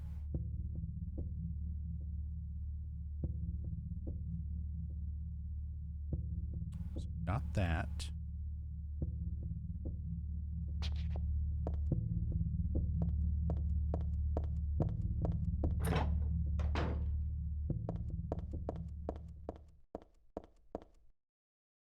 Oh yeah. That's what it was. 1963.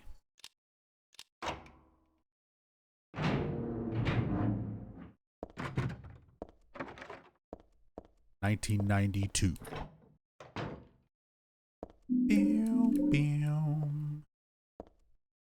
1992. It's a magazine, just some kind of gossip magazine. Teaching Despair, Hope House. So this is the Wish House article from Silent Hill 4 before it got renamed. One of our very few little tie-ins between Silent Hill 3 and Silent Hill 4. Because this article is written by Joseph Schreiber, the journalist that lived in room 302 before Henry. Hope House, an orphanage on the outskirts of Silent Hill, but behind its false image is a place where children are kidnapped and brainwashed. Hope House is managed by the Silent Hill Smile Support Society, charity organization sometimes called 4S. It's true that 4S is a well-respected charity that takes in poor children without homes and raises them with hope. But at its heart, it is a heathen organization that teaches its own warped dogma in lieu of good religious values. Mr. Smith, temp, who lives near Hope House, had this to say: "Sometimes at night, I can hear their weird prayers and the sounds of children crying. I went there to complain one time, but they ran me right out. Since then, it hasn't changed a bit." In fact, this reporter was refused admission when he attempted to take photographs in the facility. What exactly do the folks at Hope House have to hide? During my investigations, I was able to discover, however, a suspicious-looking round concrete tower which appears to be a part of their facilities. That's the water prison in Silent Hill 4. Unfortunately, no one was willing to tell us what the tower was used for, but it seems unlikely that it has anything to do with the business of raising orphans. It may, in fact, be a prison or a secret place of worship. The cult religion that operates Hope House is known by the locals simply as the Order. It's a religion that is deeply interwoven with Silent Hill's history, but its worshippers' fervent belief that they are among the elite chosen people has a dark and dangerous side. I intend to continue my investigation of Hope House and the cult behind it. I've always believed that telling the whole truth and showing the children the true path is our most important duty. Joseph Schreiber, or Scriber, etc. Hope House. I feel like I've heard that name before. C-Nub? This was all orchestrated to be a 4-part game. So a little bit of explanation on this, and my personal theory on why it's here, as well as my theory on why this was changed from Hope House to Wish House. So first of all, this article and why it's here. Silent Hill 3 and Silent Hill 4 essentially started development almost at the same time. 3 was already a few months into development first, and then they had the B team, some of the non-core members of Team Silent, start working on a new project called Room 302. Room 302 was supposed to be something sort of separate that wasn't going to initially be a Silent Hill game, kind of a way for them to make a different horror game with some different mechanics and a little bit different story, something that was inspired by but not exactly Silent Hill. Very early in that development process, they decided to make Room 302 a full-fledged Silent Hill game and just make it Silent Hill 4. And they wanted a way to tie that game into the rest of the lore with the other series, the other games in the series. So while they were working on Silent Hill 3, and after they had decided to make Room 302 Silent Hill 4, both these games were in development, and they put this article in Silent Hill 3 as a nod to Silent Hill 4. They already had it being worked on, so they wanted to have that tie-in sort of placed in there. But somewhere in between the release of Silent Hill 3 and the release of Silent Hill 4, they decided to go back and change Hope House into Wish House. So the reason for this is most likely because there is an actual orphanage, I believe it's based in the Ukraine, that is called Hope House, that literally does exactly that. It is a real orphanage that takes in children and gives them homes, like helps rehome orphans. So it's an actual charity organization called Hope House. They likely didn't want to have that name used and in such a negative light. So by the time Silent Hill 4 came out, they had researched and found this out and decided to change it to Wish House for all of the times that it's mentioned in Silent Hill 4. Is there a Silent Hill game called The Room? Yeah, that is Silent Hill 4. It is Silent Hill 4, subtitle The Room. That is what Room 302, the project Room 302, became.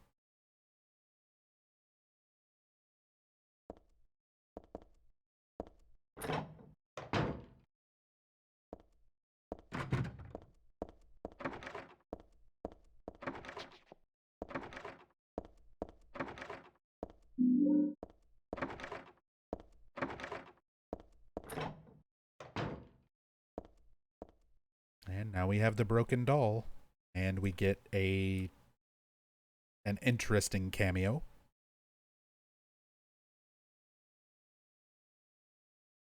Take a look at that doll's head. That's Harry Mason's face texture from Silent Hill 1. That is straight up Harry Mason's face. PS1 texture and all.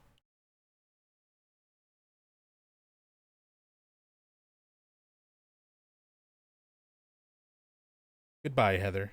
I'm sorry I wasn't able to respond to your love. It's all over. Leonard despises me because I made fun of it, saying it would come to this. If it weren't for his meddling, I would have been able to meet you in just a little while. Then I could have taken you to my world. A world for us alone, more beautiful than this one. I had been waiting for this day, for today. The day I'd see you, the day you'd save me. Today. Heather, watch out for him. The gap in the door. Leonard is no ordinary guy. Farewell. I loved you. Heather, my goddess. Heather, my lover. Heather, my.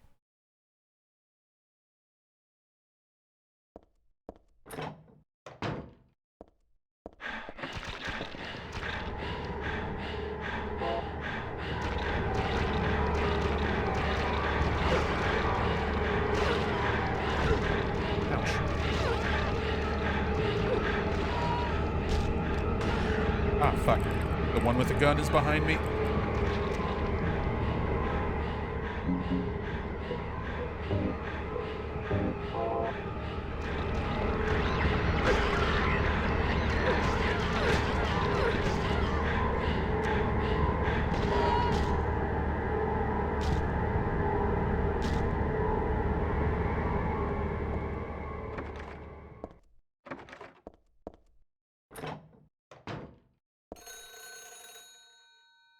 Time to talk to Leonard.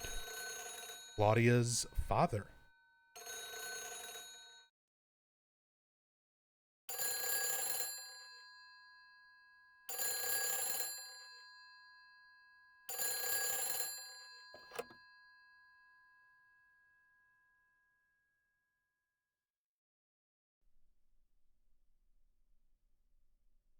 Hello?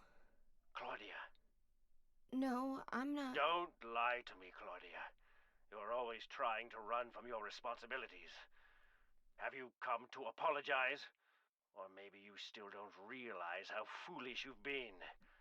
The salvation of all mankind. Ah, what a ridiculous dream. Wait, just listen to me for a second. I've heard enough from you already. How did you turn out this way? Where did I go wrong? Listen to me already. I'm not Claudia. You're not Claudia. My name is Heather. Heather. Who are you? Leonard Wolf. I'm sorry. I thought you were my daughter.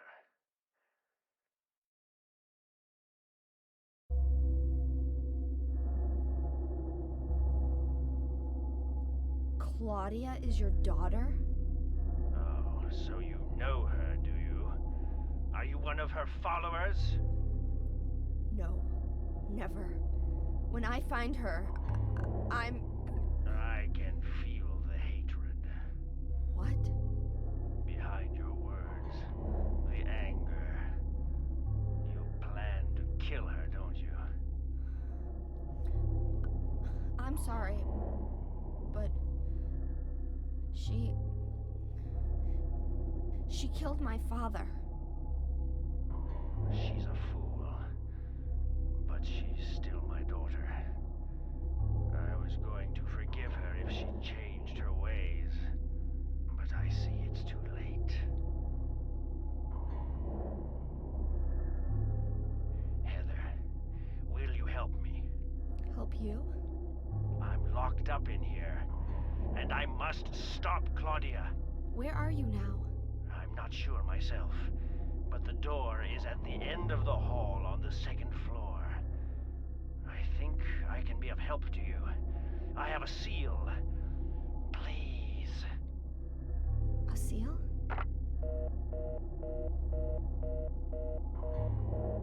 I love seals.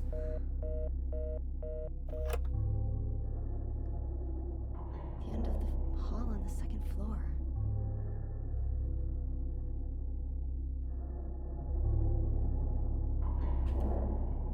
All right.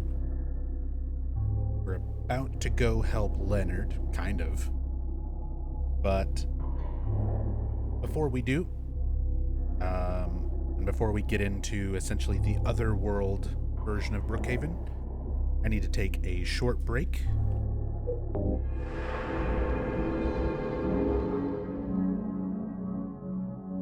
So I will be back in just a couple moments.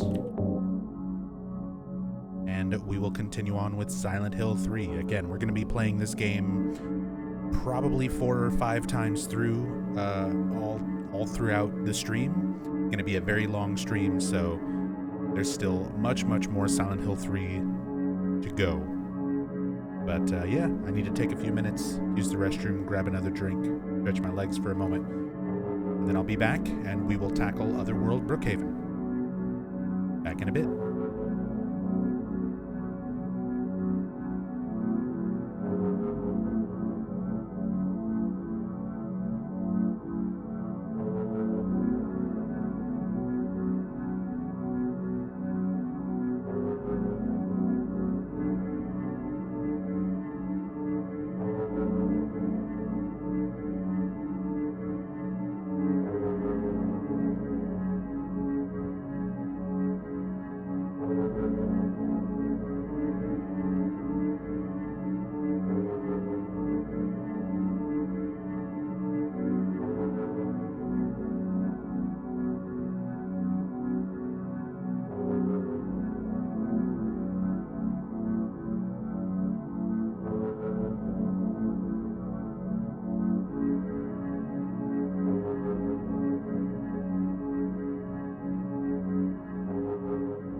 Back to Brookhaven.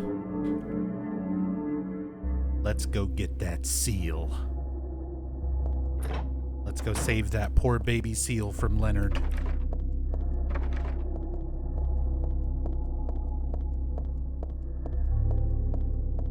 Woo, Brookhaven.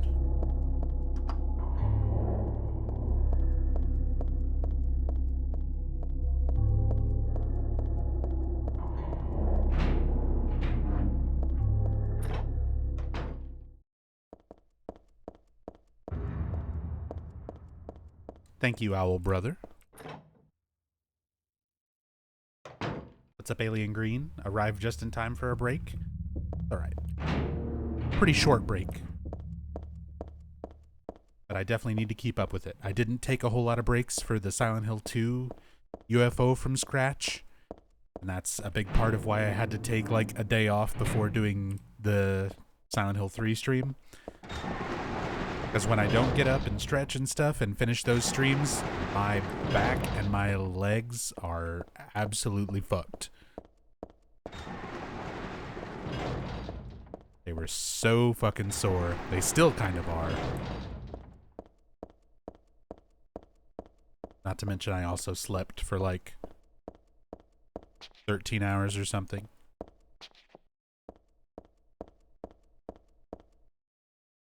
When does Heather realize she's birthing a god?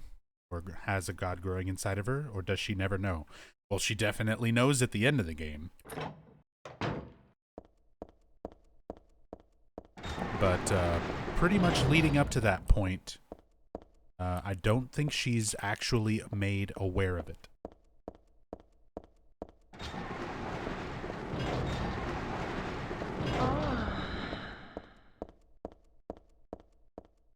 Because if she knew about it, she would know not to do certain things.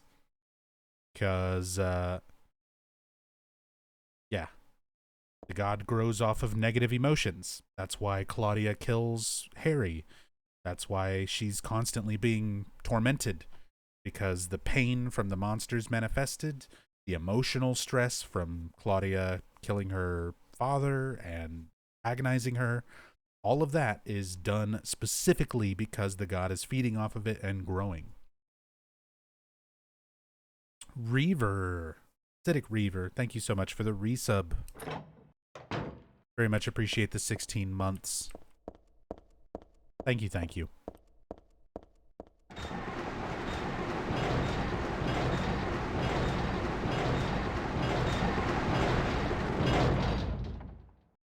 So now, we've been seeing all these halos of the sun up to this point. Now, it's something very different. The old Seal of Megatron. Seal of Metatron. This picture, this one doesn't make my head hurt when I look at it. But I know this one. It must be. Still has an unusually high fever. Eyes don't open. Not getting a pulse, but just barely breathing. Why? What is keeping that child alive?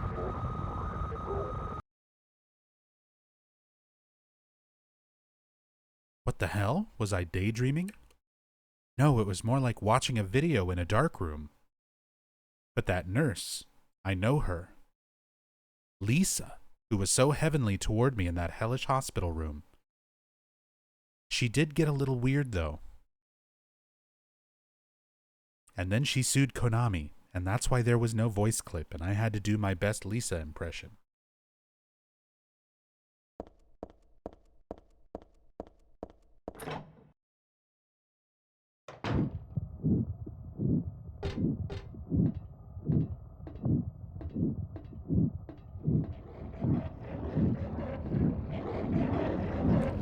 And here is Valtiel spinning his valve.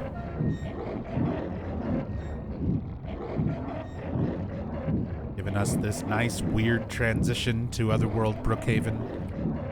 So many details in this little section here.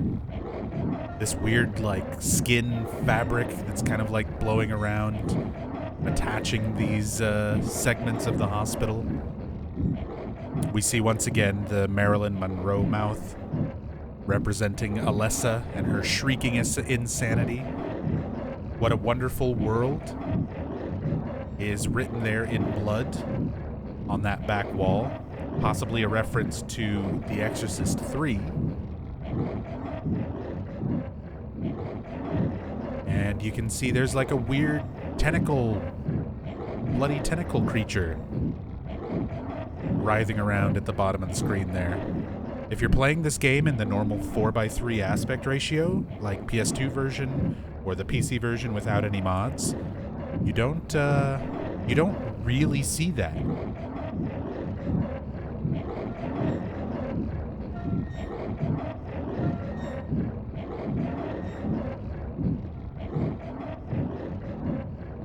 And there's Fukuro-san. There's a whole animation about her. There's a bunch of like music video / animations that Team Silent did to coincide with some of the Silent Hill games. And there's one that features Pyramid Head and a nurse. And that nurse is often referred to as Fukuro. Fukuro is the name of that animated music video, that short. So a lot of people refer to this nurse as Fukuro.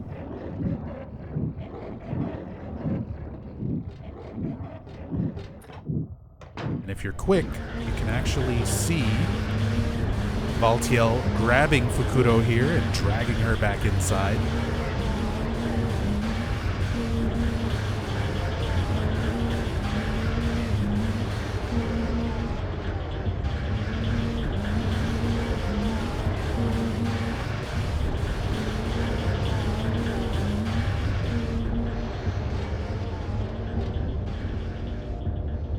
I need to check this out. I like to avoid touching this kind of thing if I can. Looks like there's a piece of meat or something on the ground.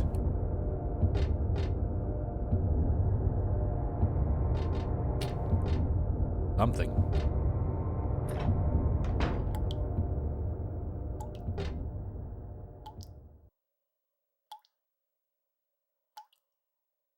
There's a dead body hanging from the ceiling.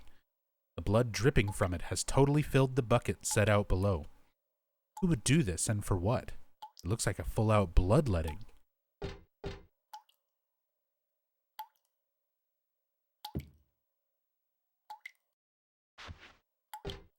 Well, we'll have to come back when we can scoop up some of that blood into a Ziploc bag. Yeah, there's a lot of good, just very cinematic angles all throughout the game, but especially in Otherworld Brookhaven. Having that reverse angle when you go into the room, focused on the blood dripping down, and then it changes angle once you approach it so that you see the body up above it. This weird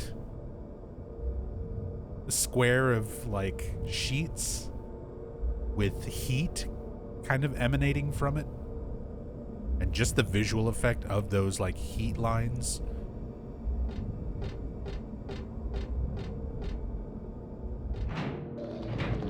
I like a lot of the visuals in this game being as abstract as they are.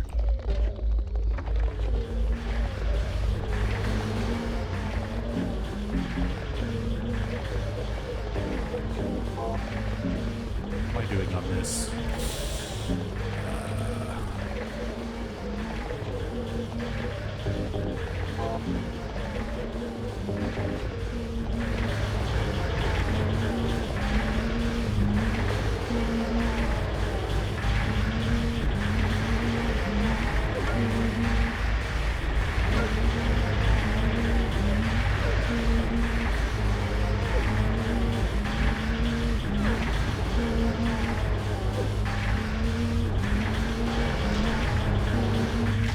Save some shotgun ammo for Leonard, so we'll have to use Jerky and the Maul to deal with any slurpers. This is my favorite room.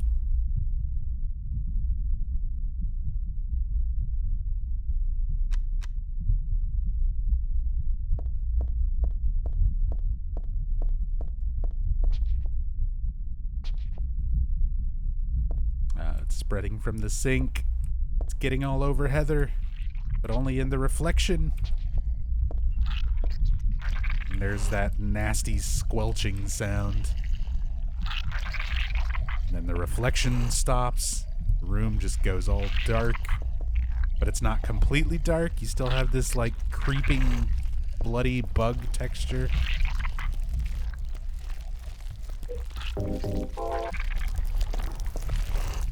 It just gets louder and louder. And you can die. You can absolutely die in this room if you stay here for too long. Now it's creeping up Heather herself, all over her legs and her skirt. It's going up her arms.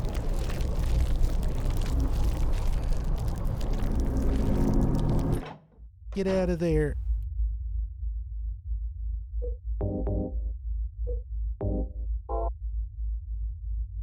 Is it something to do with Heather hating mirrors?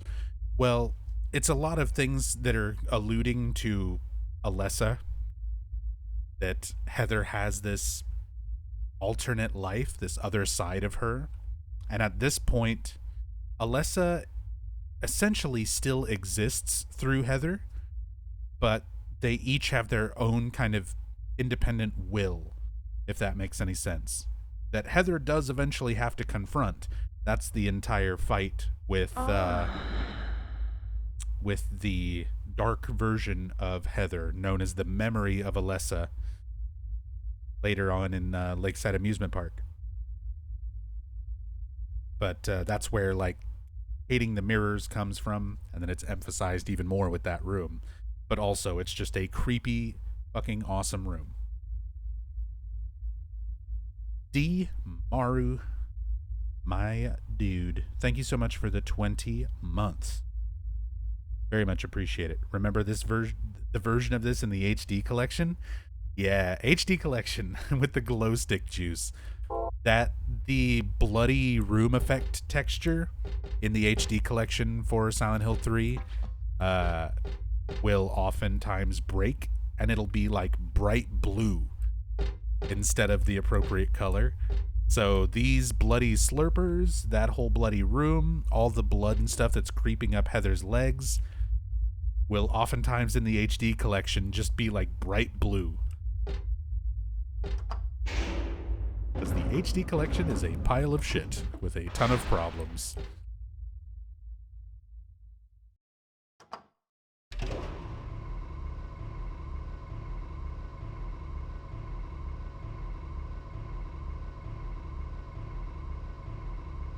Oh yeah, the entrance guardian can do that too.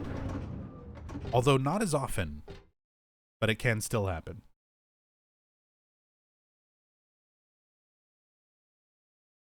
My voice is nice. Thank you, Silent Hill. I appreciate the kind words. If you think my voice is nice, let me turn up the game volume and you should listen to this guy.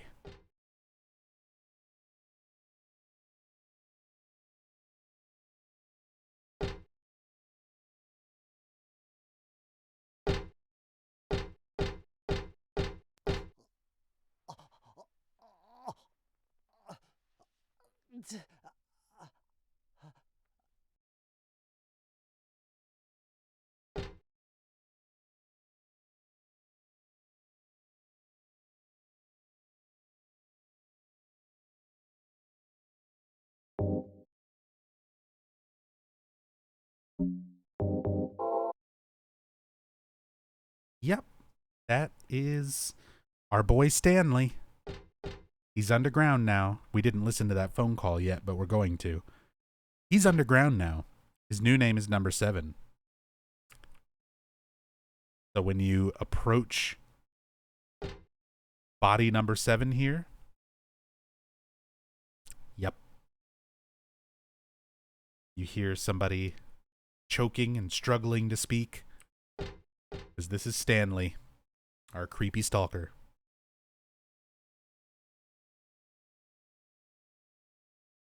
Oh yeah, I've done the HD collection multiple times on the channel. In fact, let me pull up a link for you. I think it's in the collections playlist. And if not, I know it's in my highlights. And I can add it to the playlist.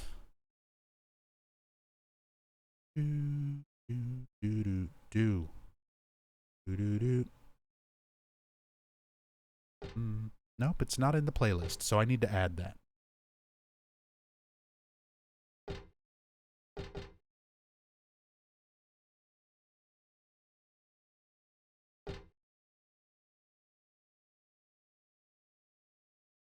Videos, highlights.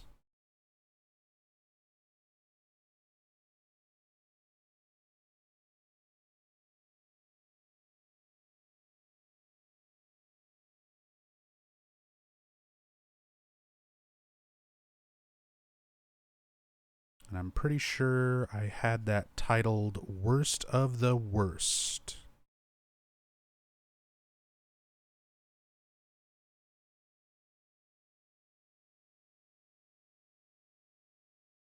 Yep, here it is.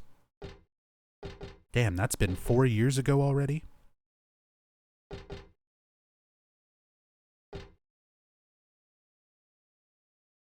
Here you go. Here is a link to that. That is Worst of the Worst.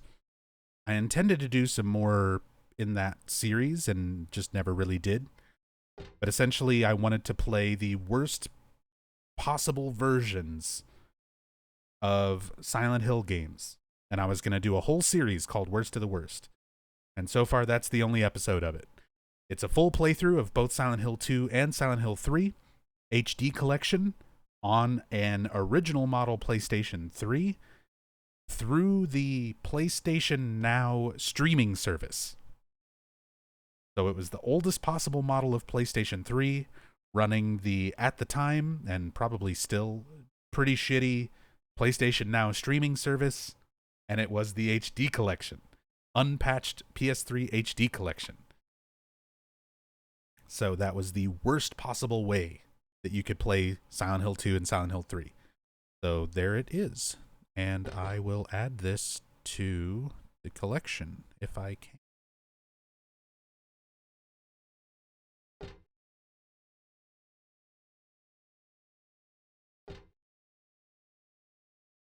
Maybe I won't.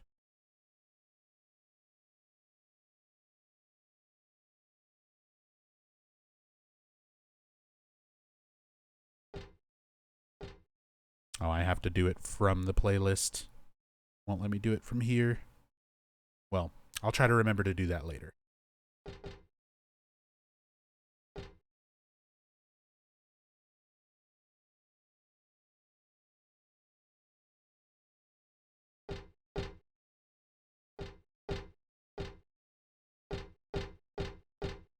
Oh yeah, this is another one of those puzzles that on Easy Riddles just doesn't exist. You see all these numbered bodies and gurneys.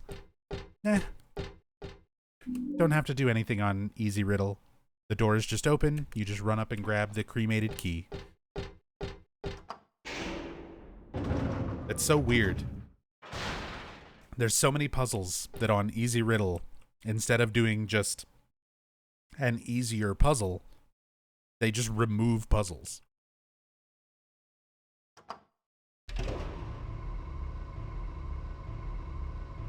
Oh, it's all good, Deus Ex.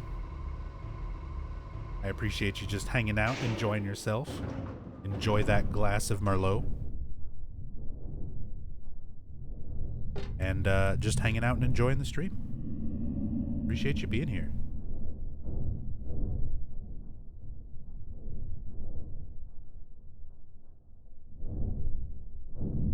Would you say Downpour is better than the HD collection? It's like, is diarrhea better than being constipated? I don't want either.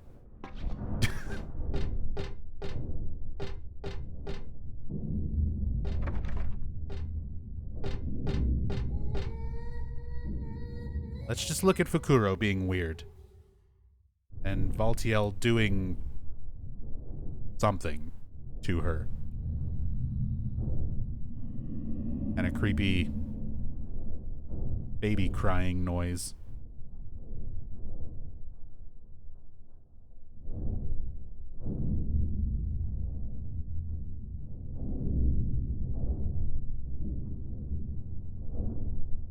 He's just helping her stretch out her legs. It's good to stretch your legs every once in a while.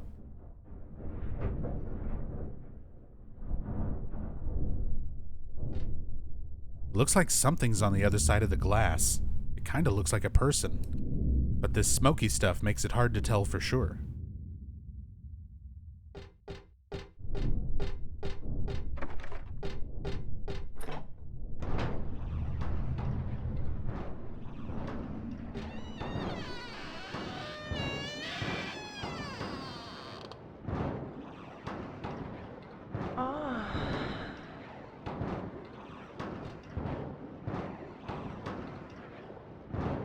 Yo, anonymous,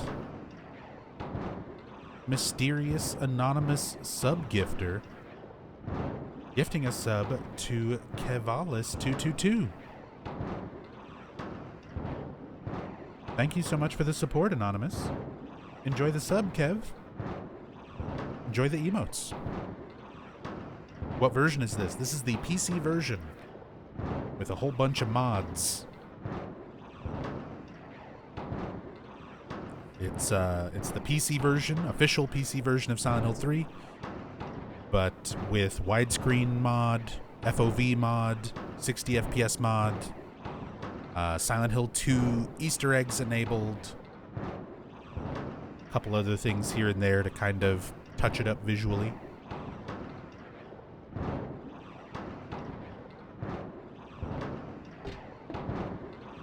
Something strange is cooped up in the locker. I think I'm safe, but I shouldn't get too close. Actually, the more I look at it, the more pitiful it seems. Like a child locked up in there with no chance of escape.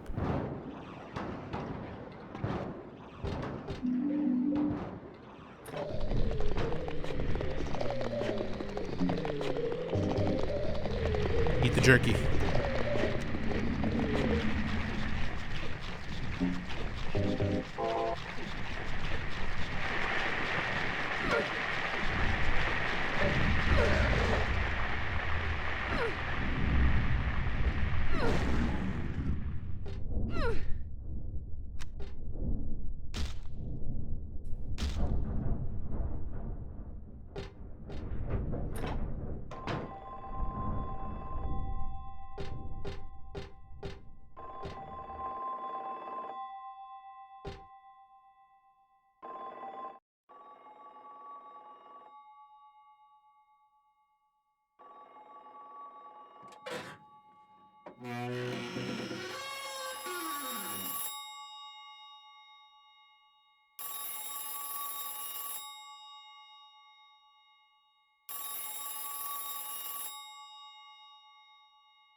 Happy birthday to you. Happy birthday to you. Happy birthday, dear. Oh, I forgot your name. Who are you? Oh, okay, thanks. Happy birthday, dear. Who are you? Happy birthday to you. Happy 31st birthday. Is this Leonard? That's the murderer's name, not my name. I'm not your beloved Stanley either. He's underground now. His new name is Number 7. But don't worry about that now. It's time to celebrate your birthday. You've got me mistaken for someone else. Today's not my... I'm not mistaken. Today is your 24th birthday. And I have present for you. Which do you prefer? To give pain or to receive it? You can have the one you hate the most. Happy birthday to you! But you're wrong. It's not my birthday.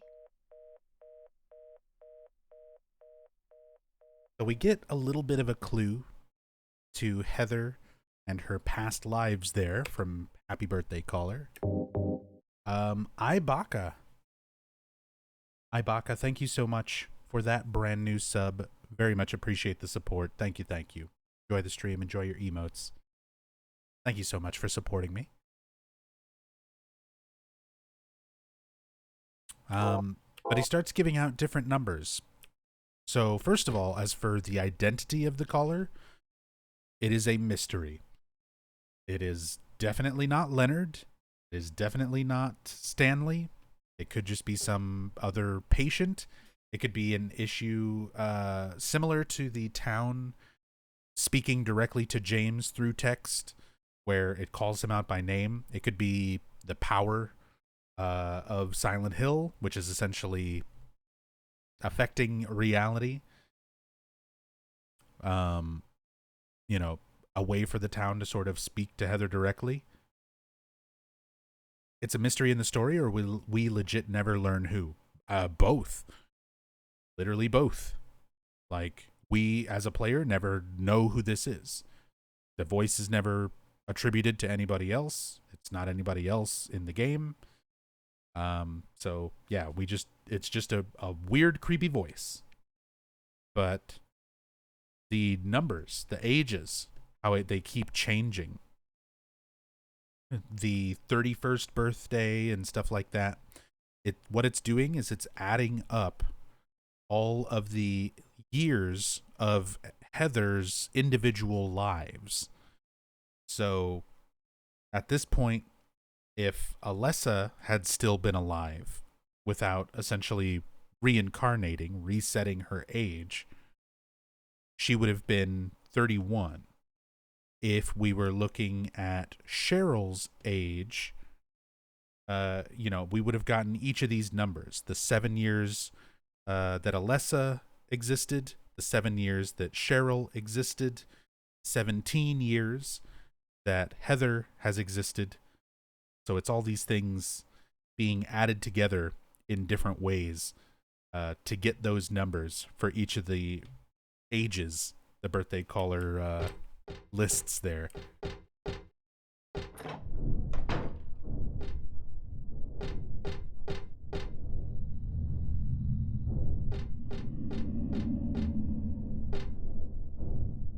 Whoever was here before is gone. So is that smoky stuff. What was that anyway?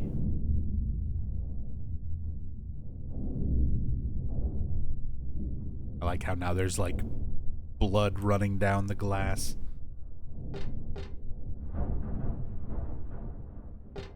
Game and voice volume. I can raise it up a little bit. The problem is this game is notorious for having really awkward overall volume mixing. So raising it so that you can hear voices and stuff better is going to make me have to yell over some of the ambient sounds later. So I can bump it slightly, but it's at the level it's at kind of for a reason. Sorry.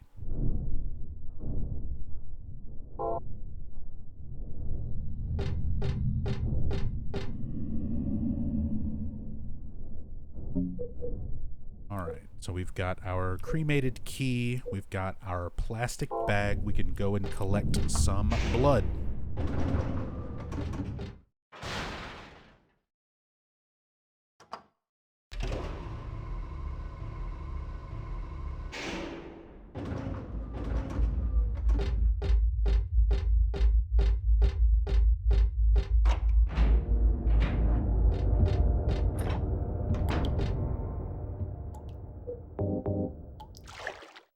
I put blood in the plastic bag. Got a plastic bag with blood. Heather's very good at that. My clumsy ass would have spilled blood all over this room and myself. And she managed to perfectly put some inside this fucking Ziploc bag.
Hi, Baka.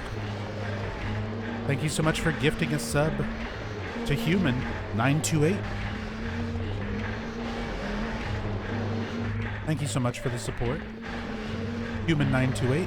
Enjoy the sub, enjoy the emotes. Courtesy of Ibaka. Thank you, thank you.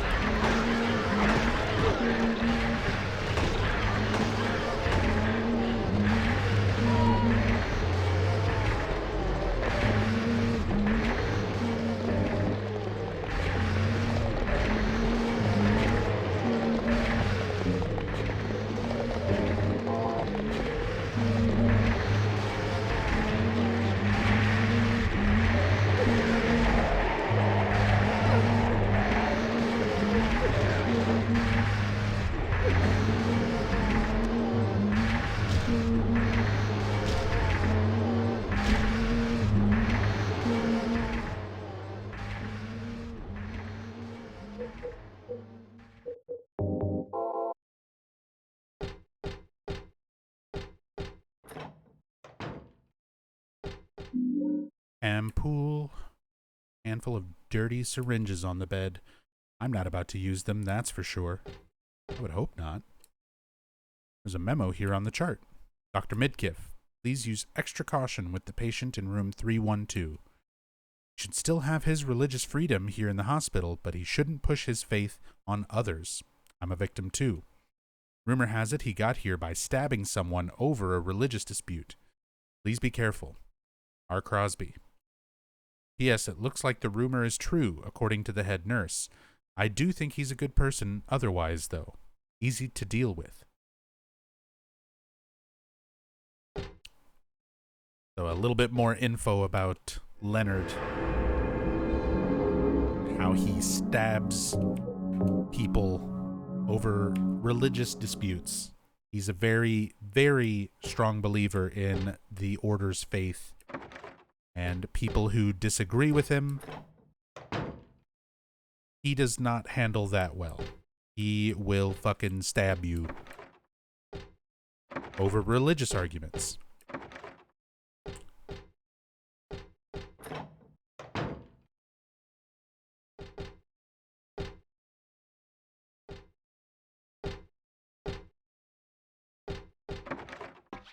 Good person. Yeah, easy to deal with. Just don't talk shit about his god.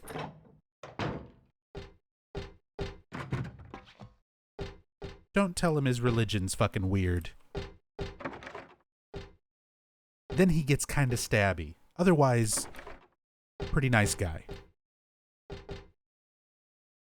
Is there a UFO ending for Silent Hill 4? Nope. Silent Hill 4 does not have a joke ending of any kind. There was originally plans for there to be a UFO ending in Silent Hill 4. Data miners found some unused items and icons in the game files, but no actual UFO ending was ever actually implemented.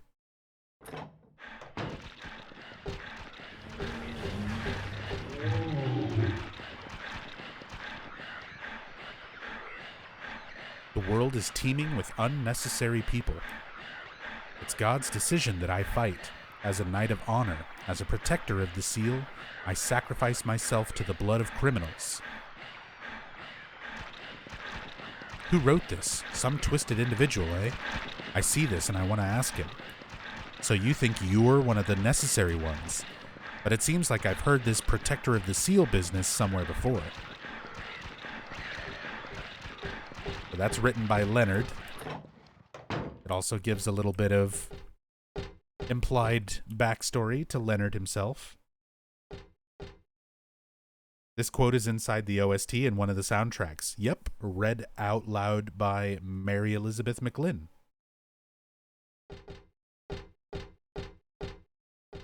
But in the context of the game, it's written by Leonard.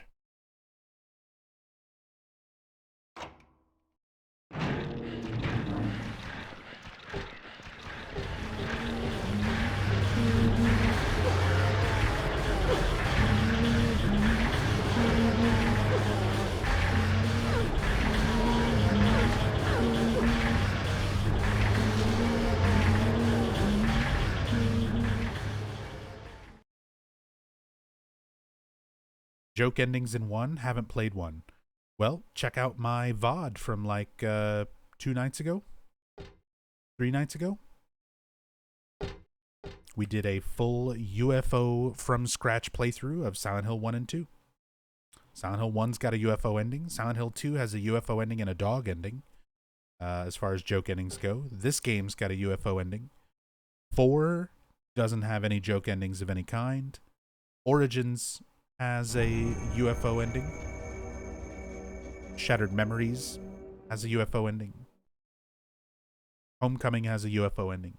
Downpour has a joke ending. Even Book of Memories has a joke ending. Even the arcade game has a UFO ending. Silent Hill 4 is like kind of the odd one out.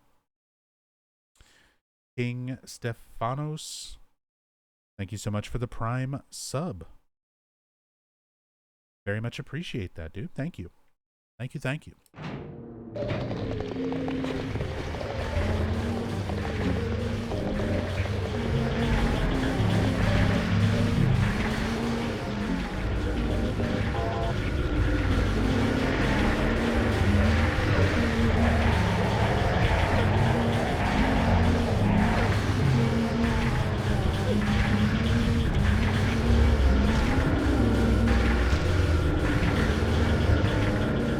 First birthday.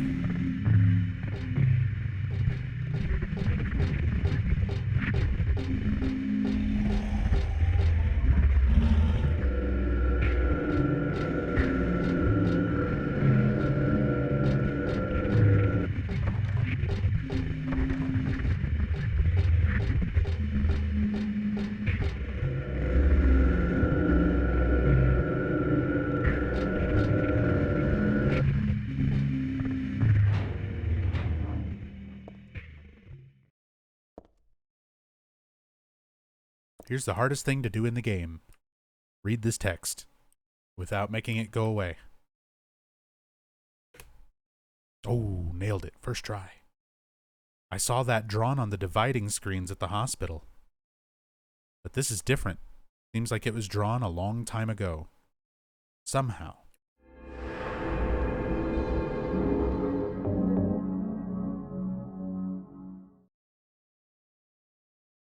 No kidding, I don't know what it is about that particular save point, but there's a weird thing with Silent Hill 3 and text I haven't really talked about during this playthrough yet. But whenever you examine something, like if you look at this, the table, there's a stretcher here. There's more dialogue beyond there's a stretcher here that you have to like hit the OK button to continue through to the next bit of text. But if you press anything else, it cancels the text, including movement. So if you try to move, it cancels the text and lets you move away from it. There's also a lot of things in this game that you can only examine and get dialogue for once. So if you examine it and accidentally move or press any other button or anything before you're done reading it, you can't read it again unless you play up to that point again or reload a save. And this dialogue, when you first examine this save point, is one of those. So that happens a lot in this game, where there's something that you'll go to examine, you'll get some unique dialogue, you'll accidentally press something or still be moving, the game will skip that dialogue, and then you don't get to see it. And this one, for whatever reason, is like the most sensitive out of all of those situations in this whole game. I swear, this one, I've like very slowly, calmly, knowing it's there, walked up to it, let go of all the controls, press the OK button, and it still gets skipped somehow. Like, I swear I've had that happen. I don't know what it is with that text in particular, but yeah, it can happen in a lot of places. Oh, see, look, there was more stretcher dialogue there, and it's different now because I examined it a second time after turning and skipping it the first time. So now it says those candles didn't light themselves now, did they? So that literally just happened. So like, let's load the save we just made and see what that dialogue was that I accidentally, well, intentionally moved away from. There's a stretcher here. Not just your usual stretcher, this is more like an altar of some sort. Lit candles, a knife, and is that blood I smell? Did they worship that picture? Or something in the picture? See how much dialogue was there? All of that. All that dialogue. I brought it up on the first line of dialogue, pressed a movement key, it skipped it, and then when you examine it again, you don't get that text anymore. It goes to this. Exactly what I'm talking about.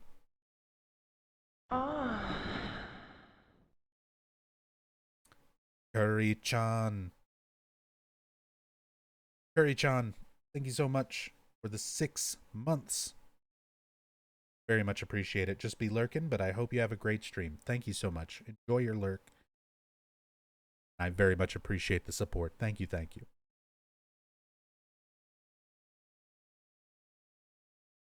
Picture of a dude with a big noggin. Kind of similar to the image of the god that we see in Silent Hill 1 in the altar behind the antique store. But just smeared upwards. But very similar presentation.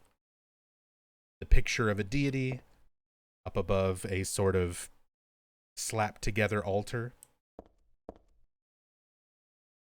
Title is Lost Memories.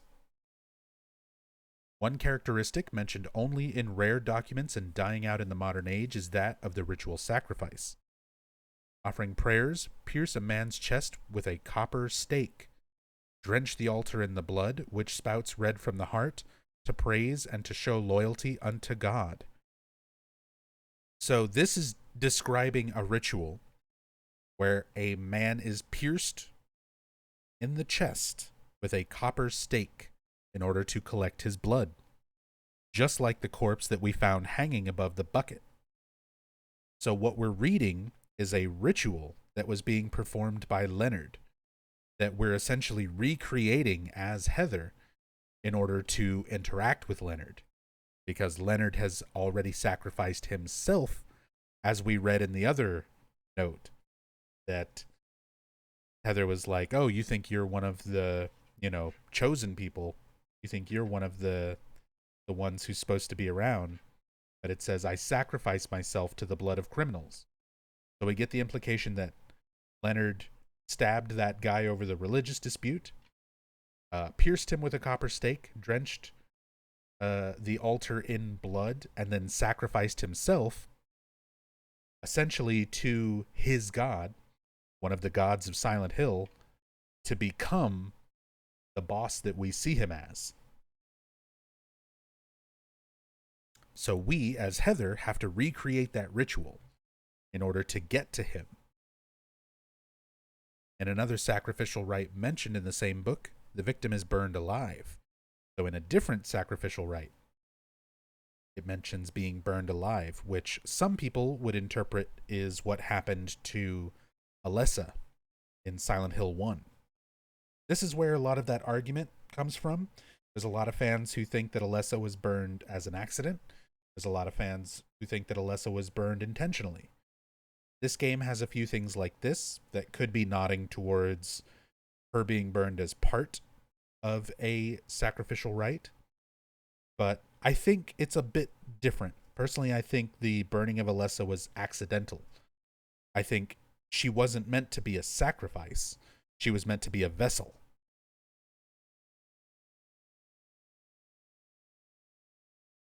This was a more dignified ceremony in which prisoners and sinners were not allowed to participate. Only the clergy could be sacrificed. Similar to burning at the stake, no comparable rite can be found in religions practiced nearby. It may have some connection with the main deity being a sun god. Even though this religion extols redemption, it brings to mind a dark and cultish history. Well, got some blood.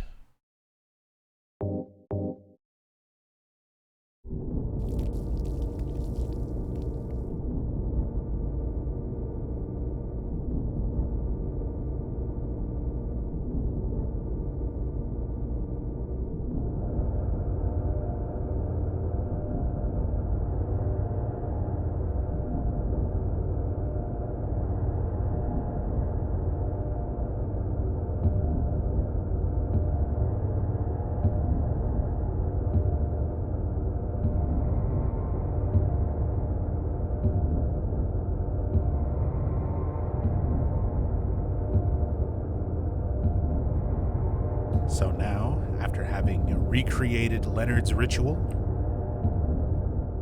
the room changes and we can go see Leonard. I'm just gonna equip a shotgun for when we meet him.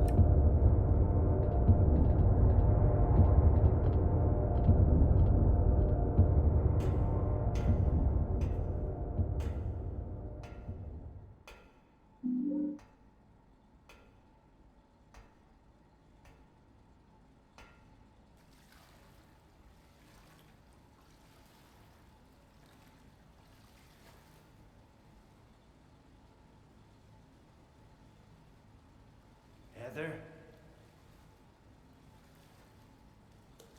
Yeah? Leonard, where are you? Thank you. Now I can finally leave here.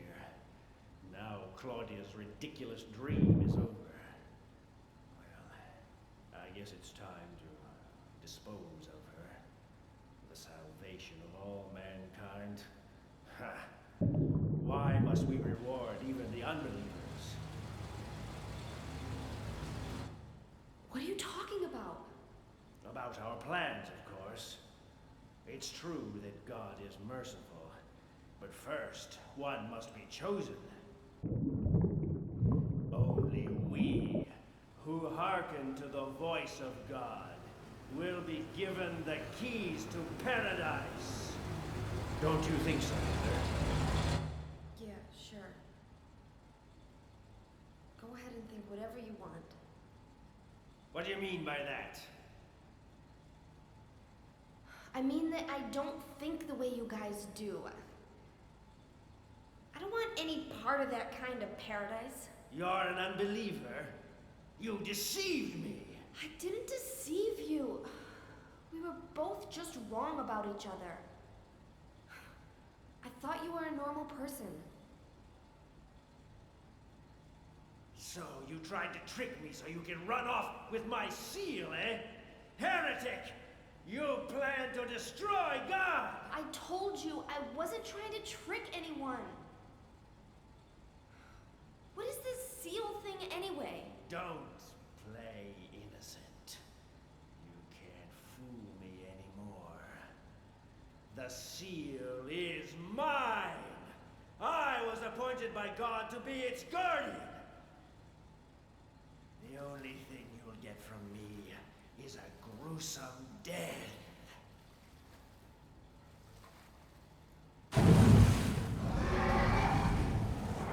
Leonard, is that you? Death to all who turn their backs on God. Is every person here a mental case? Well, I guess you're not a person anyway. Boom, got him. Sick burn, Heather.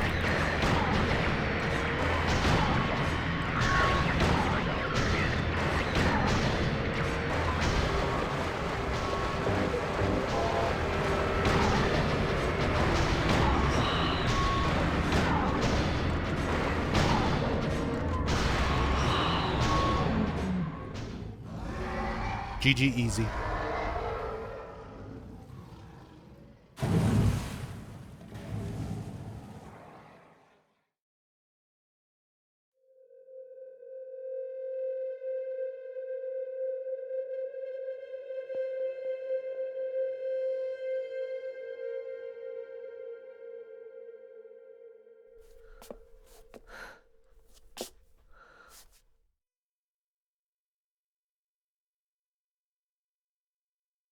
Leonard's not here anymore.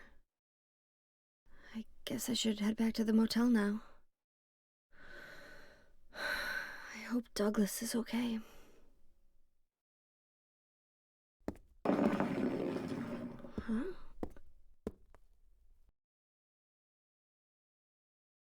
What's this? We did it. We saved the baby seal. Got a talisman. As the seal of Metatron.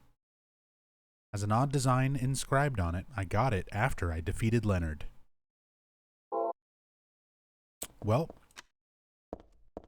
Heather's pretty much even with Claudia now. We have both killed each other's dads. Claudia killed my dad, I kill your dad.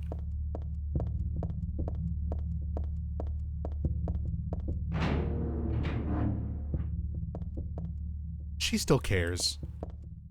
That's what this whole scene with Vincent's about to reveal. She cares a little bit. Speaking of which, I need to save before I go back outside, because it might crash on the way back to the hotel.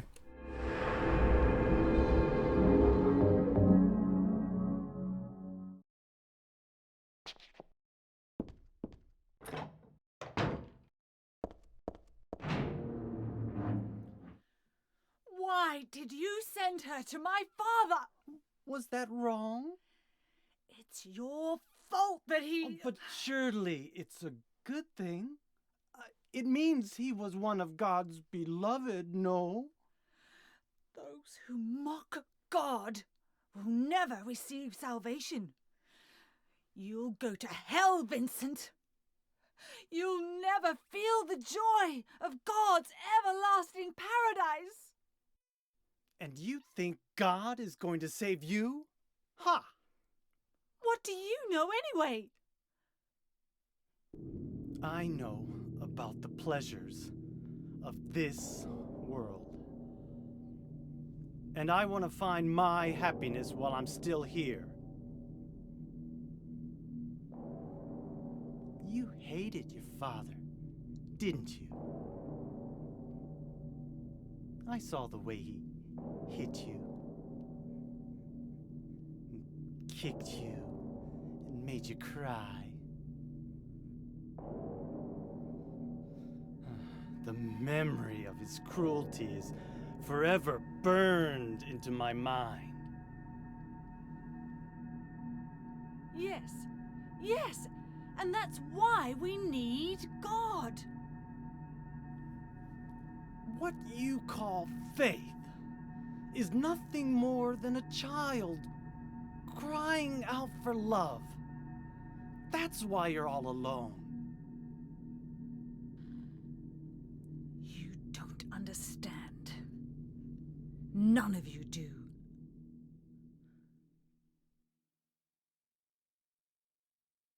Vincent's trying to find like a psychological reason behind all this.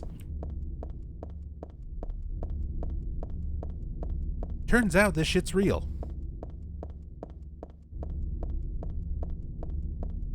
What she calls faith, it's more than just childhood trauma.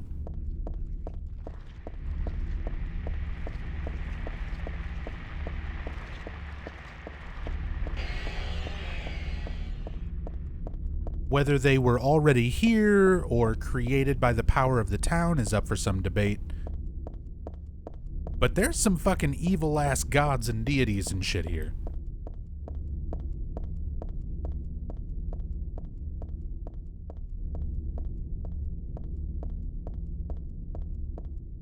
Down with Vincent's philosophy of life, though? Yeah.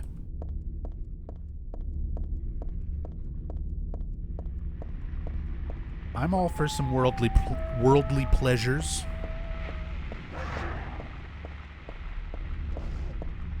Kind of like Douglas says later when Claudia is defining paradise. And he's like, no this, no that, no nothing. A paradise for castrated sheep, maybe. I'm with Douglas.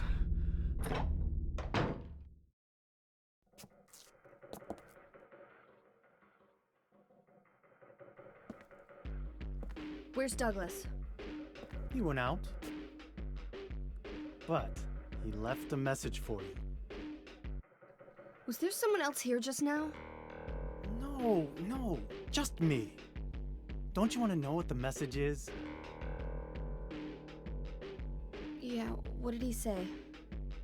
The church is on the other side of the lake. Church?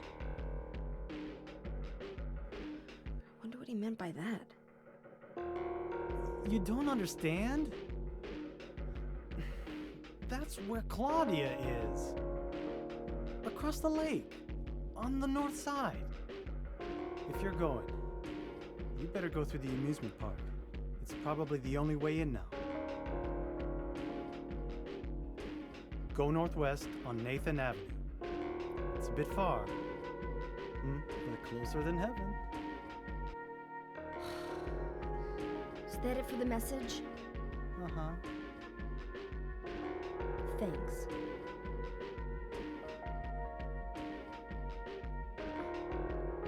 Douglas really said that? What's wrong? You don't trust me? Yeah, Vincent, because you're so trustable. You're so trustworthy. You definitely wouldn't lie about things. Certainly wouldn't lie about the manifestations looking like a monster. Even though so many people believe you at face value for no reason. What am I playing this on? I am playing this on the PC. This is the official PC version of Silent Hill 3 with a whole bunch of mods running on top of it. Make it widescreen, 60 FPS, etc.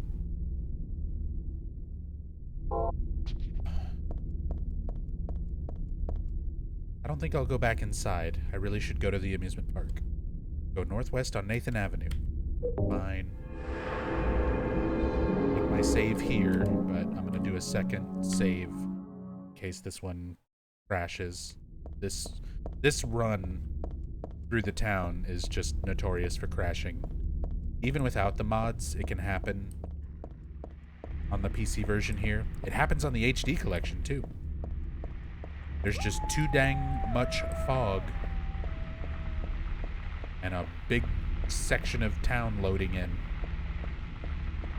So it's a little bit unstable.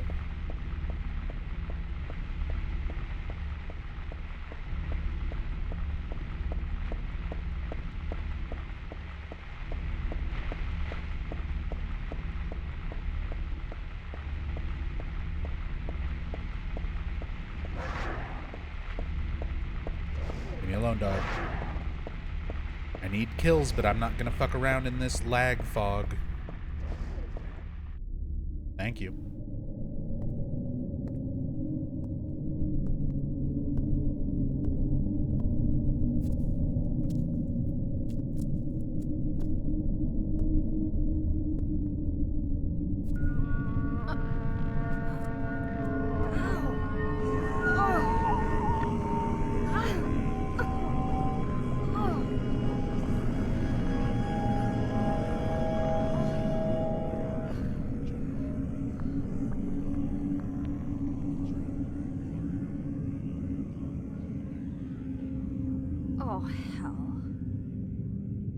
I love that reaction. We're finally here, Lakeside Amusement Park. The same place where she was in her nightmare at the very beginning of the game, and now she recognizes that she's wound up here. Just, oh, hell.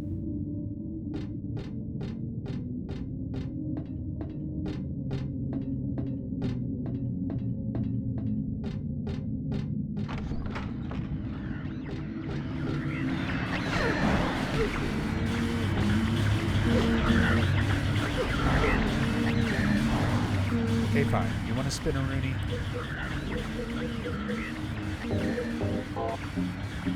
Just use bullets. Gag bullets. Got enough.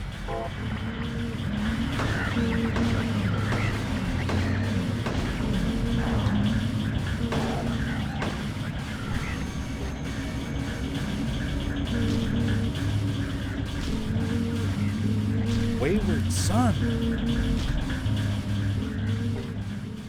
Wayward Son, thank you so much for the big 5 gift subs. Going out to the community, Caster Official, Fake Quad, Pretty Cool Dan, Neo122, and Dom Randar. Enjoy your subs, enjoy the emotes, courtesy of Wayward Son. Wayward Son, thank you so much for the gift subs. Very, very much appreciated. Thank you for being here and for all the support over the years. One of the OGs, been around supporting this stream since the very, very early days.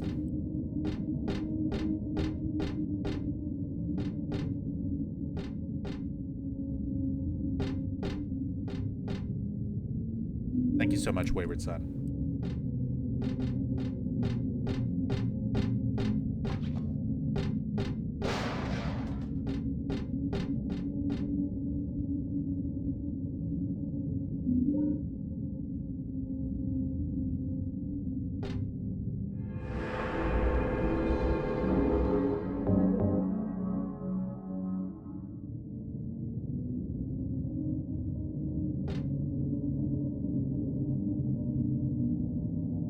Little references on the chocolates and stuff that fall here to some places around Silent Hill. Rosewater's Chocolate, as in Rosewater Park. That's where James and Mary's special place was, other than the hotel.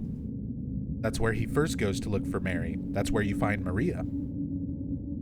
And Lindsay Street, Choco Chip Cookie.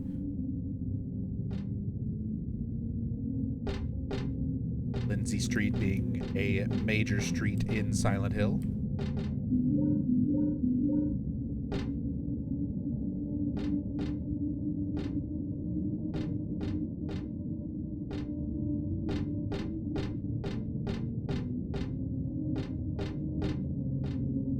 All right. Let's go.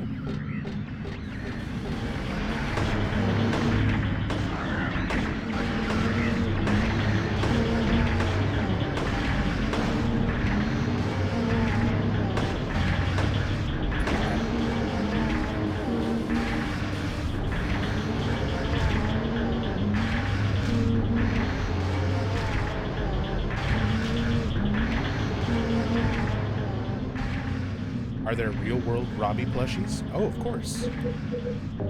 There were some official ones for a while, and there's some unofficial ones out there that are pretty damn good. Oh no, internet, please. Sorry, my internet's dipping out, being a shit. So I'm dropping frames. Hopefully it doesn't get too bad. But yeah, there's absolutely real-world Robbie plushies. Rachel's got a really, really nice one where you can actually like mark on it. So you get it all clean, and you can mark it the red around the mouth and on the face. And then I believe it's washable and stuff like that, so you can re-mark it or re-clean it, whichever way you prefer to have it.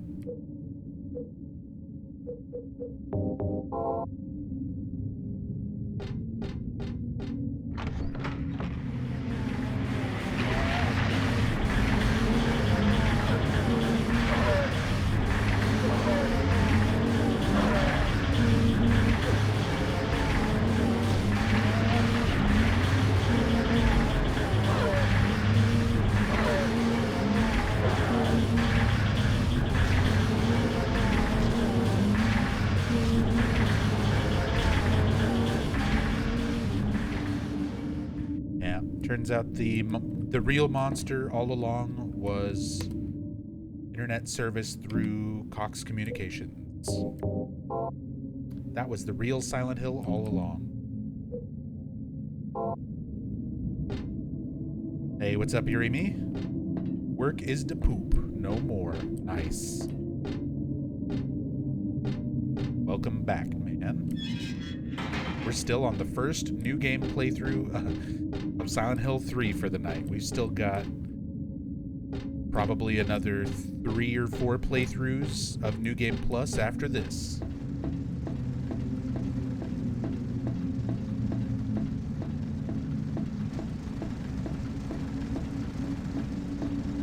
Think it would be faster to get yourself to die 10 times for beginner to kill things faster for the kill grind?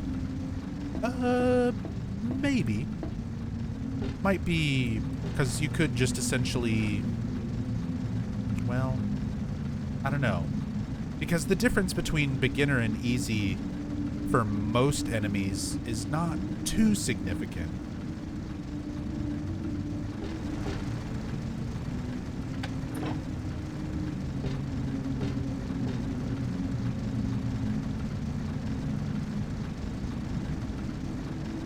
But honestly, I'm not sure. Looks like a roller coaster control panel been left on. Turn it off so that we can try and avoid the roller coaster from our nightmare. Hell is this? I feel like I'd catch something nasty if I touched it. I really better not mess with it. Not that I especially want to. Like a big old hunk of flesh. With that creepy moving blood texture. I love the moving animated textures and stuff in this game.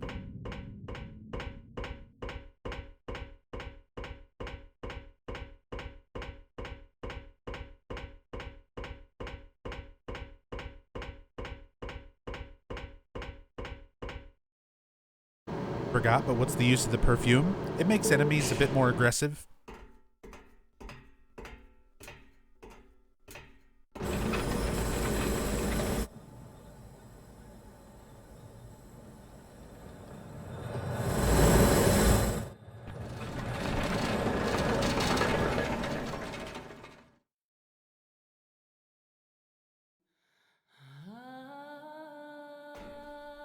I hired you to find the girl, and you performed serviceably. What is it now? You lied to me about Heather, lady.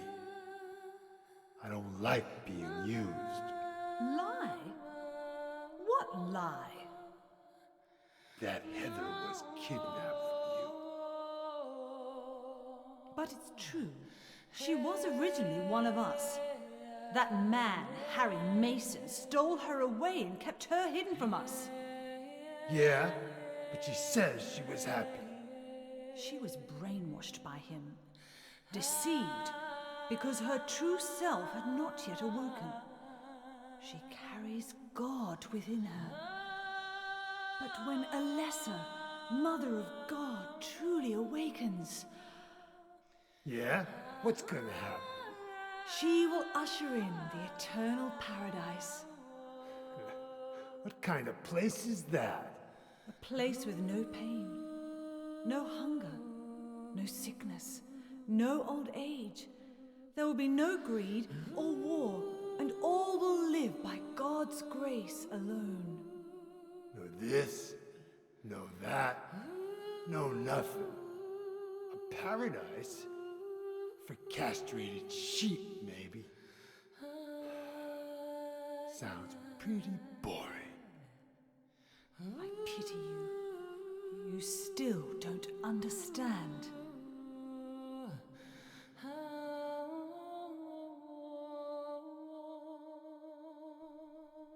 You're going to kill me? Is it really so easy for you? I've done it before. Then I truly do pity you.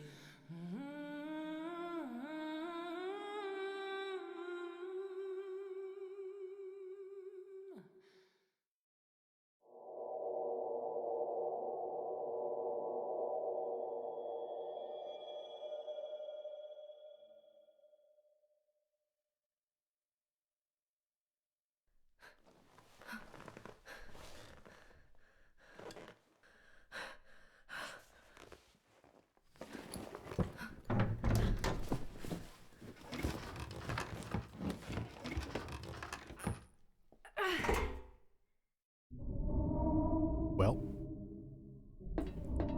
even though the switch got turned back on, Heather knew better this time. Jumps down off the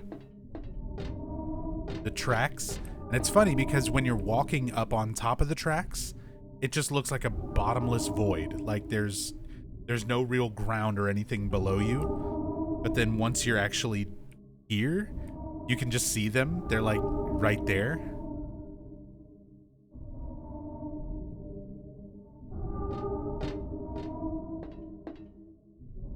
Also, look.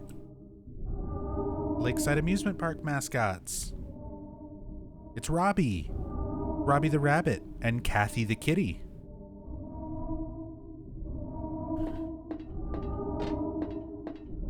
Robbie gets all the attention and love. Everybody knows Robbie. Nobody knows about the 3 other Lakeside Amusement Park mascots. Kathy the kitty, Huey the horse, Dawn the duck. They're so popular, they were made into collectible charms in Silent Hill Book of Memories, along with boxes of butter cake. That game is stupid, by the way. Poorly Haunted Mansion.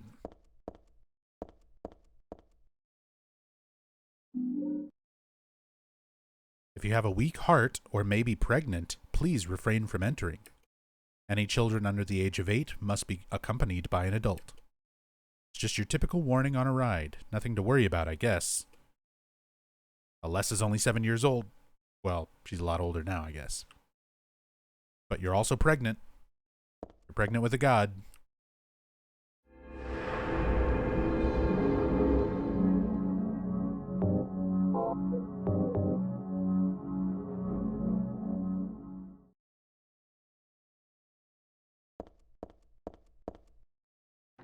Welcome to the Borley Haunted Mansion.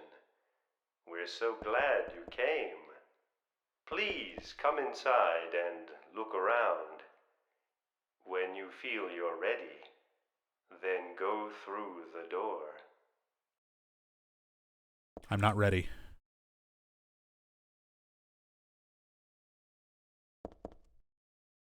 I'm not ready. I don't want to go through the door yet.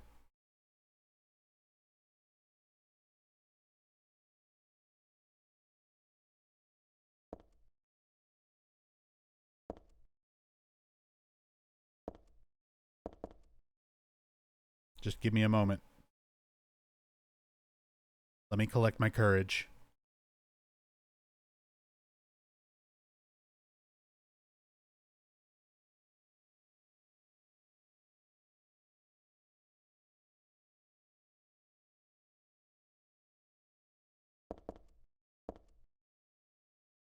Okay. Help! Help! Deep breath.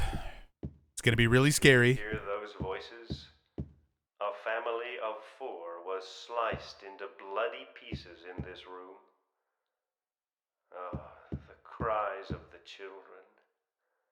Oh my god, The it says murderer help in was blood. caught. Do you know Too why scary. he said he killed his family? Because I felt I had to! Anyway, I'm lying. It's all just a joke.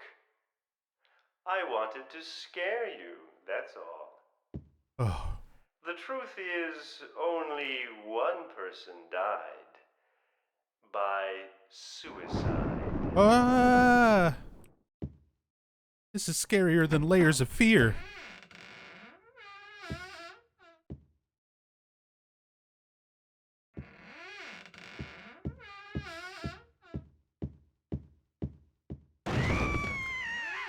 That's Danny. Oh my A god. quiet young man, but quite friendly as you can see. He was so eager to meet you. His hometown is New Orleans, but he came here after first losing his way. Oh, maybe you might know. Where is the path to heaven? Path to Heaven would be a really good club name. I kind of feel like clubbing right now.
This mansion is quite old, so please watch your step.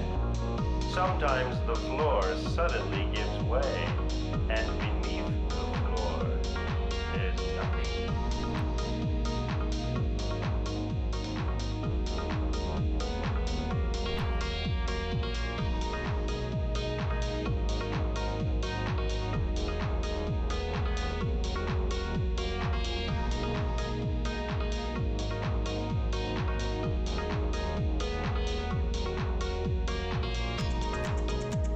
I'm so sorry.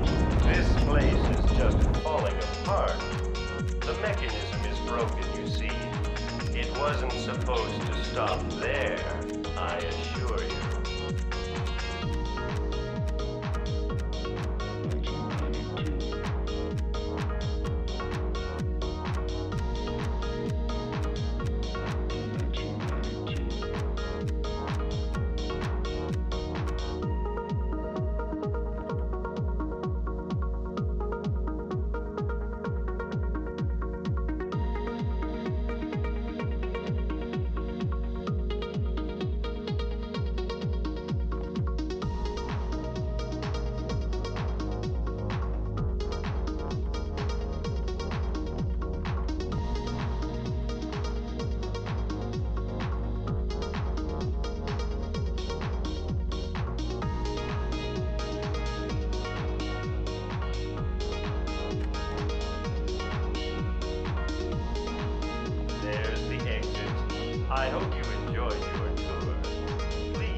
come back anytime. Or if you prefer, we can come and visit you instead. That was supposed to be the exit, but it seems that no one wants to leave. Everyone really likes you. They want you to stay with them forever. I have to agree with you. Don't be afraid. Dying is much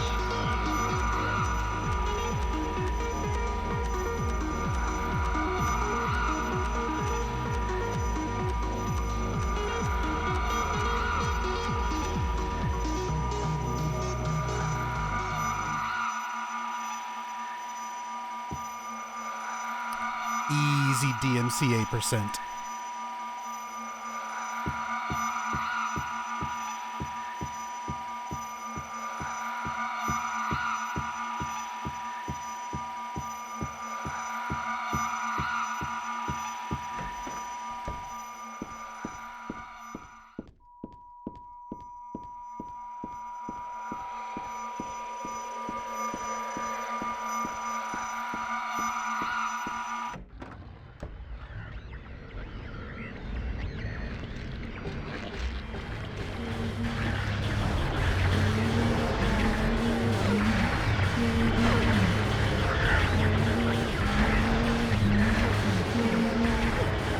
What's the name of the song? 1992 by No Format.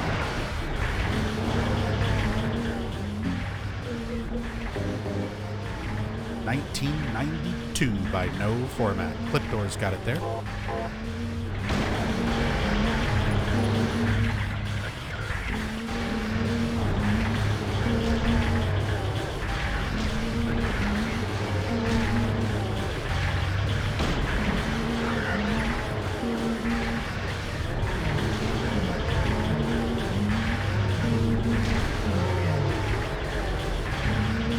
Heather, stop trying to shoot it.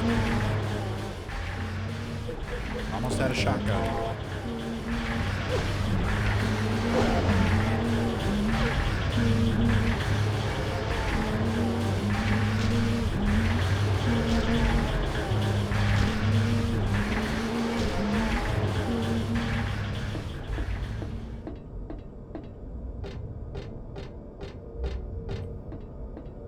Better dancers, Cheryl or James?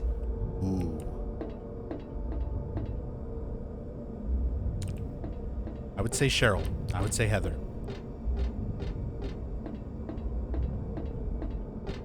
Just because she got that booty. She puts the booty into it. James has that fancy footwork. He's got them crazy legs.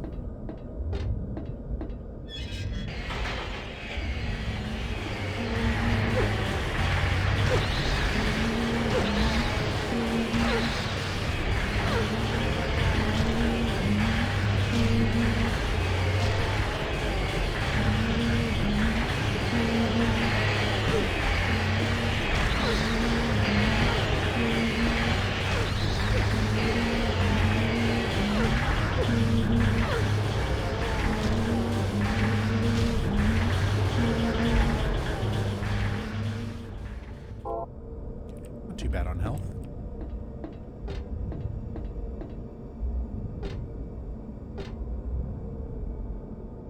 Star travel.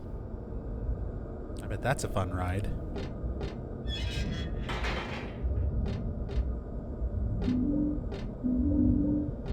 Oh, here's where we can learn about the other lakeside amusement park mascots. It's about Dawn the Duck, one of the park's mascots.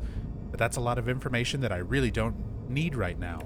Bullshit, give me the deep lore backstory of Dawn the Duck. It's about Kathy the Kitty, one of the park's mascots. And of course, Huey the Horse. A horse, of course, one of the park's mascots.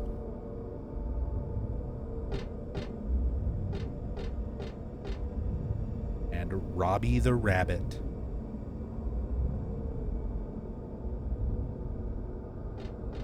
But everybody only remembers Robbie.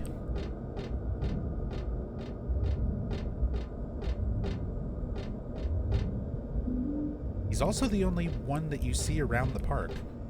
Interesting that they didn't have, like, other mascot costumes for the other three. That you only see Robbie around.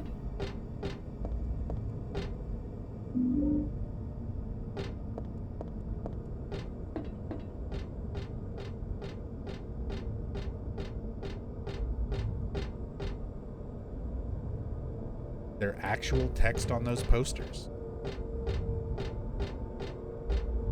You mean like not really legible? My words are starting to fail me, as always. Nothing that you can read.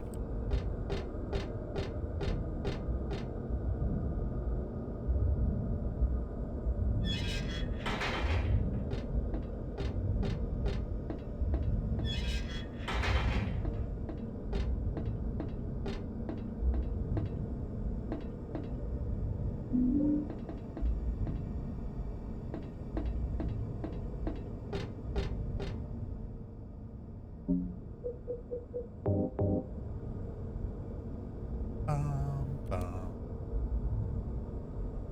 19.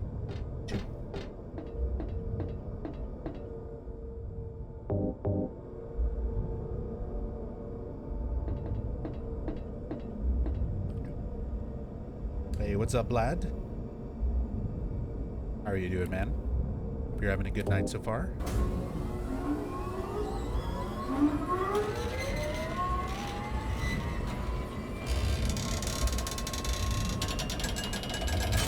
Hey, Bowie, this is still the first playthrough. This is still the new game playthrough. We still got 3 or 4 more new game plus runs after this. Douglas, You're late. are you hurt? I can't move my right leg. I think it's broken. I'll call an ambulance. What? I don't think one will come. Don't worry. I'm used to it. You old fool! Getting yourself hurt like that? Sorry. Why did you have to do that for me? What'll I do if you die? What'll we do if this god thing gets born? Come on. How powerful could a god from a dump like this be?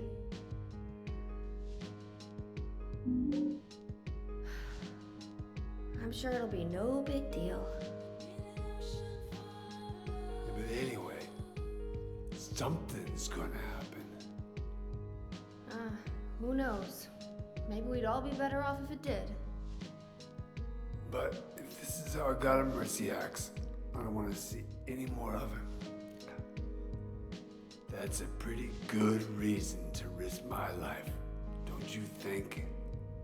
Plus, I'm just an old fool, right? You think you're Superman or something? You know, I always wanted to be him. Besides, Yeah. I want to help you out. You don't have to feel responsible. I know it's not your fault. You remind me of my son. You said nobody was going to cry for you. Dead people don't cry. Stupid kid got himself shot robbing a bank. But why? Maybe because his pop was a penniless good-for-nothing. Who knows? Anyway, now I guess I'll never find out. Sorry. I shouldn't have said you reminded me of a guy like you. Well, maybe if you had compared me to your daughter. Listen, I'll take care of the rest. You stay here and I'll be back when it's over. You'll be okay by yourself. no problem.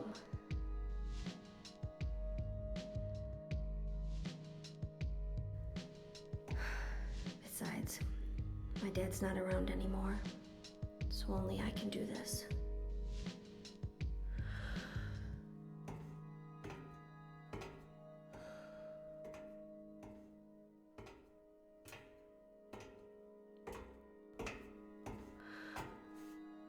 What are you doing? Maybe killing you here is the only way to end this nightmare.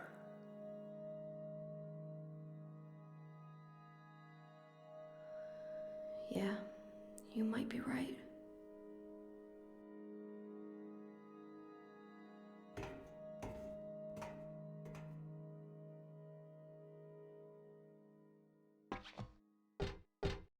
I'll teach you to point a gun at me.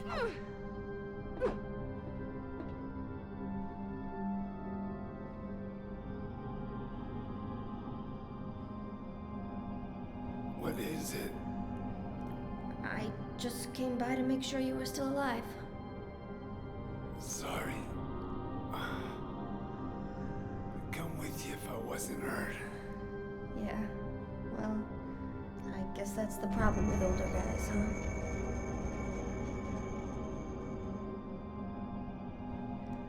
I'll handle things. You just rest. Vlad,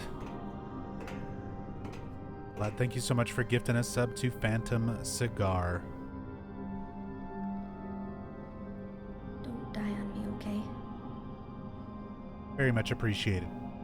Thank you, man.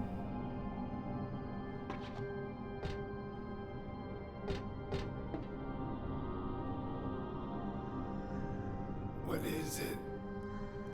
I just came by to make sure you were still alive. Yep, he's still alive. And you can just keep talking to him and getting that cutscene. Alright.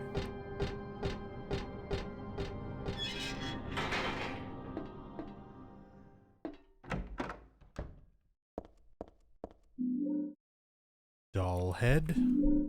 Grab an ampoule. This symbol usually looks unnatural and weird, but here it sort of seems to fit. Still makes me feel creepy though, like someone peeking into my brain. Kind of a similar bit of dialogue there to Silent Hill 2 when you first save your game.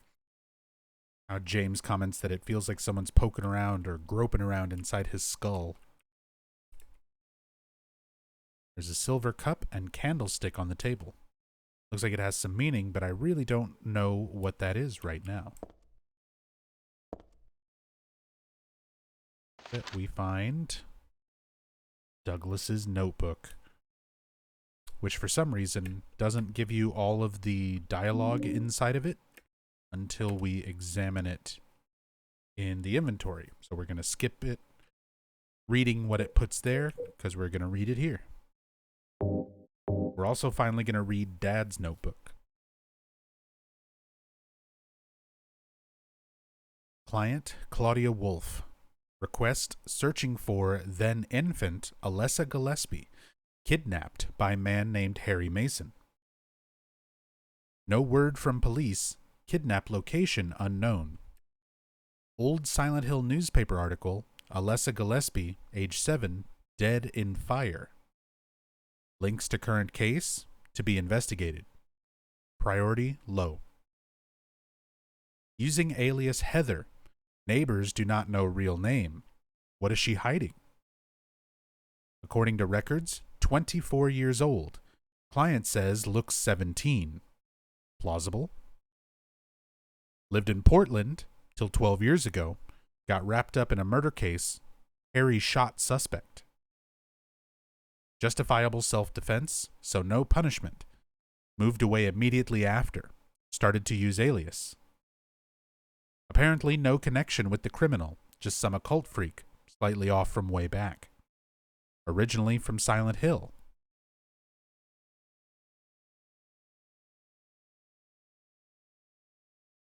So that's all the information that Douglas got, most likely from Claudia, as she was the one who hired him to track down Alessa, now reborn and living as Heather.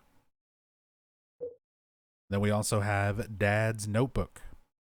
Dad wrote about my past in here. As always, this should be novelized.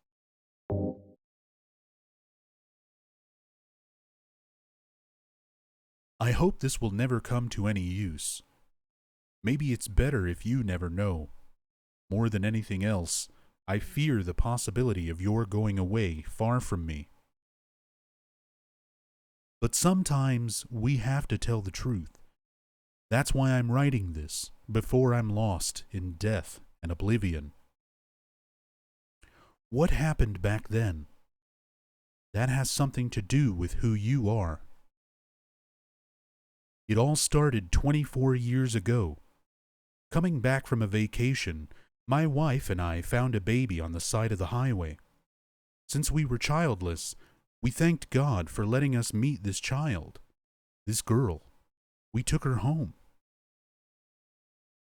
3 years later, my wife died, and another 4 years later, 17 years ago, I came to Silent Hill.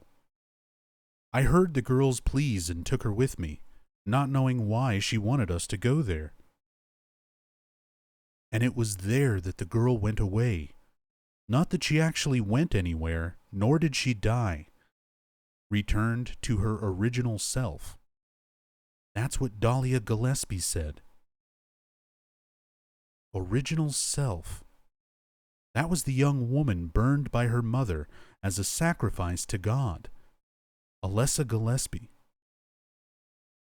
Half her soul escaped in those flames and went on to live in a baby, in that girl of mine, of ours.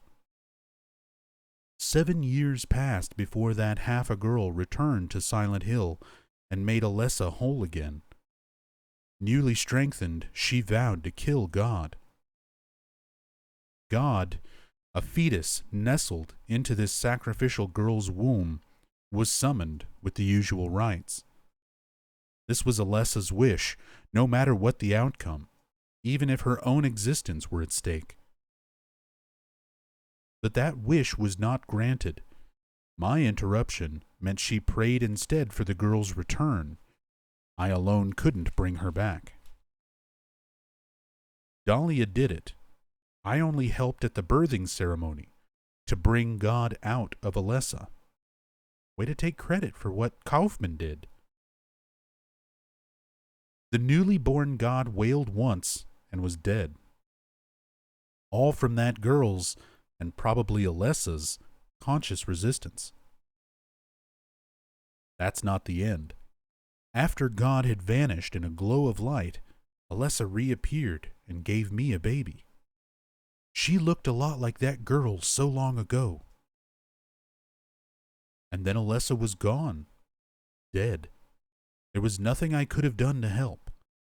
I simply clutched the baby to my chest and ran off.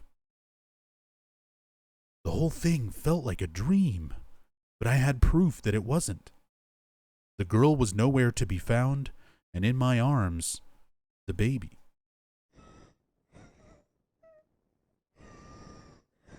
Now, 17 years have passed.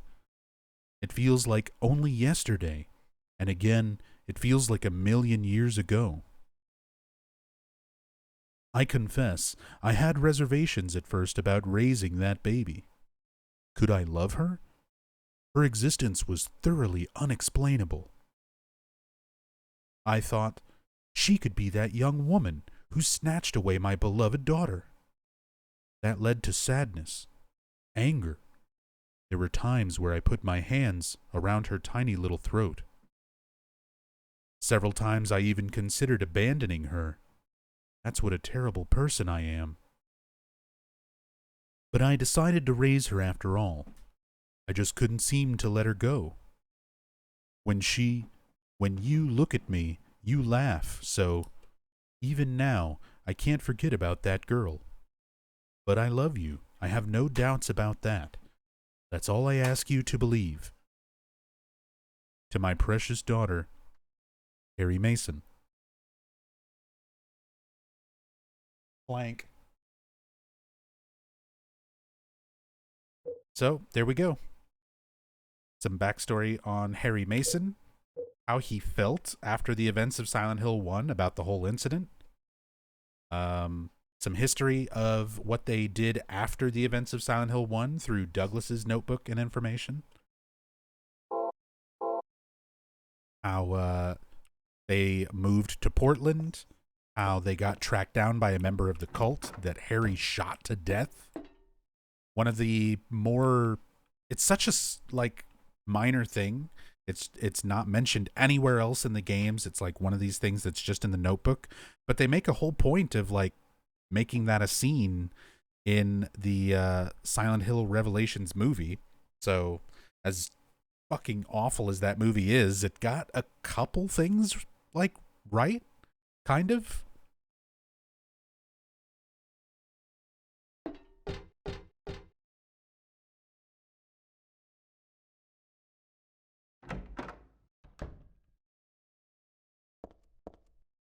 Someone could make good money reproducing the notebooks in game props. I'm sure people already do.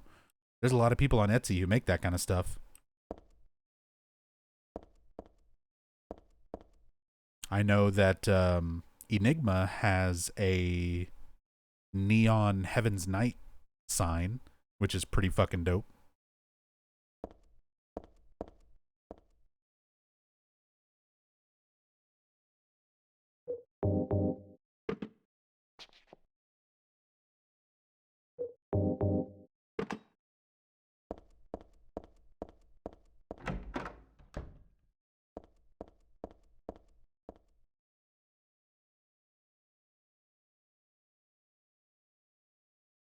It's a dragon. Slay the dragon.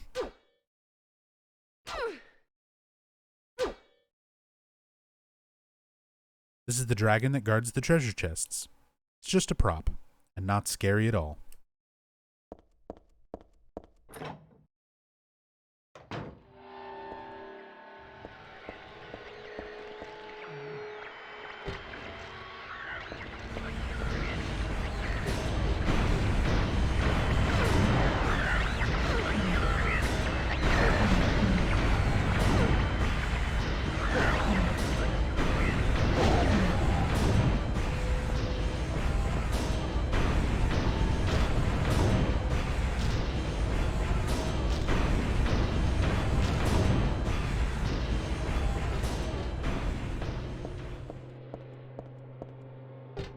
That's all we get on easy action. Yeah. But we do get this. Familiar location from Silent Hill 1. The Magic Ice Cream House. So now we're in the section of Lakeside Amusement Park where we're seeing familiar places from Silent Hill 1. As this is a little stand that you can visit in Silent Hill 1 when you get to Lakeside. And this red and blue clipboard with notepad on top is the actual Silent Hill 1 save point. So remember, in Silent Hill 1, whenever you save your game, Harry Mason explains the first time that you save that you're just writing down. He's just writing down his thoughts and experiences whenever he comes across these notepads. So, whenever you're saving, it's just Harry writing that down. But you never actually get to read what Harry's writing down in Silent Hill 1. It's just a save point. Now, revisiting these areas in Silent Hill 3, you get to read what Harry wrote down at this point in the game, in Silent Hill 1.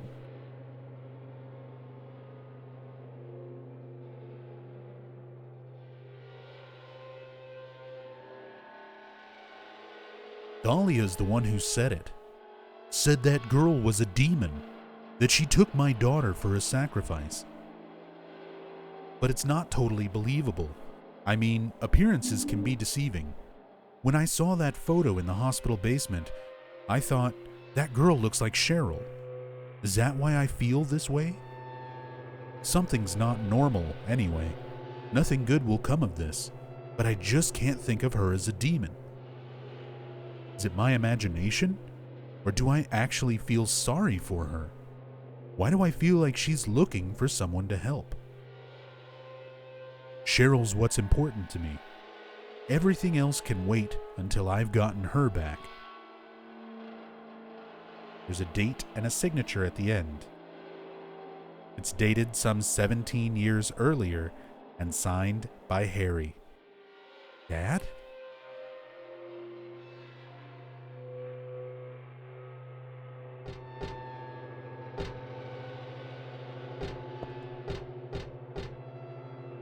What would be a good Silent Hill tattoo? Anybody have ideas? Oh, I've been racking my brain with Silent Hill tattoo ideas for a long time now. Because eventually, like, once I'm a little more stable financially in life, I would like to get some more video game tattoos.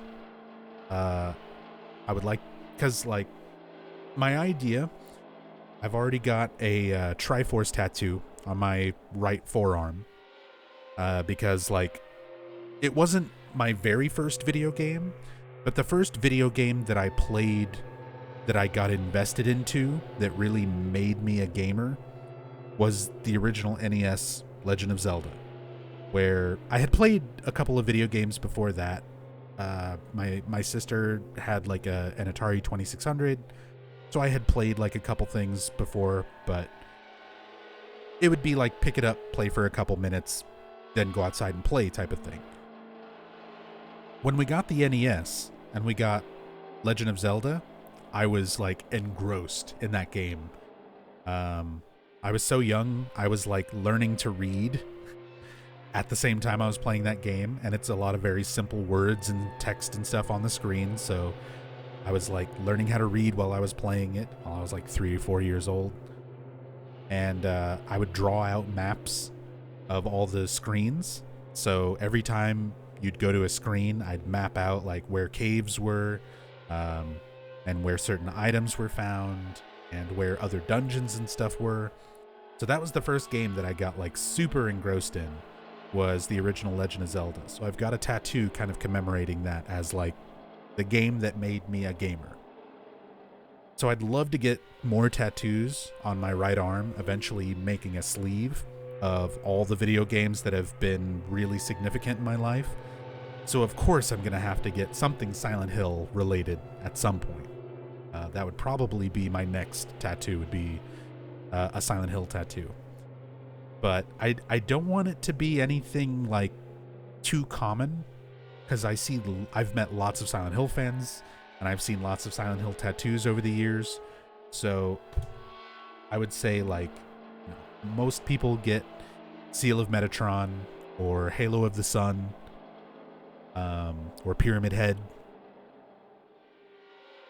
And, I've seen a lot of that, and I'm not sure what I would get. I'm honestly not sure what I would get. I'd want to get something kind of unique that not a lot of people really have, but Silent Hill fans would still recognize. Minmo? Get growing strong and healthy, Minmo. There's an idea. A wallet and a toilet.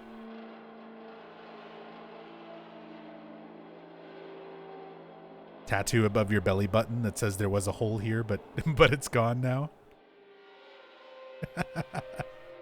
Buttercake.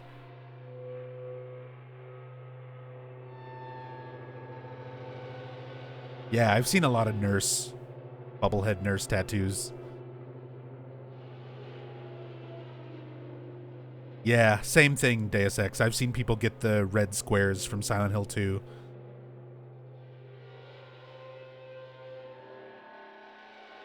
Maybe Angela's knife. Or the 3 coins. I could get the 3 coins from Silent Hill 2 with the Easter egg text in them.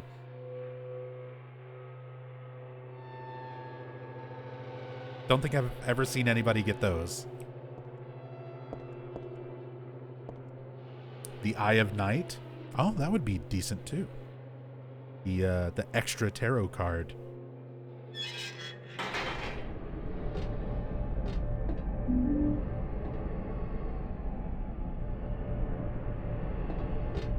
Get Masahiro Ito to make me an original Silent Hill tattoo. I mean, that would be dope, but I don't think I can afford him. I don't even know if he does like commissions and stuff. I think he's at a point in his life where he just kind of does whatever the fuck he wants.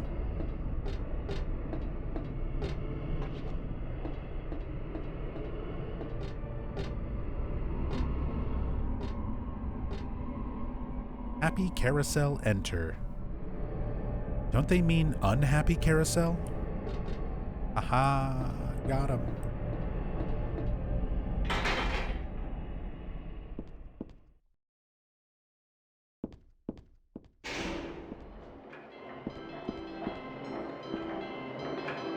This horse is the only one not moving. Is it because it was stabbed in the head? There's a memo penned to the horse's side with a huge nail. When 13 turns count 4, you will die from their curse. If you wish to escape, there is but one way out. To kill before you are killed. You will be saved by the 12th death. So that's your clue to attack and kill all of the moving horses on the carousel. One thing that a lot of people don't realize about this, if you actually do wait too long, and I mean it takes a pretty long time. I think we've timed it out on previous streams as being like a little longer than like 10 minutes real time. But if you actually wait too long, all this orange gas that the horses are spitting out, which if you get in front of it, it does hurt you. The whole carousel area will fill up with that gas and you just die. It's an instant game over. But you have to wait a really long time for that to happen.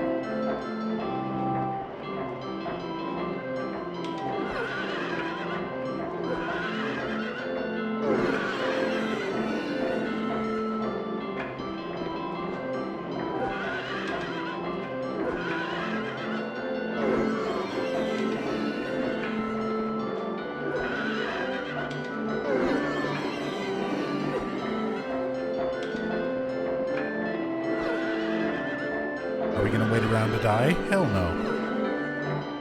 I gotta play this game like 3 or 4 more times tonight. I've already done it before. Y'all can go look it up in a VOD. It's on YouTube.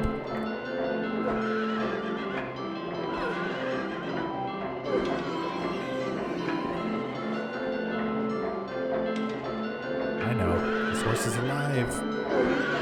Not exactly alive, but what you said.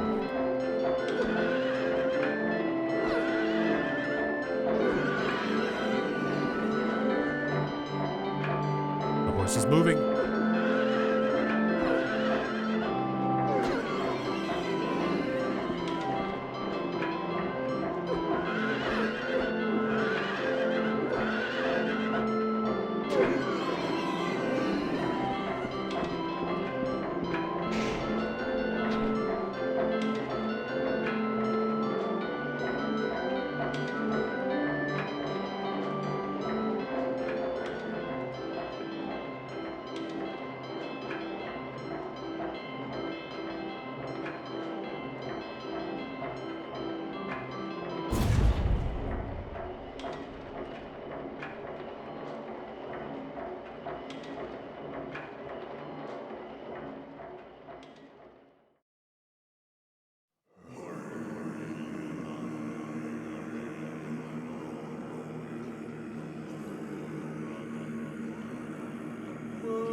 There she is.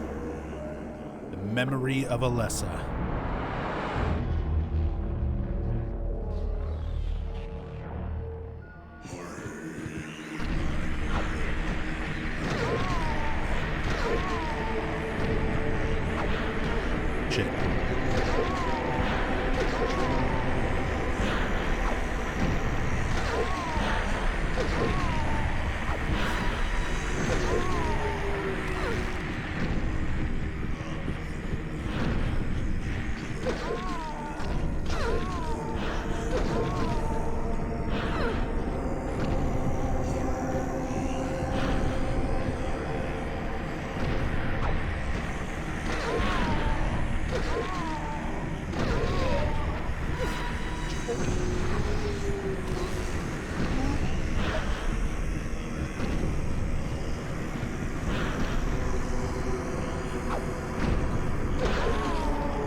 Back here.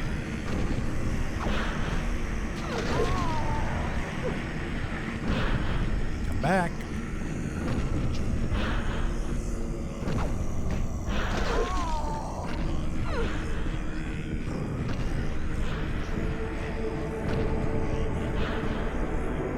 Shit.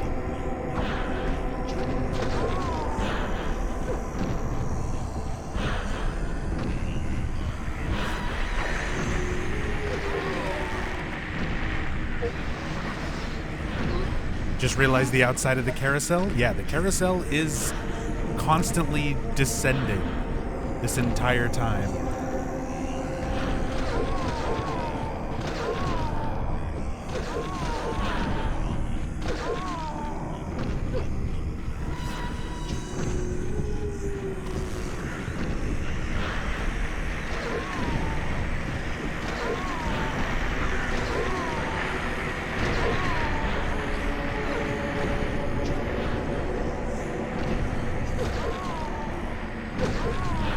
They're smoking meat in the middle there.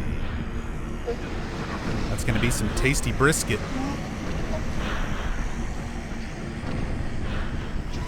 That's gonna be some tasty brisket.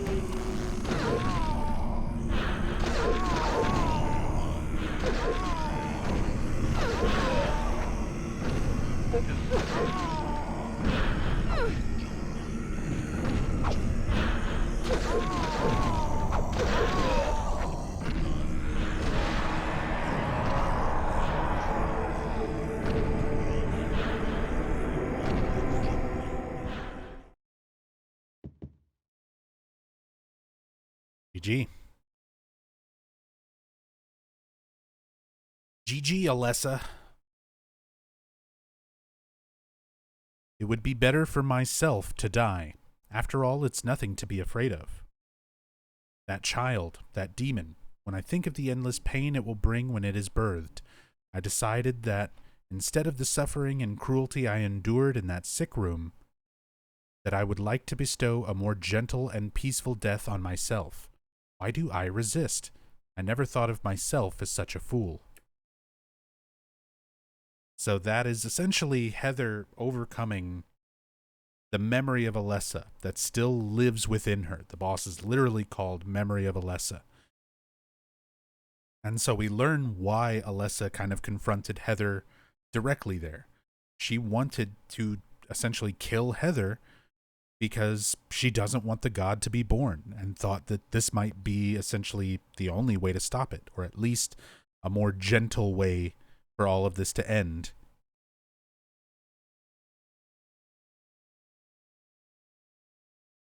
Alessa, I guess it's kind of strange for me to call you that, since you are me. But you know what? You and I don't think alike after all. And it's not that I don't remember that sick room either. So Heather remembers the sick room now. She's kind of had these more or less repressed memories throughout the course of the game of her past life as Alessa and her past life as Cheryl. But at this point, now Heather is fully aware of her past. Stained by the evils of this world, we hold our sorrows within us. Only you can heal us these wounds. Each morning, afternoon, evening, and night, we call out your name and pray for the day of the miraculous descent. The descent of the Holy Mother? That's the next game. I give to you unreservedly my body and my eternal soul. Whatever darkness may befall me, I will endure with you beside me. As proof of your miraculous power, guide our obedient and willing souls to the road of paradise, O Lord. We will not give in to the power of temptation as long as we have you in our hearts. O Lord, save us with your compassion. O Lord, shower us with your blessings. O Lord, favor us with your abundance. O Lord, let me visit this side of the church that is inaccessible, no matter what you do. I just want to go over there. I want to see it. There's a door and everything. I need to no-clip in there. Boot up cheat engine. There's something written on the door. This door is the gate which leads to the road to paradise. Embrace the bosom of the Holy Mother. Admit your sins and be forgiven. Eternal tranquility can be yours. I mean, if there's going to be bosoms, I'm down.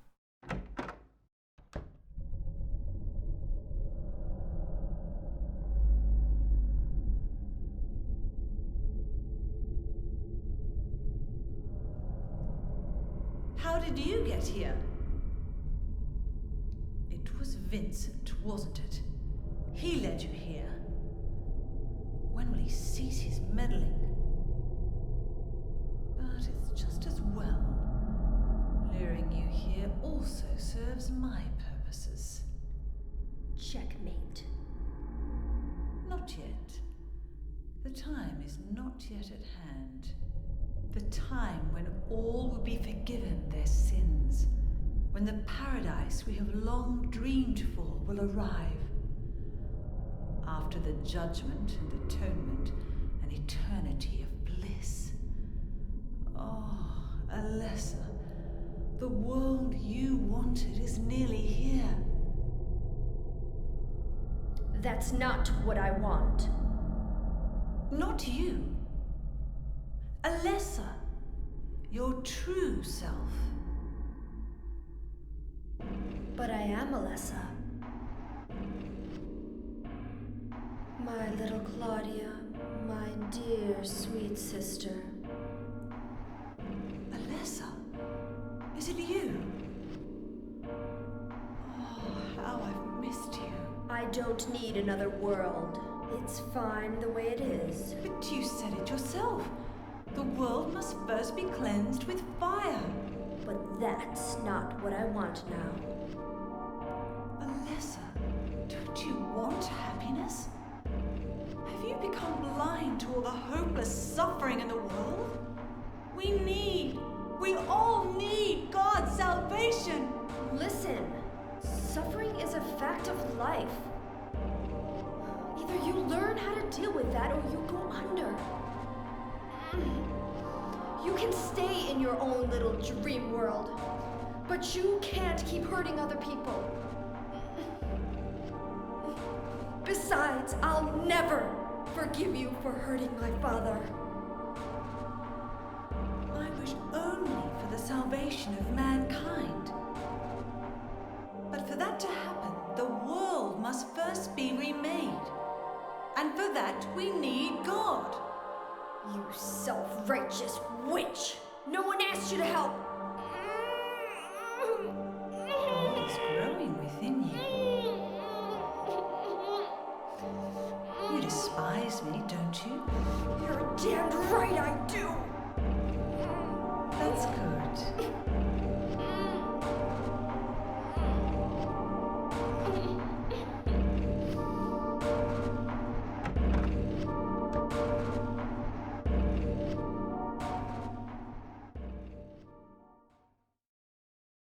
Hey, time sure flies. Nice. Way to go, YouTube algorithm. Bringing up Silent Hill 4 to people. They want a remake. First, we have to remake Silent Hill. And for that, we need God.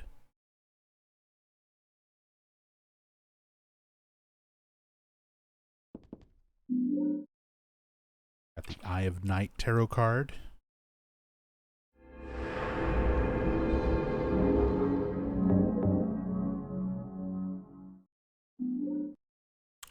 We're almost done. We're almost done with the first playthrough of the stream. We've killed a good amount of enemies. We should get a, I think we get a total on the results screen.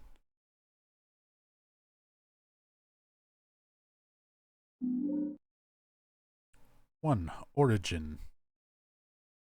In the beginning, people had nothing. Their bodies ached, and their hearts held nothing but hatred.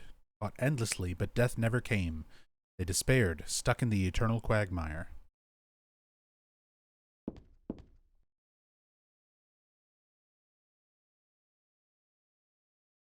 2. Birth. Man offered a serpent to the sun and prayed for salvation.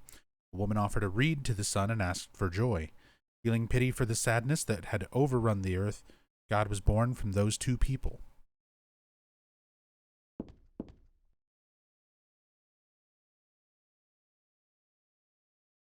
3. Salvation. God made time and divided it into day and night. God outlined the road to salvation and gave people joy.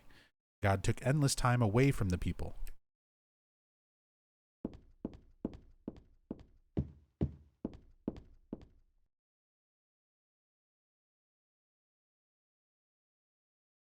4. Creation. God created beings to lead people in obedience to her. The red god, Zuchalbara, the yellow god, Lob-Sulvith, many gods and angels. Finally, God set out to create paradise, where people would be happy just by being there. I like that we get some of the deity names, and a similar name to one that was mentioned in Silent Hill 2, in Born from a Wish. Zuchalpaba, similar to Zuchalbara.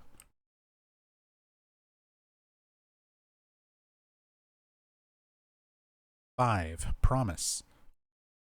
But there God's strength ran out, and she collapsed. All the world's people grieved this unfortunate event, yet God breathed her last. She returned to the dust, promising to come again.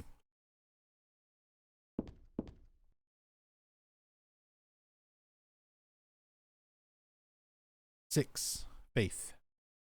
So God hasn't been lost. We must offer our prayers and not forget our faith. We wait and hope for the day when the path to paradise will be opened. And if you look at the floor in that last one, you can see that that sort of large hole in the ground. We're going to see a very similar one when we're about to face God ourselves.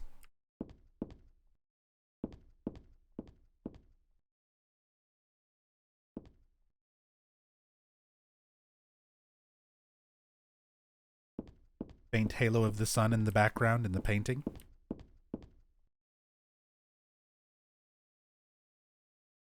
Oh yeah, you can see it there kind of behind the curtain. Ever so slightly.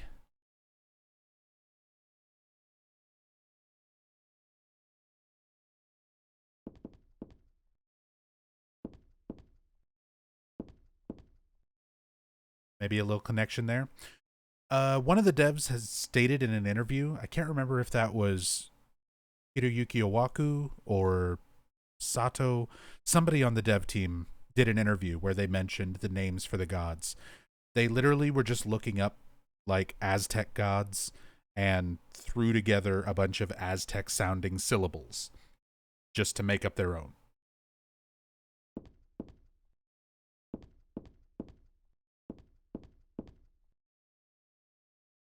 There's nothing I can do with the organ. I don't know how to play anyway. Okay.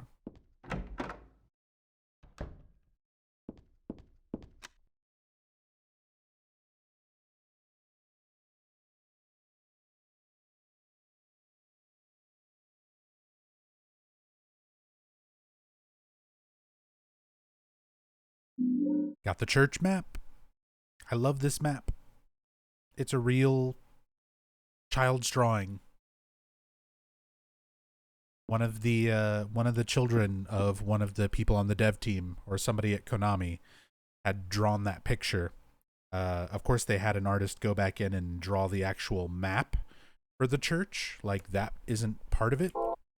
But the base drawing of it, the ground, the bunny, the house, the sun, everything except for chapel and the church map itself is all an actual drawing. So all of the little creases in the paper and like the smudges, the finger smudges and stuff are all real. It's one of the things I like about that. It's a detail that you don't get that they try to replicate in a lot of horror games, where you have like the scary child's drawing, the creepy kid's drawing for something. They have a shit ton of those in Homecoming and in a bunch of other horror games, but it's always like a professional artist purposefully drawing badly to make it look like a child's drawing, and that always looks very obvious to me. Whereas this, they just had an actual kid draw some stuff, and they put their map and everything on top of it.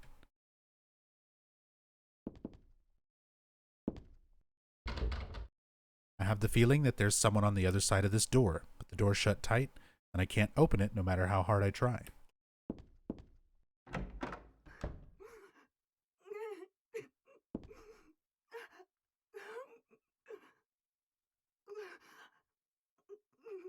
There's a picture of Colm Meaney from Star Trek Voyager.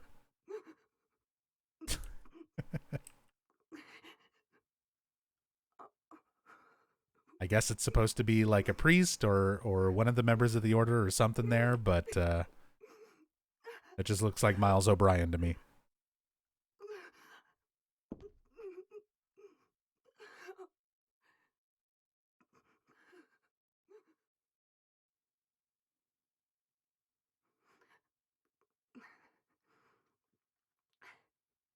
Dear God, please forgive me. I know I'll be put to death for the sins I've committed.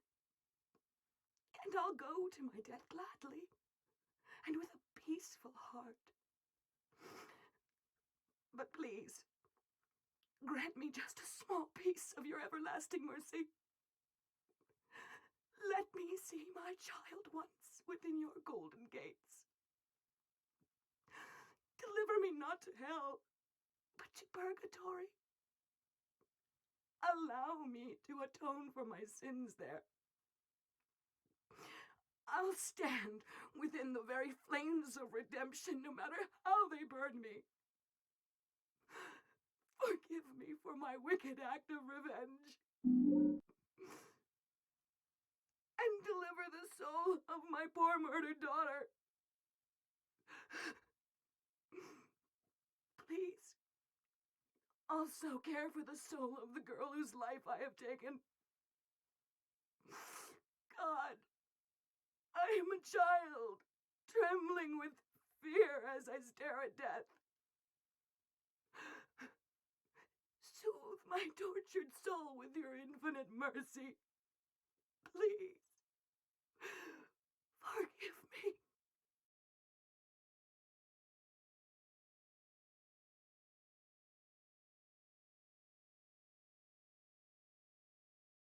So is it a ghost saying this confession? Don't know. One of the very mysterious unanswered things when it comes to this game. We don't know exactly who that is supposed to be.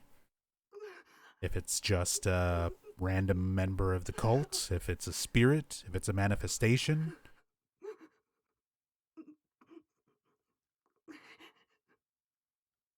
Some people have speculated that it's Claudia herself, but considering it's not Donna Burke and the story doesn't really line up, I don't buy that one, but it's never explained who it is. All we know is Homecoming ripped it off. Yep. Homecoming rips this and a lot of other things off, but and with Homecoming it's a lot more blatant who it is in the confessional, because it's the same voice actor. It sounds like Adam Shepard.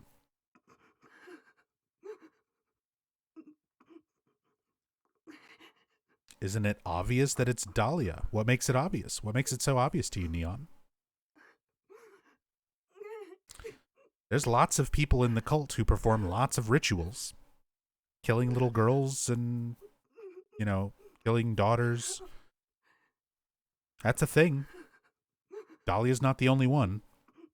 And if it was Dahlia, Dahlia wasn't exactly grief-stricken about it in Silent Hill 1. I'm pretty sure she died cackling insanely and then electrocuted by a god.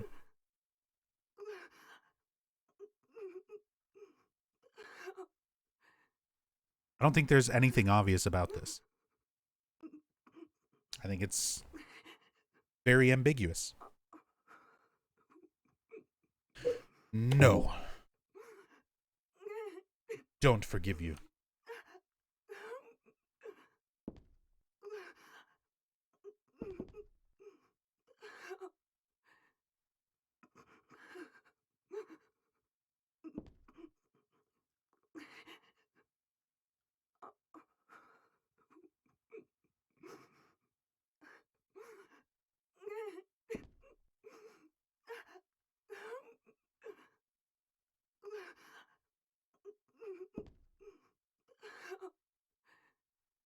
On. Getting a reference image.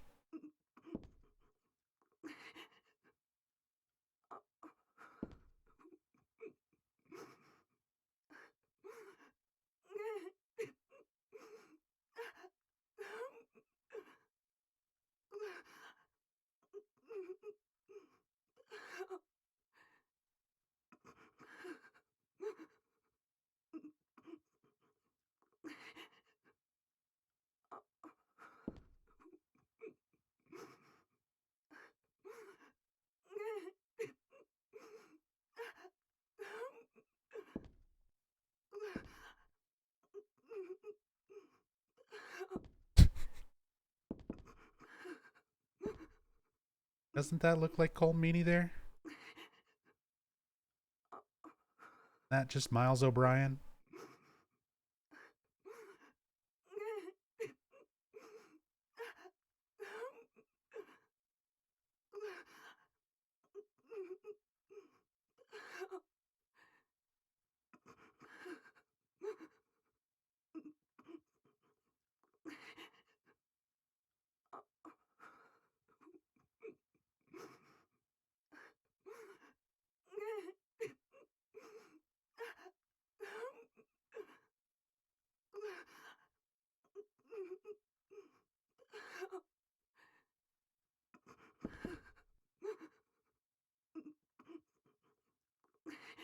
Pretty sure that's him.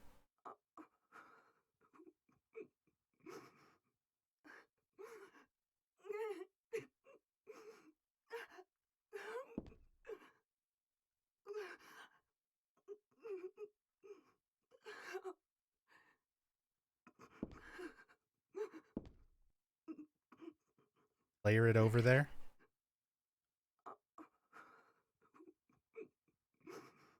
Look at that.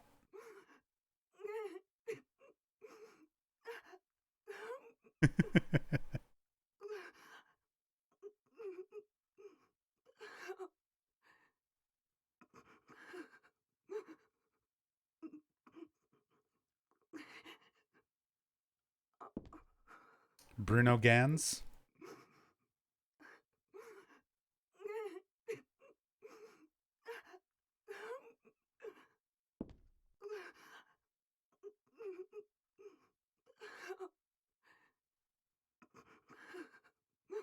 Nah, not even close.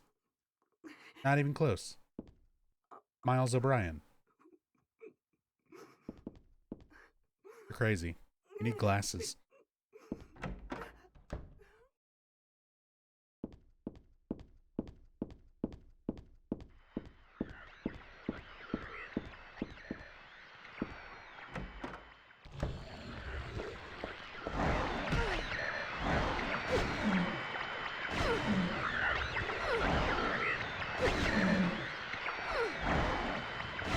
I love the texture on the enemies here.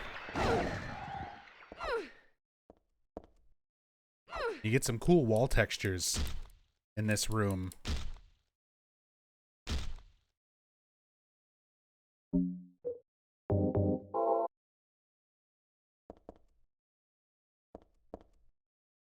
little bit later.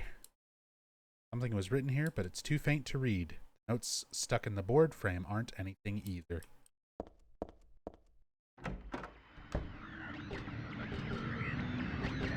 Silent Hill menu sounds so good.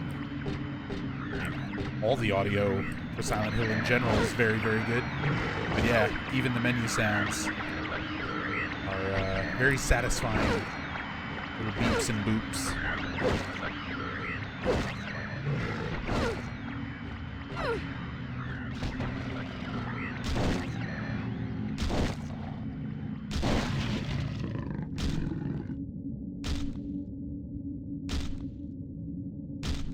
On deflate.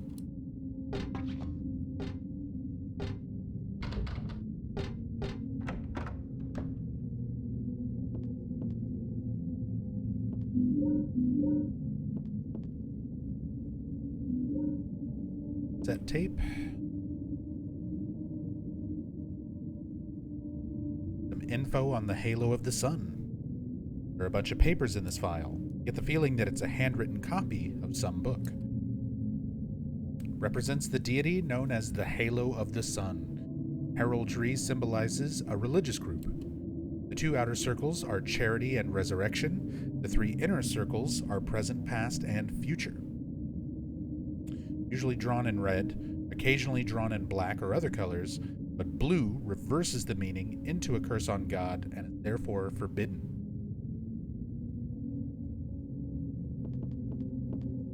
Never in blue. Shelves are covered with file folders and boring books. No useful information here as far as I can tell. Cool camera angle with the storm lantern.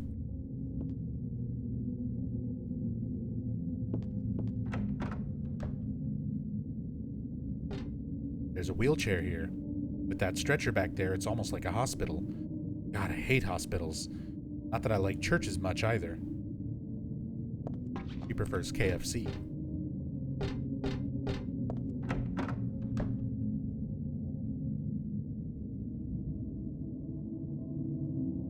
You could stay a night in the Silent Hill 3 church as it is in-game. Would you do it? Yeah, sure. Why not?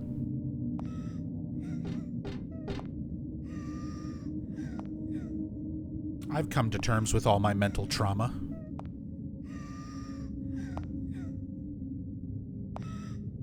I don't think Silent Hill would throw anything unexpected at me.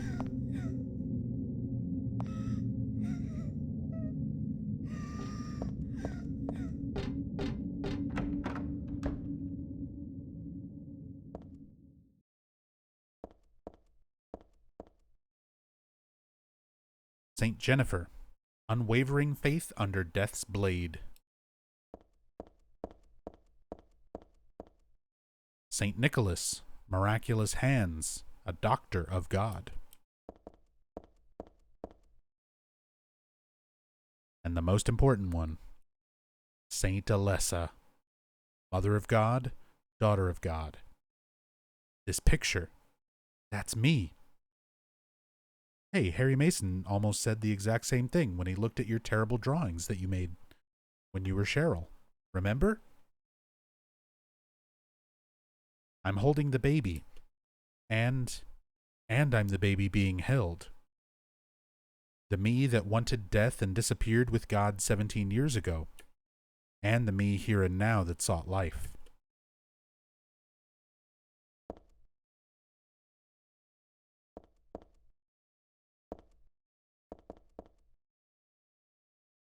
This circle means reincarnation. That's what it said on that paper back there. So death isn't the end. Pretty good deal if you ask me. Thanks to reincarnation, I died as Alessa, but I'm still living as myself. But you know, just the thought of it is starting to turn my stomach. It is a pretty good deal, but that is a lot to wrap your head around.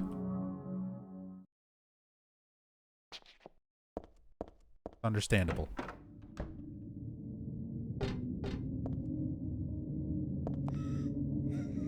There's a wheelchair here, just a plain old wheelchair.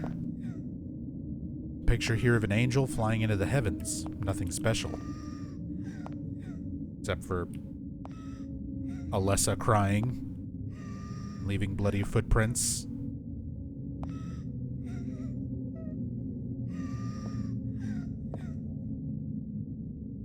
I get the feeling there's something behind this picture, though. That girl's cries and footsteps disappeared beyond it after all. Well, maybe not Alessa's crying. Some girls crying.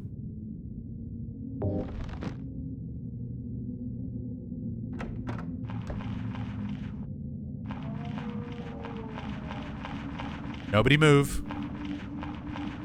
Baltiel dropped his contact lens. He knows it's around here somewhere. Just be careful where you step.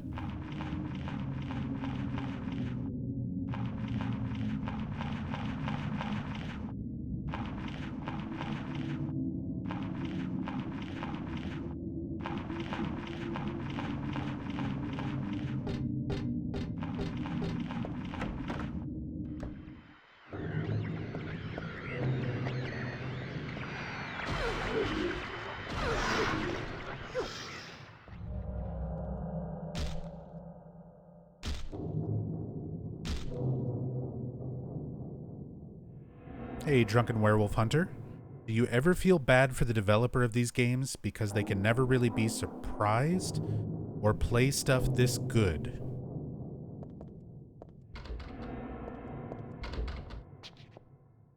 Do I feel bad for the developers of one of the most famous and successful survival horror series of all time? And you think because they made something like this, they can't be surprised? Or they don't enjoy games as much? I don't think you have the right mindset there. I don't feel bad because I don't think that is the case.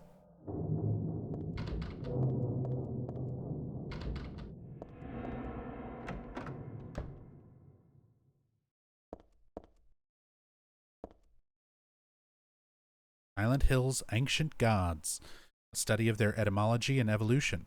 What a mouthful. If you want to ask me what I feel bad about as far as developers go, I feel bad for Masahiro Ito having to field questions from really fucking out there fans on Twitter. I feel bad for people tweeting holes to Masahiro Ito and going, "Does this represent Mary's vagina?"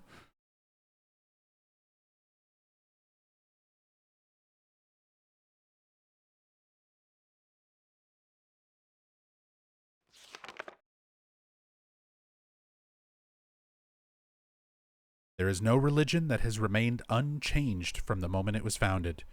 This one is no exception.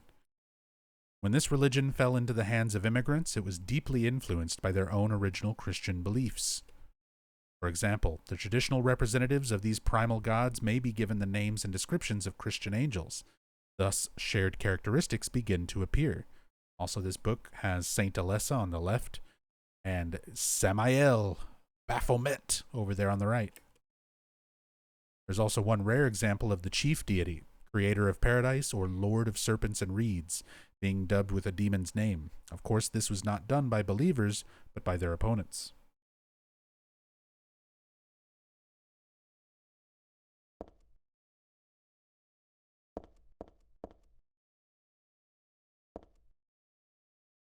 The book on tarot here.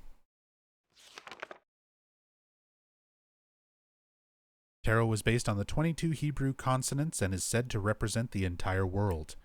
Each card, numbered 0 through 21, has a particular meaning. By reading these cards, fortune tellers predict the future. For example, the first card, the Magician, signifies creation, wisdom, beginnings, or destruction and fraud. The second card, High Priestess, denotes intuition, harmony, faith, or dogmatism, and arrogance. According to some texts, the Gardner deck had more than 22 cards. The Gardner deck does not exist today. It is mentioned only in the literature. It is said that these extra cards were based on lost Hebrew vowels and denoted an otherworldly, transcendental existence, i.e. God.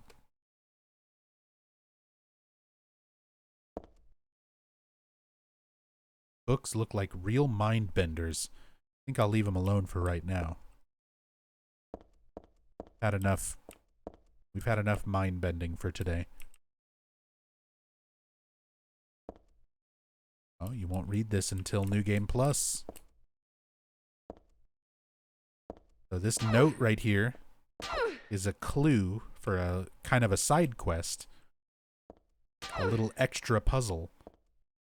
in order to unlock a particular costume, New Game Plus costume. But it doesn't let you read it until you are on New Game Plus.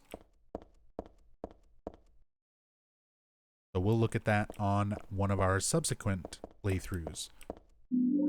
For anybody who just got here or doesn't know what the purpose of the stream is, we'll be doing multiple playthroughs to unlock the UFO ending from scratch.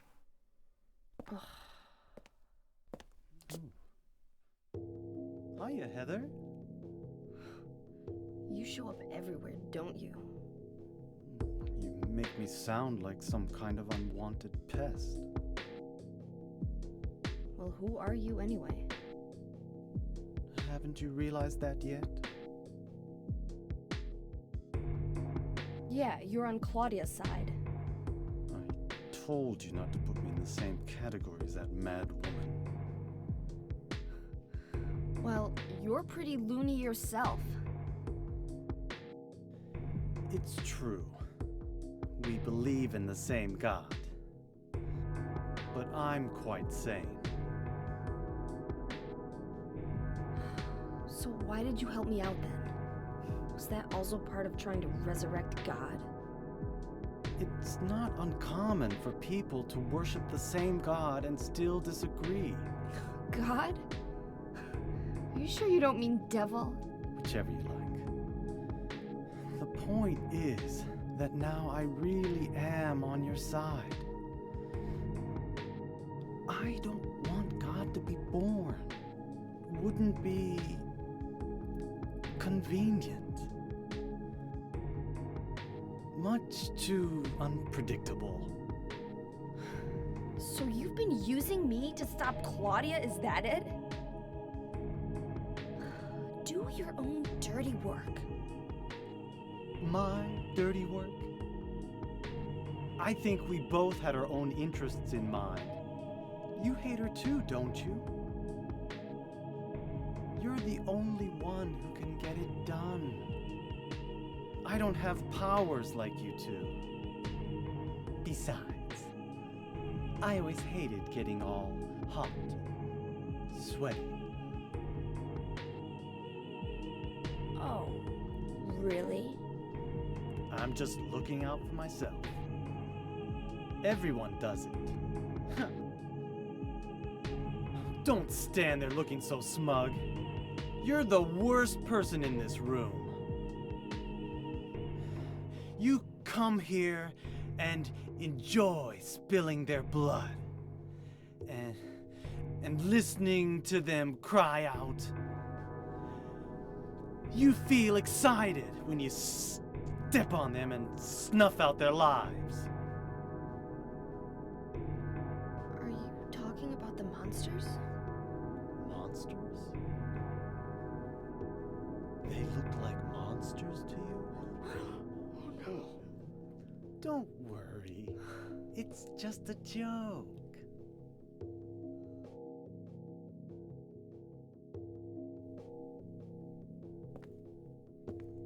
By the way, I forgot to ask you. Did you get the seal of Metatron? What's that? You don't have it? Leonard was carrying it. You mean this thing? Yes, that's it. As long as we have that, we're fine. Here, take this.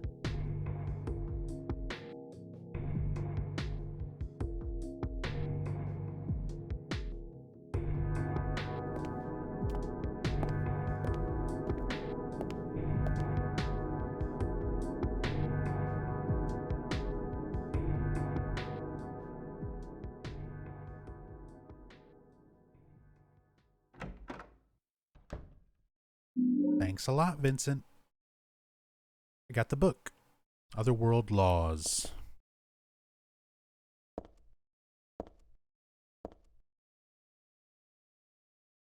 Nope, still won't read that note.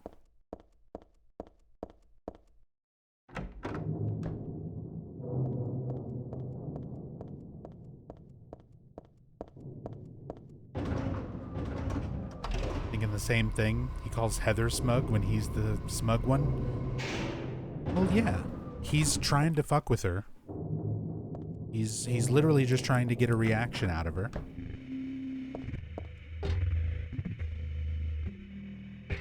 And she doesn't always react the way he wants, and he gets butt mad about it. Remember Vincent and Heather in Revelations? I'd rather not. I would rather not remember that.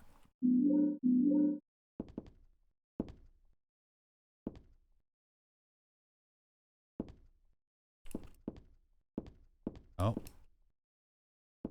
Where's Tui Fui? We're talking about a typo in the closet. Ain't no dialogue here. Ain't no text. There's a musty diary on the bed.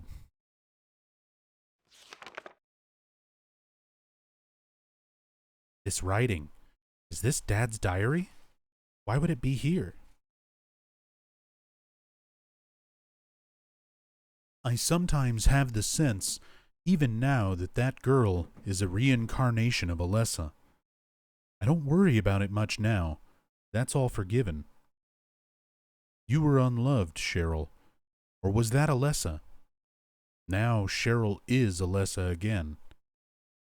No matter whose reincarnation she may have been, that girl was my most beloved treasure. But that name was a mistake. At the time, I thought of her only as a replacement for my lost Cheryl. When she knows the truth, will she feel bad? That's what worries me. Thanks, Dad. So I was Alessa after all. But I do have just a trace of one more memory left. I haven't forgotten my sweet and gentle mother.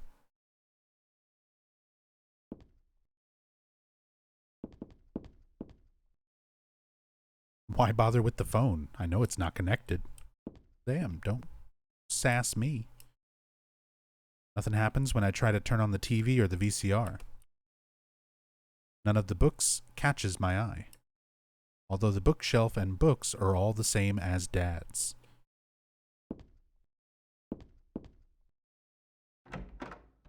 I guess that's a bit of a typo.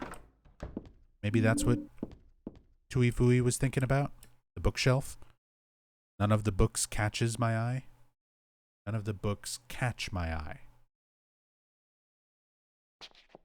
Right?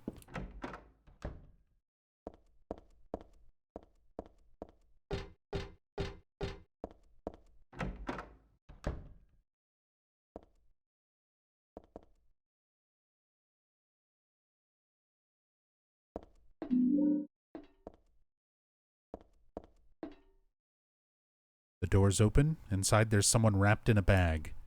Maybe? No, they're definitely dead.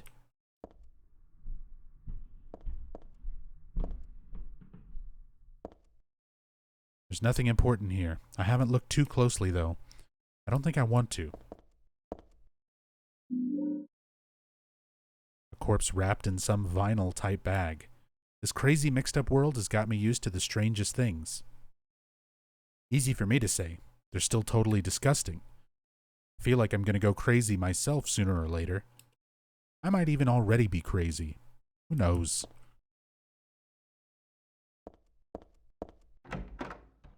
You're doing fine, Heather. You're doing your best.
LTL just getting some exercise in.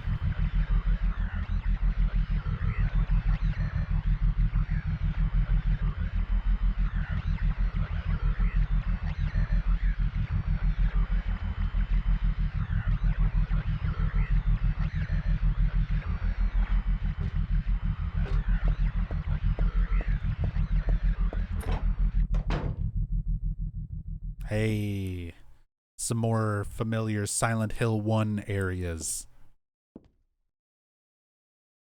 And before, when we were here in Silent Hill 1, Harry barely says anything about the stuff in this room because it doesn't really have significance to him. But for Heather, with all of her memories from her life as Alessa, she's got a lot of interesting stuff to say about things in this room. It's cool just seeing this room from Silent Hill 1, like, redone for this game. I wish there would have been more of this. Oh, the fucking text skipped.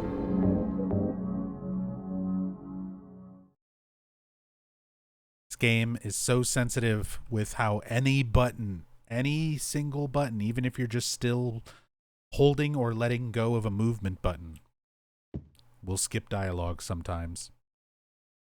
Well, it's fine.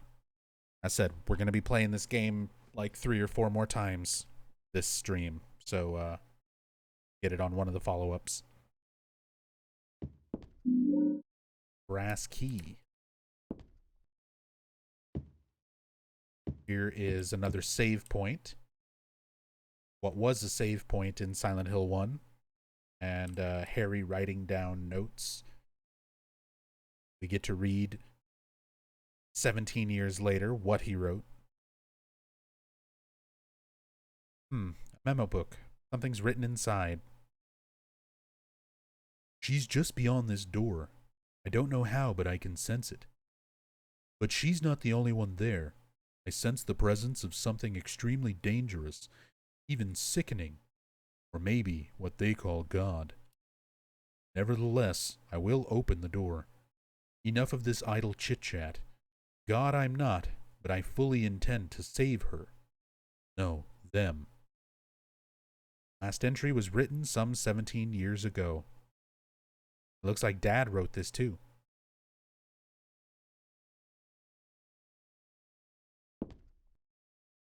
The scribbling on the floor here is Alessa's. For some reason, she always drew monsters like this when she was alone. She used to draw with Claudia, too. A nice daddy and mommy and a fun school. A happy world where everyone smiled and laughed all day long. In short, everything we never had.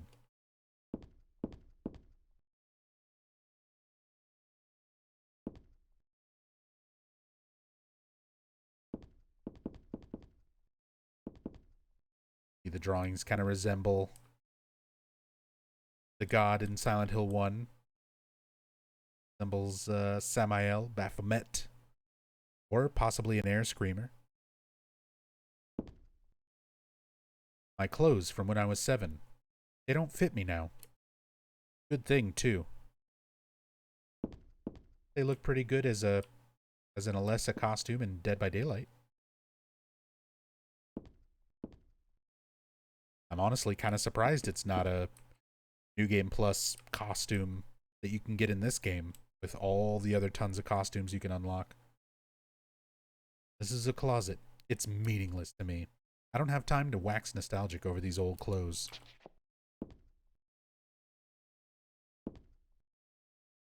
Shelves are jammed with books. Top shelf has books on religious teachings and textbooks. Serious stuff. The other 2 shelves are full of fairy tale books like Oz and Alice. There's Mother Goose and Cinderella. I used to love these.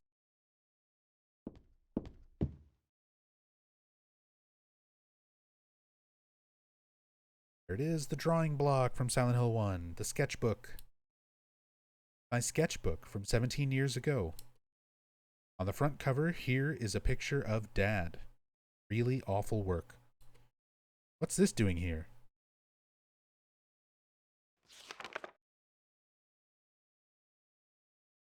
There's our solution, at least with easy riddles. It shows pictures representing the tarot cards and how we need to place them in the door. I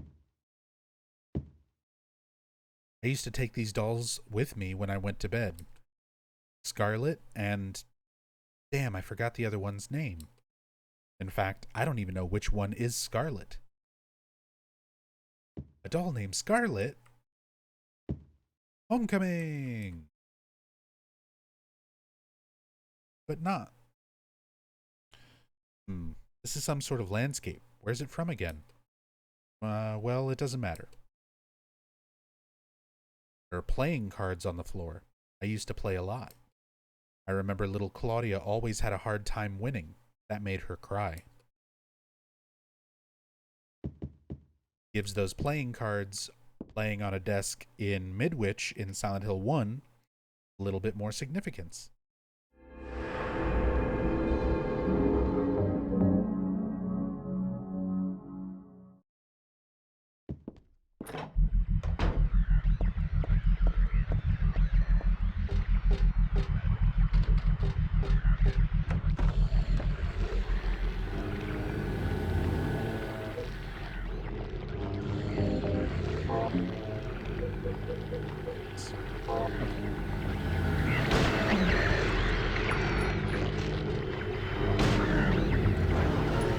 Shit. Yep. It's the Silent Hill 1 portrait of Alessa. And Dahlia. The picture's up above the save point. We'll be back in there. Once I get the rest of the tarot cards, I'll take a closer look when we come back to it.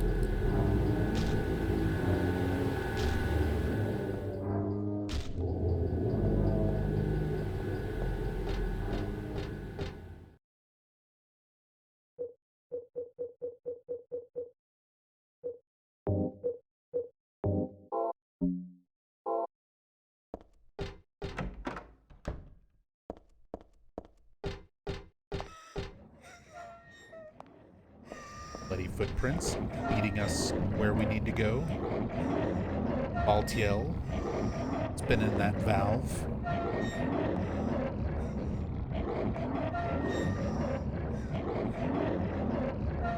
And two girls' bodies in behind red drapes, indicating the death of Alessa, the death of Cheryl, Heather's past 2 lives.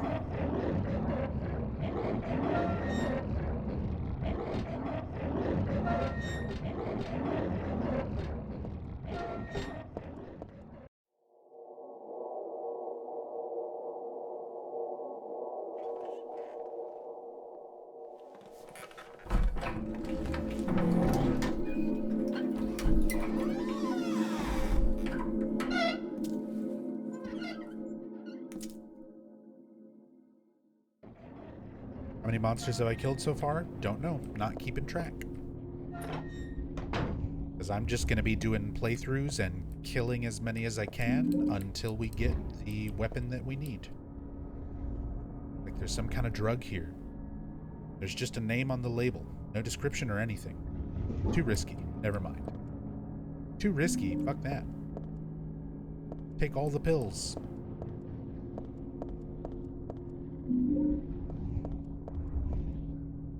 Picture here, but it's not my style at all.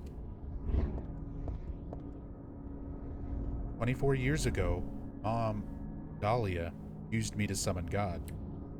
God was in my womb, but I couldn't deliver her. And I was shut up here in this hospital room. I stayed here until Dad helped me out when I was 14. God ate away at me from within, driving me mad with suffering. There I was, wishing I could just die and be done with it. But I went on living that nightmare for 7 years. Looking at this bed just reminds me of those awful days. And I don't want to remember them because I'm not Alessa anymore. But Alessa is still me. I'm really not trying to deny it or anything. I just don't want to remember. Get me out of here. Alright, fine. Gotta look at stuff. It's a picture of me when I was 7.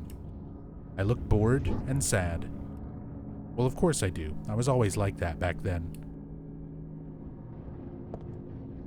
There's that Silent Hill 1 portrait of Alessa again. There's something stuck in this book. Got the Fool Tarot card. This book. I feel like I have to read it, but at the same time I don't want to.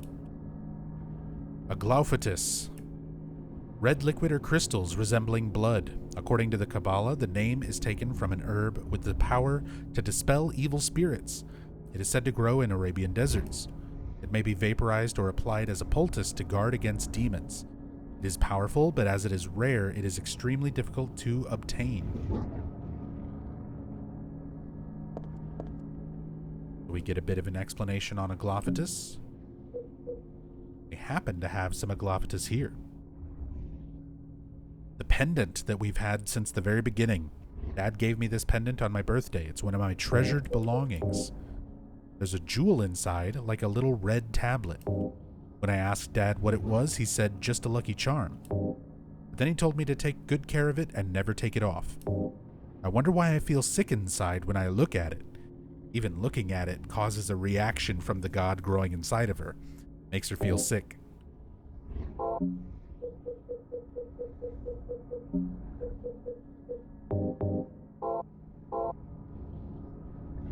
Hey, what's up, Michelle? Welcome back. Good morning.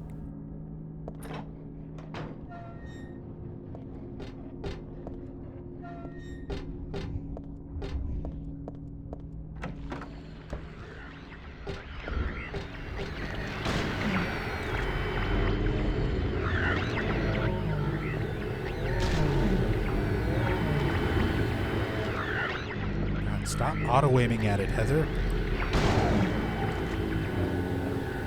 Step on it. Just kick it. There you go.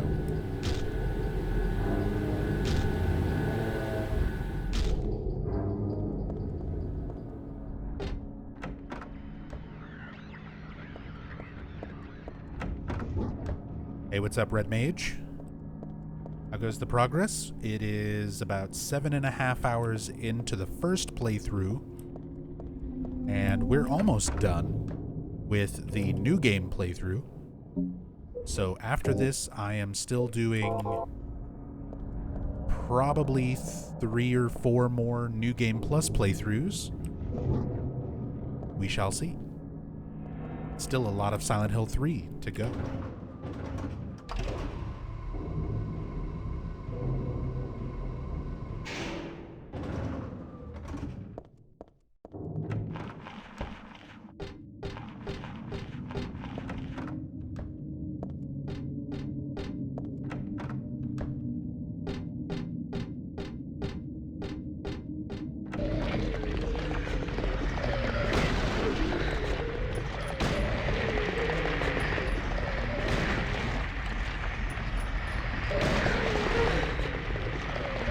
Hate slurpers.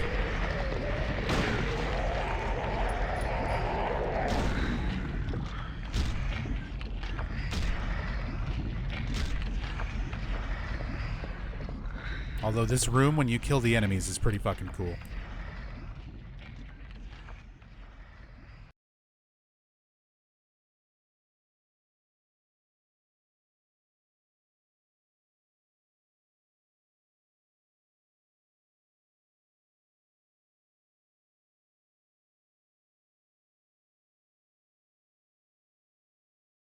Subjectively, what is the best Silent Hill game? Are you just trying to start fights in chat?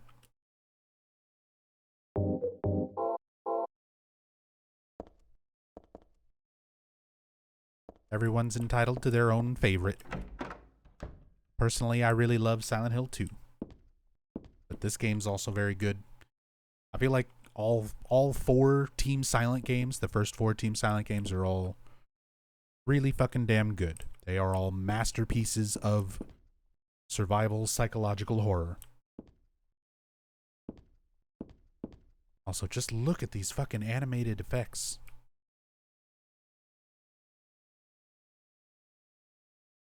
So good.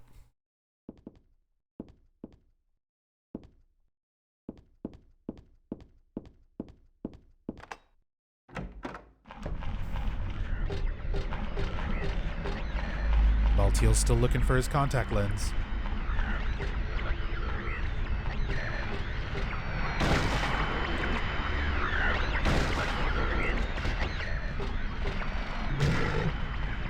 Come in the junk.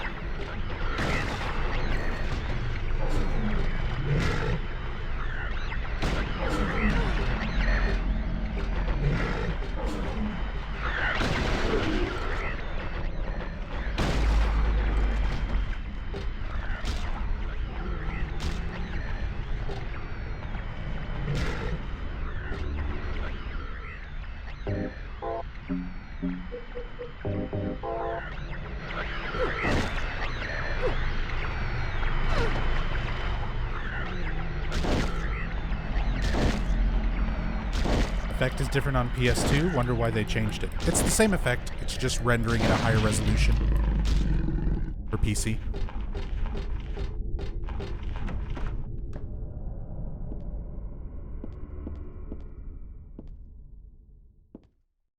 Yet another Silent Hill 1 familiar area.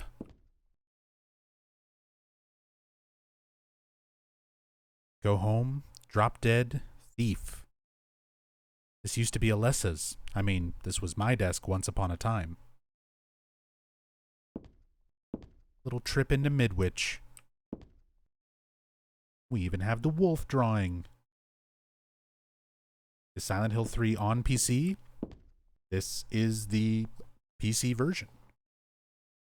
Silent Hill 2, 3, and 4 all had PC releases. They all had official PC versions. This is the PC version for Silent Hill 3. I'm also running a few mods on top of it to make it widescreen, 60 FPS, and a few other things just to kind of clean it up visually. But even the base PC version of 3 is really good looking.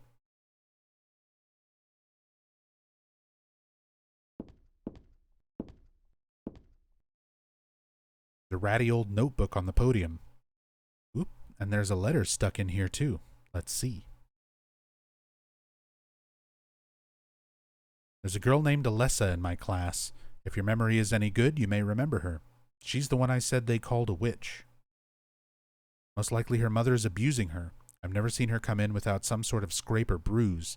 Her expression is pitifully dark for a 6-year-old. Something like this may not be so uncommon.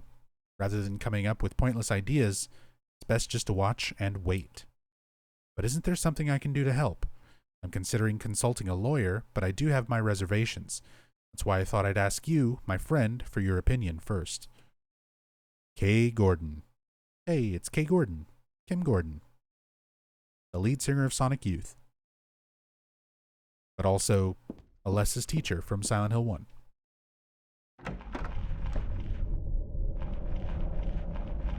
How do you get the PC version? I have it on PS3, but the game's unplayable. It glitches hard. Yeah, the HD collection for Silent Hill 2 and Silent Hill 3 are absolutely terrible. As for getting the PC versions, unfortunately there were only ever physical copies made. They were never released digitally anywhere, officially.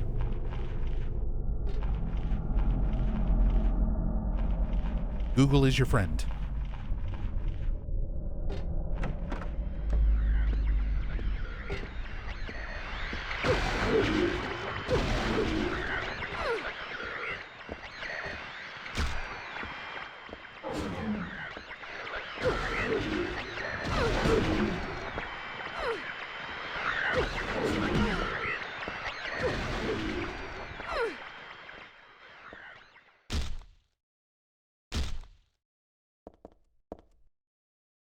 Yeah, you kind of have to acquire the PC versions by finding physical copies and purchasing them.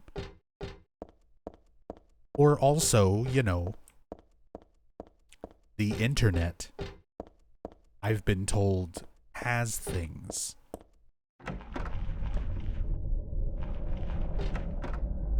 if you're willing to search for them.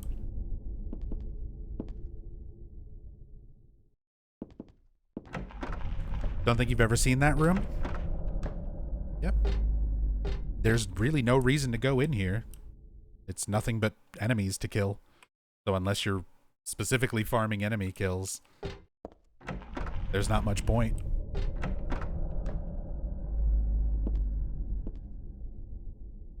What are these letters? No, maybe a bunch of suggestions. People are starting to voice their dissatisfaction about Father Vincent using the organization's money for his own personal benefit. I've also heard rumors that Father Vincent has been extorting donations from some followers. Is he really the right person for such a position? I'm in no place to deny all he's done to make the organization grow. Even though we believe in God, if there were some sort of gathering, shouldn't we be valued not for our limited talents or our talkativeness, but for the depth of our faith? L.S.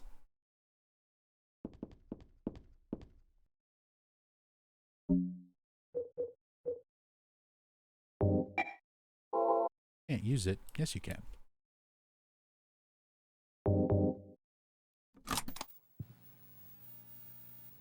Do you know about what happened here 17 years ago? You've been here a long time. You must have heard some details.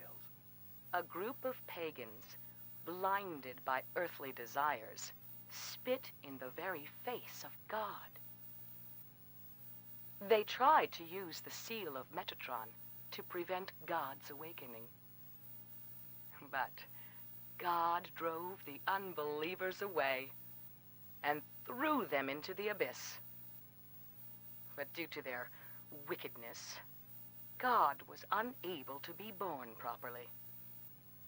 And so, she has slumbered ever since in the womb of the Holy Mother until the time of the awakening. That's all that I know. That's it, huh? Well, thanks. Father Vincent, I heard that the Holy Mother has been found. Is it true? Alessa has been found? Did Claudia say that? Yes. Then it must be true. Her sight rarely fails her. Bless the Lord. Maybe it's because of her great faith. But I could never be like her. I wouldn't want to. Nor I. The truth is, Sister Claudia frightens me a little. Well, now, let's both show our faith by forgetting about this little talk, okay? Yes, but does that mean this land will finally be the home of eternal paradise? If God wills it, my sister. If God wills it.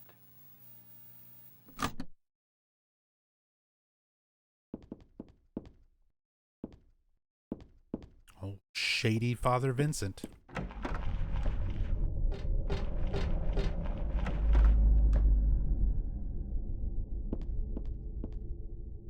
There's an old birthday card on the desk, so she was still hanging on to this.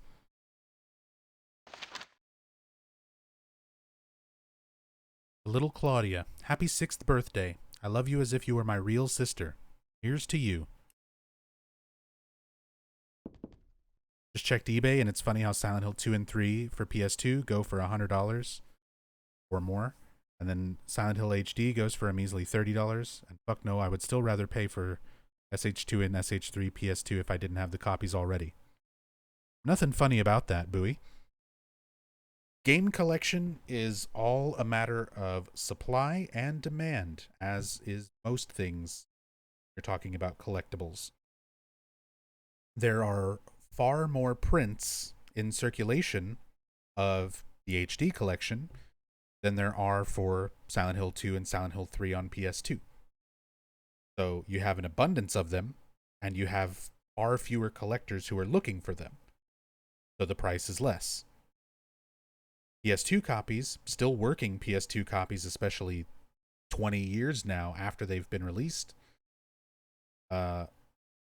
with more and more people who are looking to collect those, more demand, Less supply, price goes up.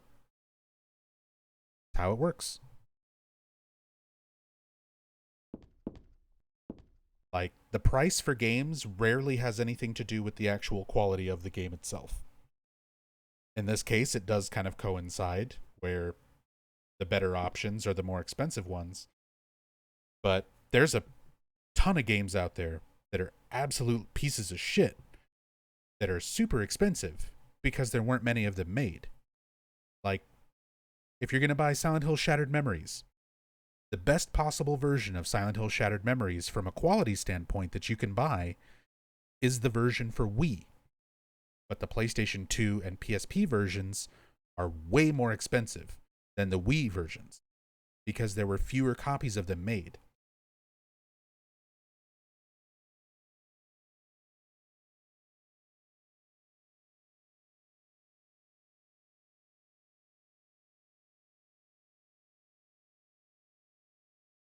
Name Claudia Wolf is written very small on the cover.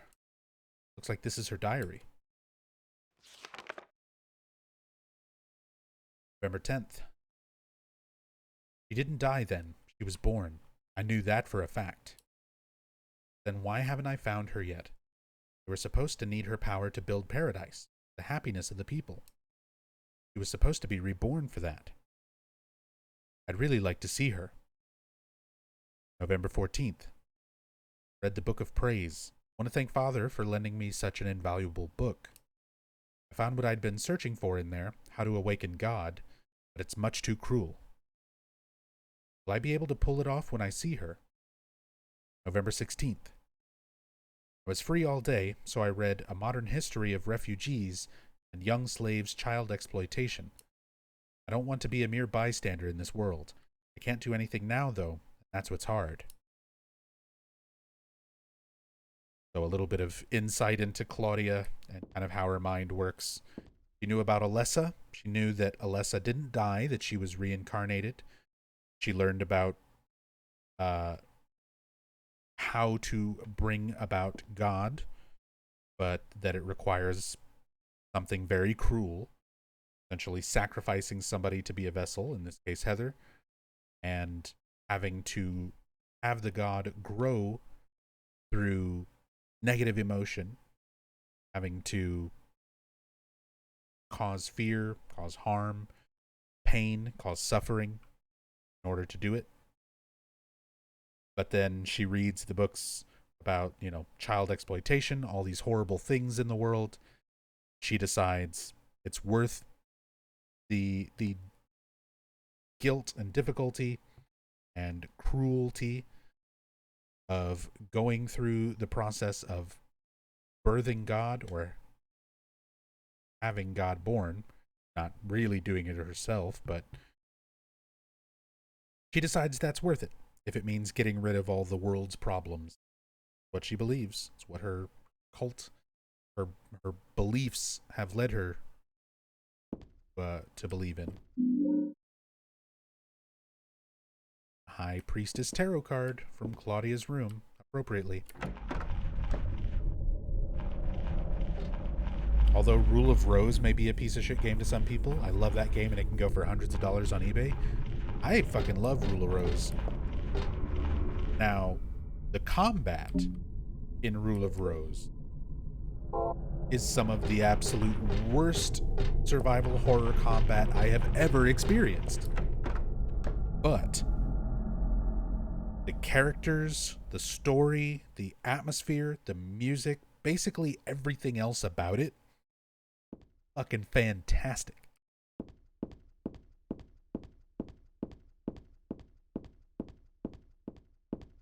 But the combat is shit. So, for some people, that's all that matters. Or that's a big enough problem to really seriously detract from the overall game. But no, I love that game. For me, the story and atmosphere and everything else about it makes up for it.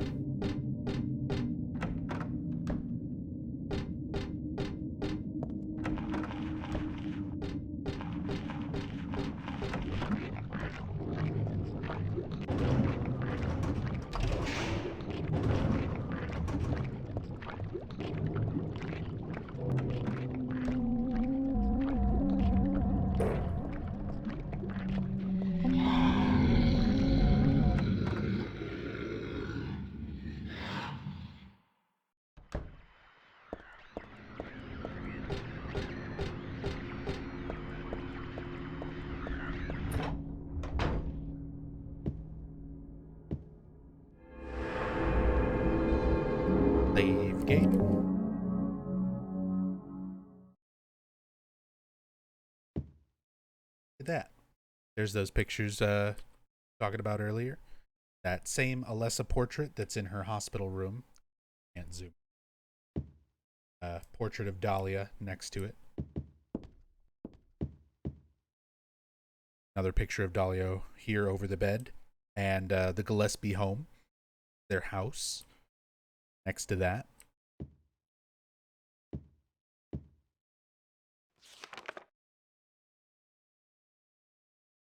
Okay, so night.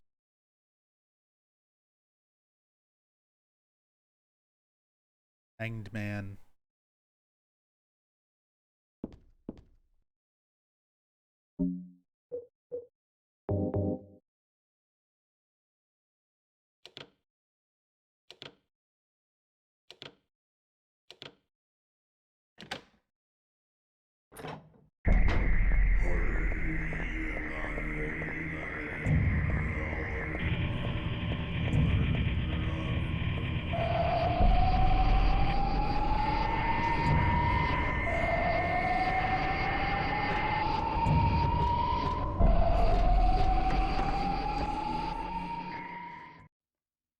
What do I want? Well, for the two of you to die, that would be nice. Then I could relax. When did you stop believing in God? God lives. Just look around you. But I do believe in her. In my own way. I fear her, and I adore her. But I haven't lost my mind like you. You think that this is the work of God? Isn't this all nothing more than your own personal nightmare? Just like Alessa 17 years ago? If this really is the work of God, then I'd say she has lousy taste. You mock God? Traitor. You will go to hell. Not that again!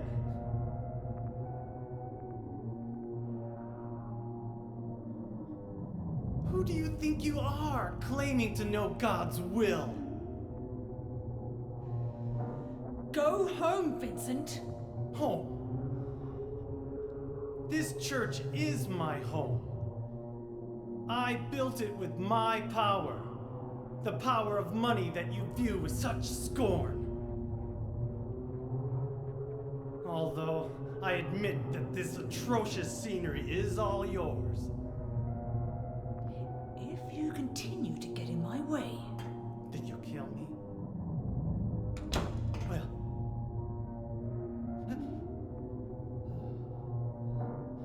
Well. The guest of honor has arrived. Let's get this party started. Heather, go ahead and kill this crazy bitch. This demon who claims to speak for God.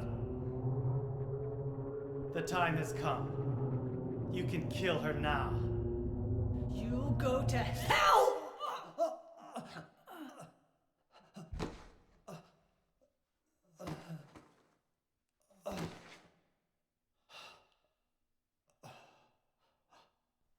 What did you do? Nothing important. You're not going to run? I guess this is the end. No, the beginning. As Vincent said, the time has come. Alessa, I'm saddened that you didn't agree to this on your own. But I thank you for nurturing God with all the hate in your heart. It's time for mankind to be released from the shackles of sin which bind them. But a God born from hatred can never create a perfect paradise. Happy people can be so cruel. Is it so hard to believe that sympathy could be born out of pain and suffering? Why do you reject God's mercy? Why do you cling to this corrupt world? You know that only God God can save us. And save you too? Happy ending? I'd rather go to hell. No, I don't expect to be saved. And that's fine. Alessa, my dearest.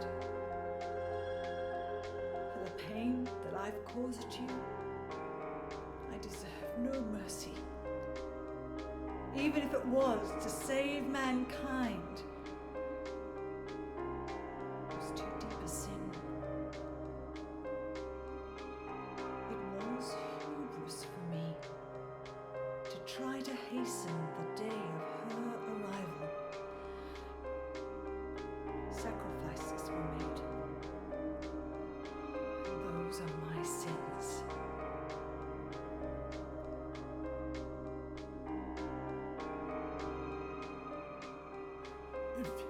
If you feel so guilty about it, why don't you go to hell? Heather, use the seal. Vincent?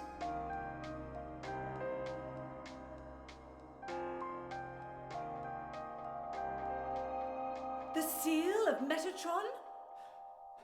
Now your stupid dream is over. Oh, that's just a piece of junk. What do you think you can do with that? Do you really think it can kill God? I'm sorry to see you fell for my father's foolishness. What? You're pathetic.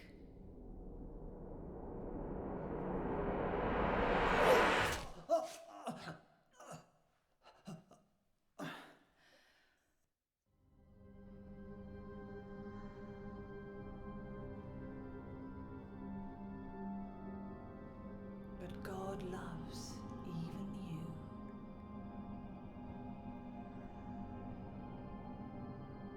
Now, Alessa, there's nowhere else to run.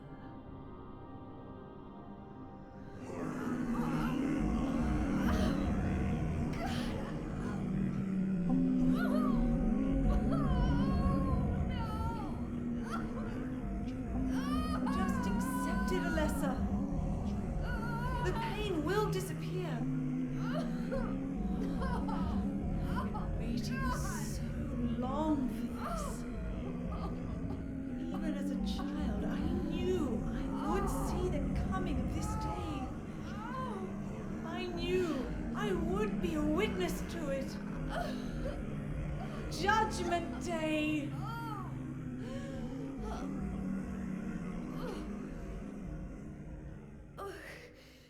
Alessa?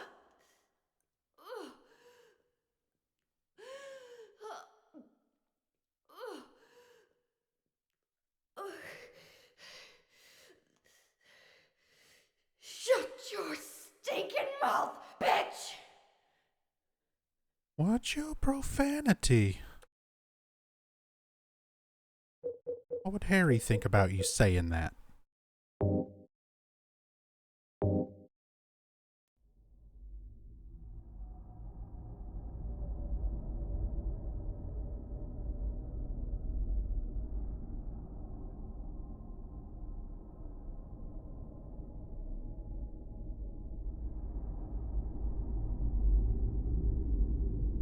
What are you doing? Dad.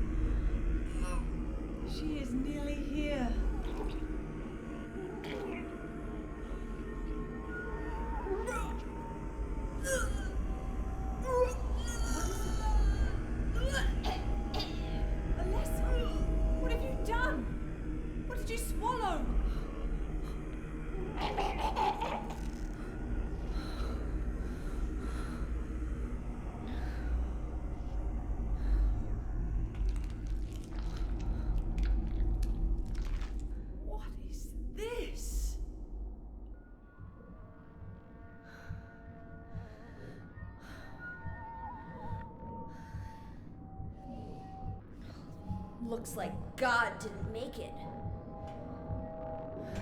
Stop! God is... Claudia!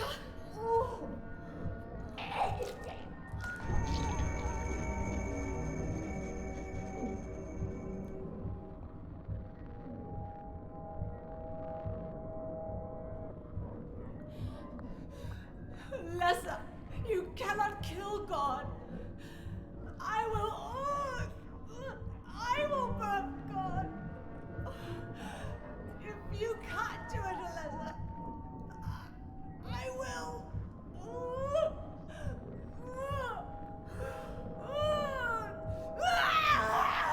Claudia!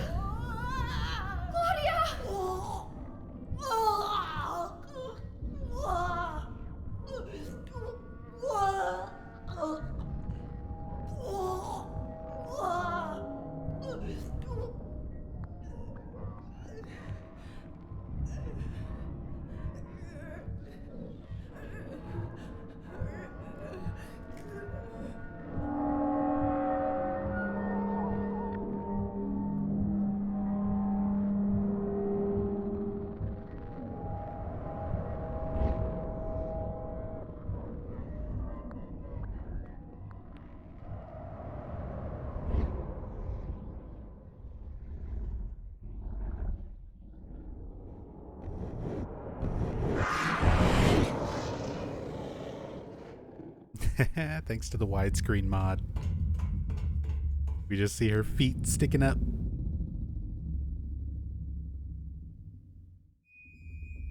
Cloud, thank you so much for gifting a sub to TigerWolf92.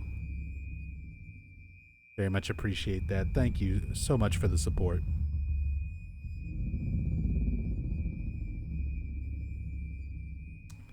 All right, final boss time.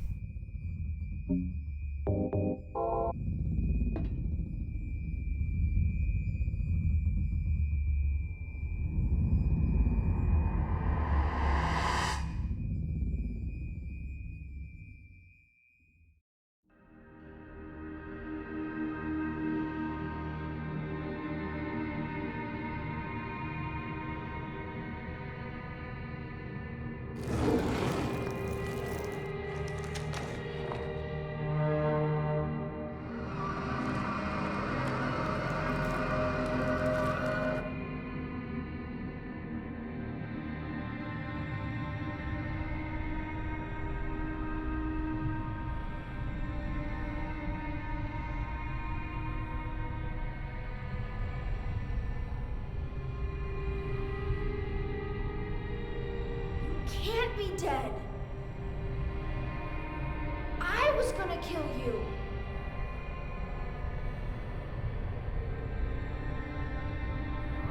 This is God? It's not fully formed, but this is God.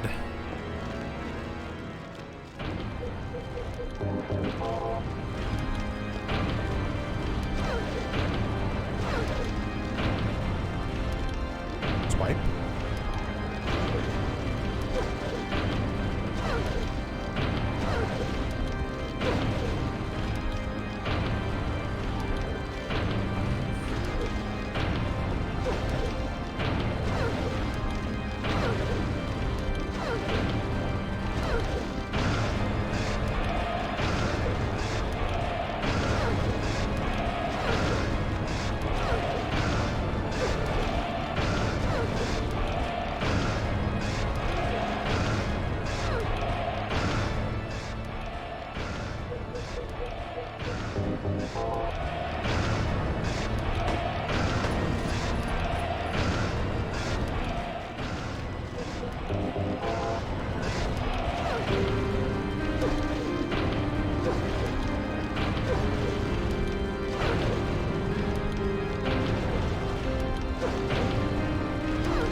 Take that, God.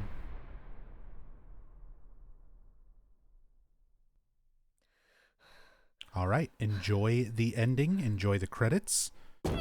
Still a lot more Silent Hill 3 to go. Remember, I'm playing all the way up through to the UFO ending. So we're going to be doing multiple New Game Plus playthroughs after this to finish getting our kill count, unlocking the Heather Beam, and then doing a playthrough to get the UFO ending. So there's still multiple full playthroughs of this game to go. But I'll be back after this. Guess it's time to roll the credits.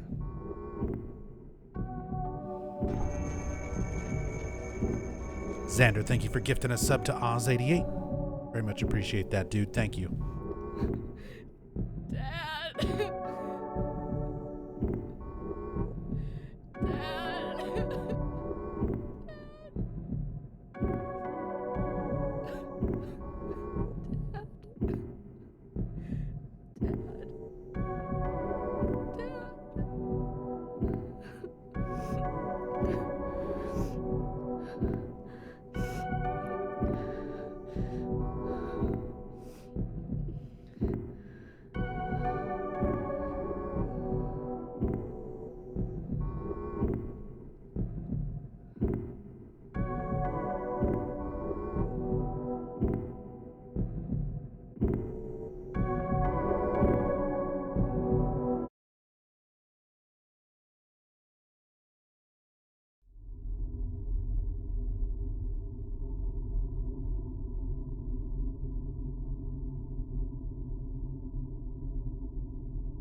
Heather, is it really over? Not yet. You're still alive. Heather, what Just a joke. You've got terrible I'm taste. sorry. Heather, did You you... don't have to call me that. I'm not hiding anymore. You want me to use your real name? What was it again? Cheryl. The name my father gave me. You gonna let your hair color go back too? I don't know. Don't you think blondes have more fun?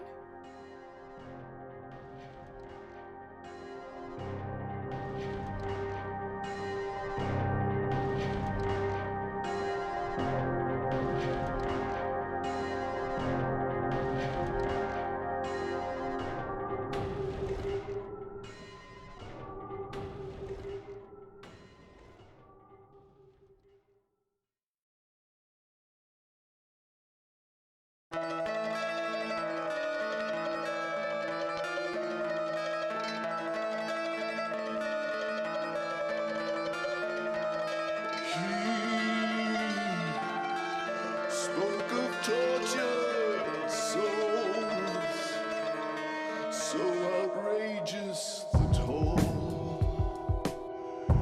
You can lose all you have. He refused to give in to the town that takes all. Survive. You must have the will.